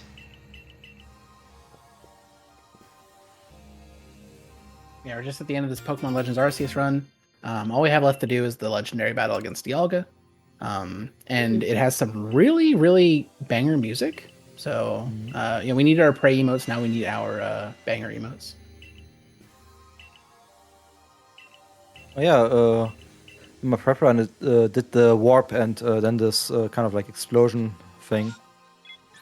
What? And I managed to dodge that. You know, when sometimes it starts with warping it. No, that's if you walk. That's if you walk forward. You're not supposed to walk forward. Or no, that's if you stay still. Rather, if you stand still, it does that. But I walked if you forward, always, which is interesting. No, like hold W completely, like stick all the way forward, Yeah. and it won't. I guess I just did it too late, but I managed to dodge it.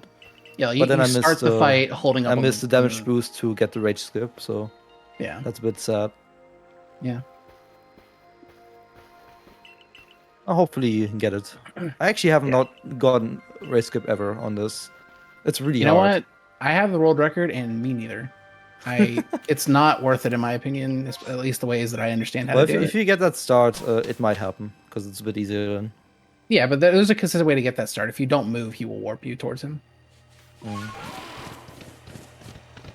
But I mean, I honestly haven't practiced it, and I'm bad at these fights, so I'm good at enough things that I don't have to improve that. Yeah, I just went towards the back of Electivire because it cannot turn around fast enough to see me. It's really nice. Yeah, really ideal. Because like I said, he will turn clockwise or counterclockwise, the shortest direction it is to look at the noise that was produced. So because it was shorter to turn clockwise, he did, and BloodDerg knew that, so BloodDerg ran around the other way, or ran around him clockwise, the same way rather, I guess, like the Tom and Jerry, his way around him.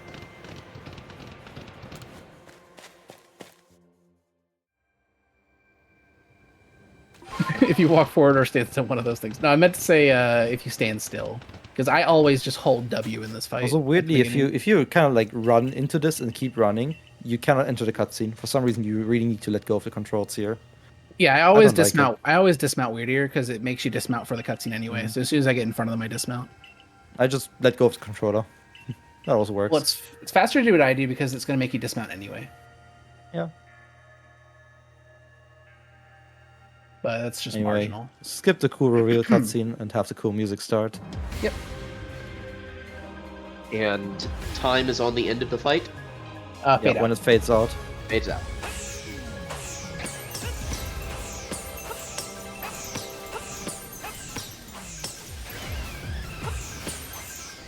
Alright, so the beginning of the fight is not too interesting.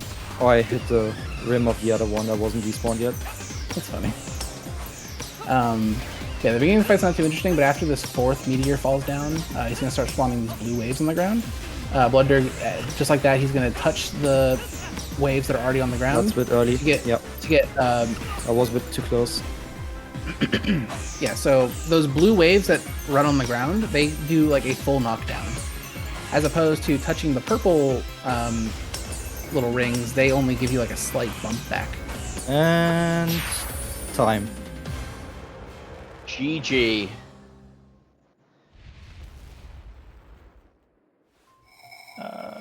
Looks like 352.46. It's a 352.50. I don't know what's up with the timer. Okay. I think it stopped a little bit early. That's okay. Yeah. Still a 352 anyway. You cut it. Yep. That's true. Very good. All right, so we probably should get right to the Glitch exhibition. Yeah, do you need time to set that up for anything, or? My files are already set up. Okay. While you're switching over to that, I will let chat know. Chat, we are currently at $147 out of the $500 we need for the Kirby and the Amazing Mirror Boss Endurance Showcase. So keep the money coming in for that. All right.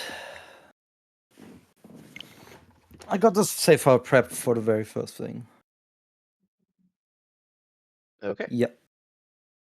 Although I will say, let's start when I press A on this title screen here.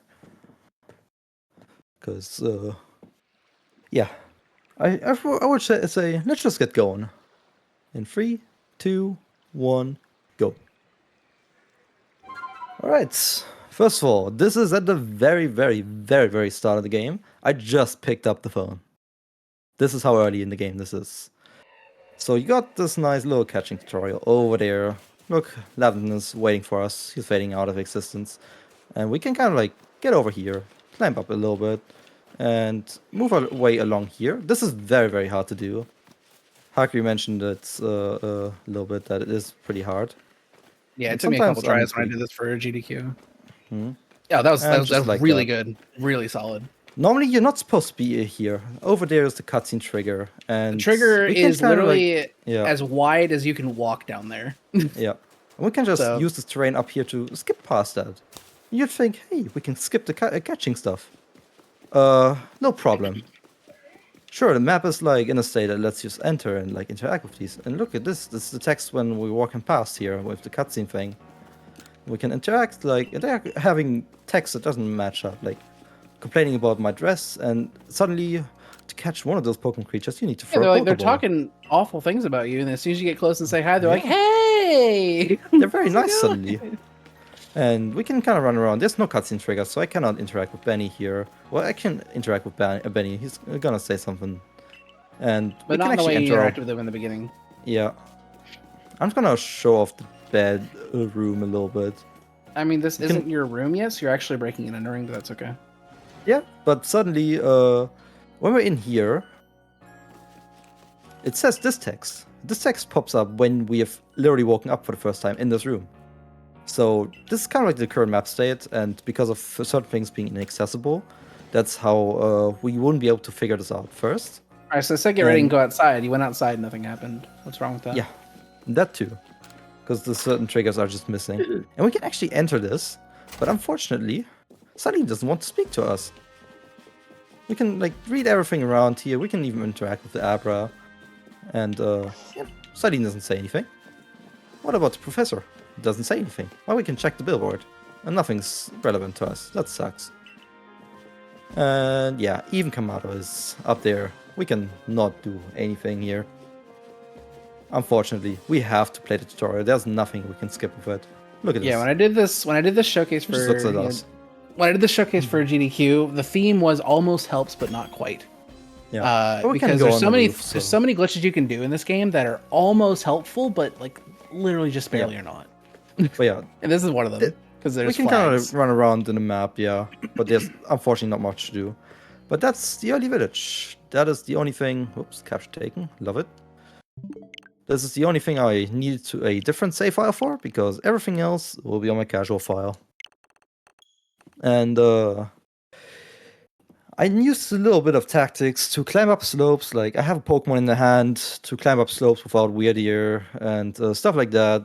There's lots of funky movement things. And Akpak found something very peculiar a month ago.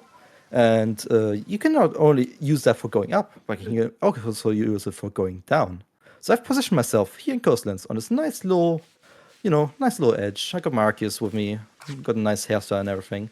And I'm about to just go off. I'm just gonna hold my Pokemon here, fall down, and hold into the slope. You see, I'm kind of like getting stuck all the time and landing a little bit, and I can fall all the way down from up there to down here and not die. And that's a very nice way to scale recently down. discovered. Nice Unfortunately, it's not really that useful for speedruns because of the wisps that are around this area. It doesn't quite work in the way So I'd want almost to. helps, but not It almost quite. helps. We considered it. But yeah, movement things. Another movement thing. Breviary, you have that one time going up, and that's it. Then you're just gliding around. It turns out we can actually go even further up if this boat would just stop drifting away. If we press Y, unmount and remount, like this, we're slowly but surely gaining a bit of height. Volume warning, by the way. This bird is very annoying. Yep, it's not the most pleasant thing in your ears, but it is a very neat way. If you already have the bird and you want to get to the top of the temple in Iceland, this is a neat way to scale without going inside and doing the long path to get up. As you can see, we're gaining a lot of height very, very quickly. And that is very, very lovely. And the next thing, I'm gonna warp away. And I'm gonna go into settings. because I need to go to my controllers, change button mapping to make this a bit easier. So preset showcase, yes.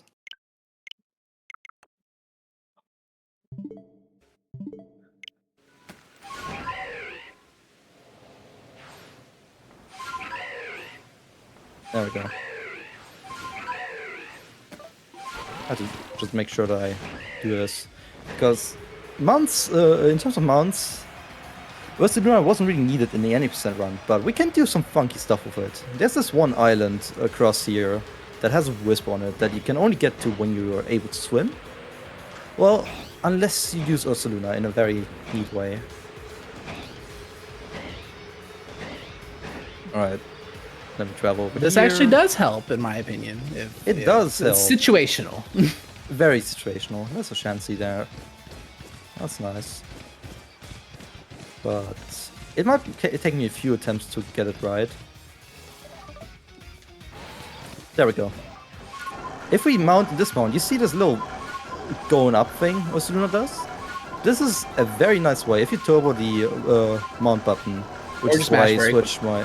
Yeah, I switched my button mapping so I can turbo a button with that mount button.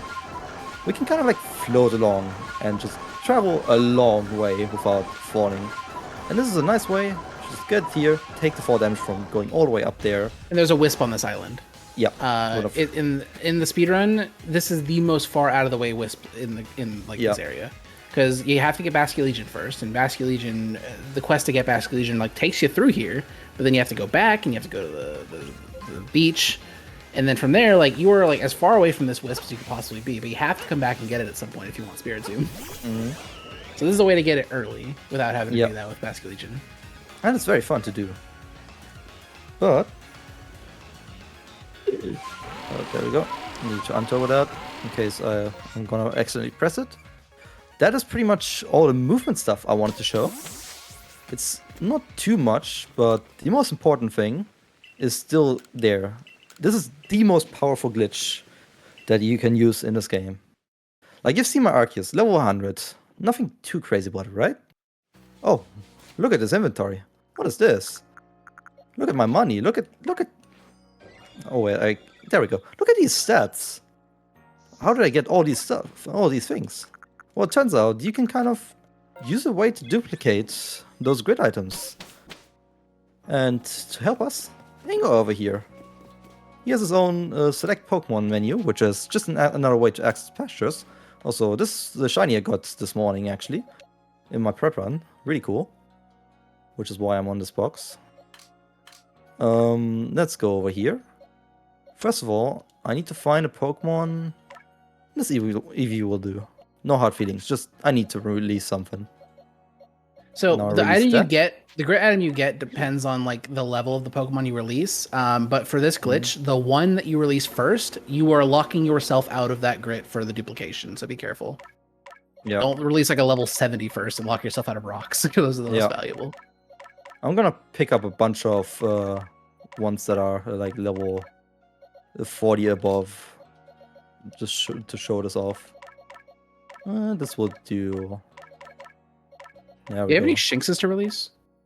No, but I have other low-level Pokemon. Now that we've released this bunch, I go out of this menu. First of all, we get that dust for the Eevee, and then we get 20 pebbles, 18 rocks, and 2 grid gravel. And now I go into select Pokemon again without leaving this menu. And now I'm just gonna pick up Pikachu. I'll just be here and just release this one. Bye-bye, Bidoof. And now we've released it. Normally we would just get a dust. We do get it, but we also get the pebbles, we also get the rocks and the gravel. So with just a simple release of a Bidoof, we're suddenly getting a lot of reward for it. A lot of money and grid items. Especially just the money aspect. And this is the way to duplicate the grids items, and it's very, very, very powerful. It is very useful. Just one more for good measure, because I like 100% speedrun, this is the sole reason I was able to get max. If you want 100%, yeah, if you want 100% this game with everything that this game has to offer, this glitch is way too useful.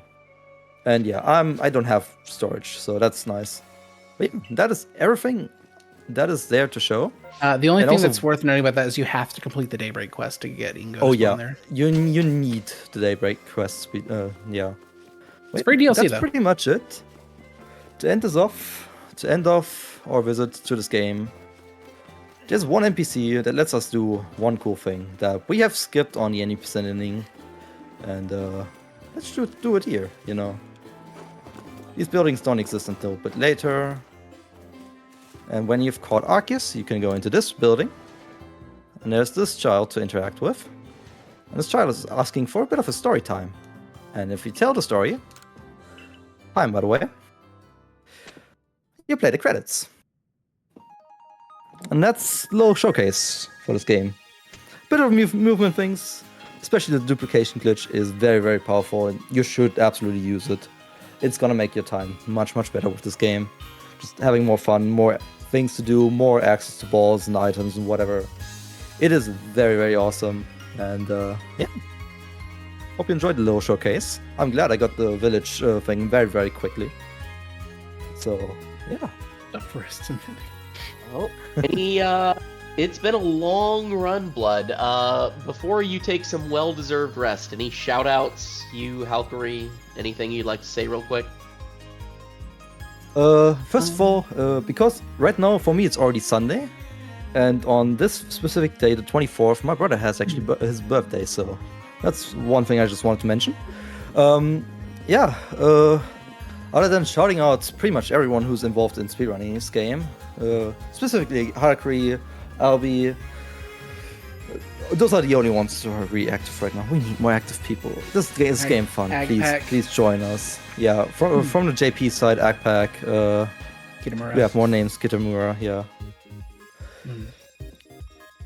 Like, we're a very, very small group, and it takes a lot of, like, almost a bit of luck to really find things.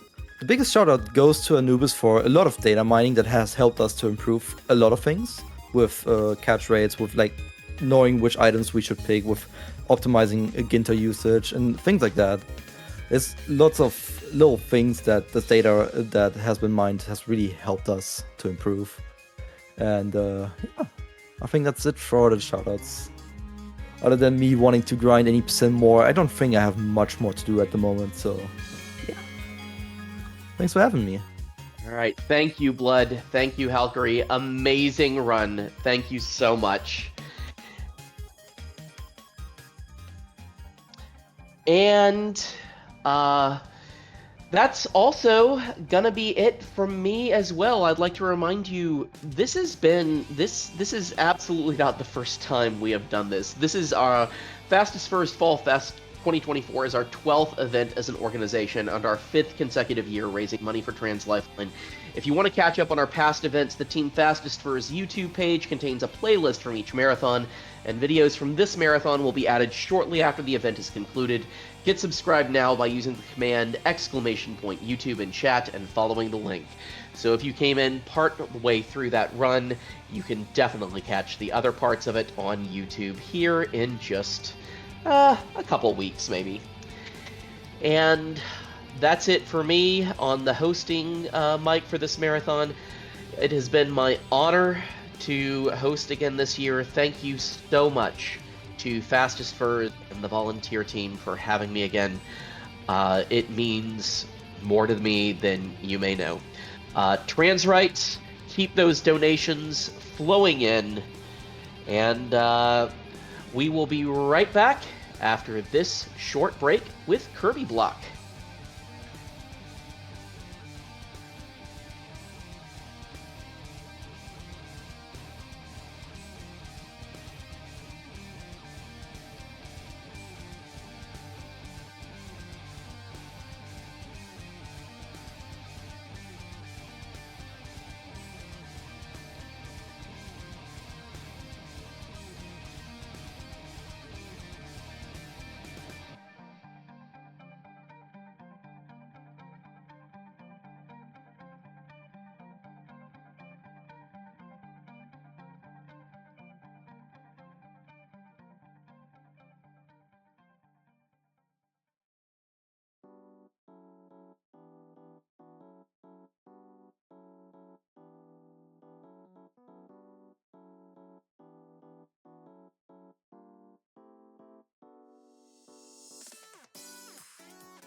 Speedrunning fans around the world, you are watching Fastest Furs Fall Fest 2024 live on Twitch and benefiting Trans Lifeline, a grassroots hotline and microgrants nonprofit that offers direct emotional and financial support to trans people in crisis. A true lifeline for the trans community by the trans community. My name's Zaddy Joe, and I am so excited that we get to hang out once again. I can hardly believe that it's been already a whole year since we last got to hang out. Now, I'm going to be your host for this upcoming Kirby block, and let me tell you, big pun intended, we are in for a treat. We have an absolutely stacked lineup of Kirby games coming your way.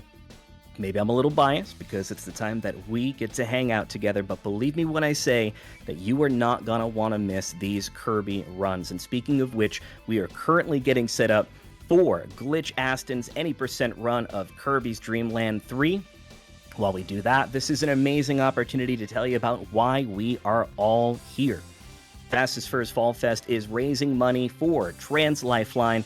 Since 2014, Trans Lifeline's hotline has evolved from an entirely volunteer-run operation into a comprehensive resource that employs trans-identified staff and volunteers in a variety of roles. Hotline operators have already logged thousands of hours and are committed to being a reliable source for years to come with your support. For more information, please visit translifeline.org. Now, Trans Lifeline envisions a world where trans people have the connection, economic security, and care everyone needs without a doubt, a cause worth donating towards. And speaking of donating, so far, everybody, we have raised $10,073 towards Trans Lifeline. Amazing feat of charity. Everybody, your generosity never ceases to amaze me, and donating is so easy. You can simply type !donate into the chat, or over there on the Twitch chat. If you look up, we have a pinned post from Pods SR, and if you look at that, you click it, it has donate. If you hit that link, it's going to bring you over to the donation landing page. While you're there, donating is so easy. Punch in your name, how much you want to put in for your donation, any messages you want to put in, but please make sure while you're there, you're going to see a little box for incentives.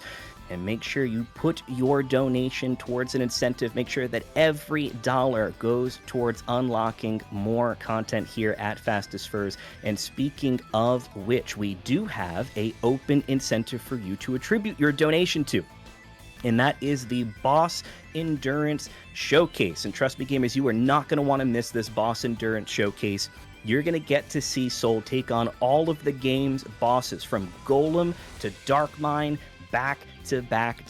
It is exactly as the name suggests. It is quite the endurance run. Now, we need $500 to unlock it. We currently sit at $147. So that means if we can get $353 between now and the end of that amazing mirror run, then we'll get to see Soul do that Boss Endurance Showcase. Everybody, I believe in you, so let's make that happen. Now, everybody, it is extremely important to note that not only can you attribute your donations to these great incentives, but you are entering yourself in to win some amazing prizes. We had some great prizes on Thursday, great prizes on Friday. I myself, I'm kind of hoping that I can, maybe win that PS5 that was on Thursday. That was super. Really loved it. But this weekend, we have very special prizes that you can be entered to win for a total amount, a cumulative amount of $50 or more during the weekend, which means that no matter how much you donate between now and the end of the event, if you're able to reach $50, you'll be entered to win our grand prize, which is a 512 gigabyte LCD Steam Deck that was donated by Sonic Mega. Thank you so much, Sonic, for doing that.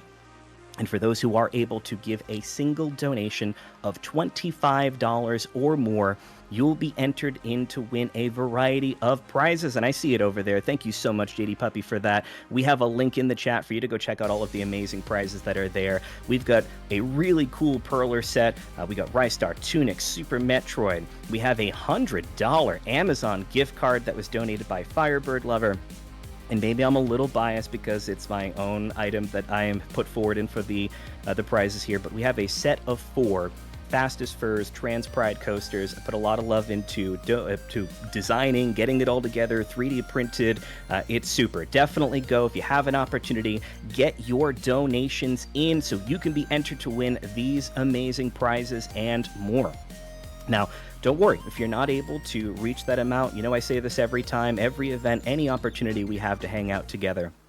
No donation is too small or too large. Whether if you put in a name or if you donate anonymously, if you have a message or say nothing at all, every little bit goes a long way. And if you have the opportunity to donate, it is greatly appreciated. But if you do, because this is the Kirby block, I would really love it if you were to tell me what your favorite Kirby power-up is. So I'm going to give you a call to action. Chat, I want to hear what your favorite Kirby power-up is, and I would love to be able to read it. So if you can, get that donation in so we can keep unlocking even more Fastest Furs.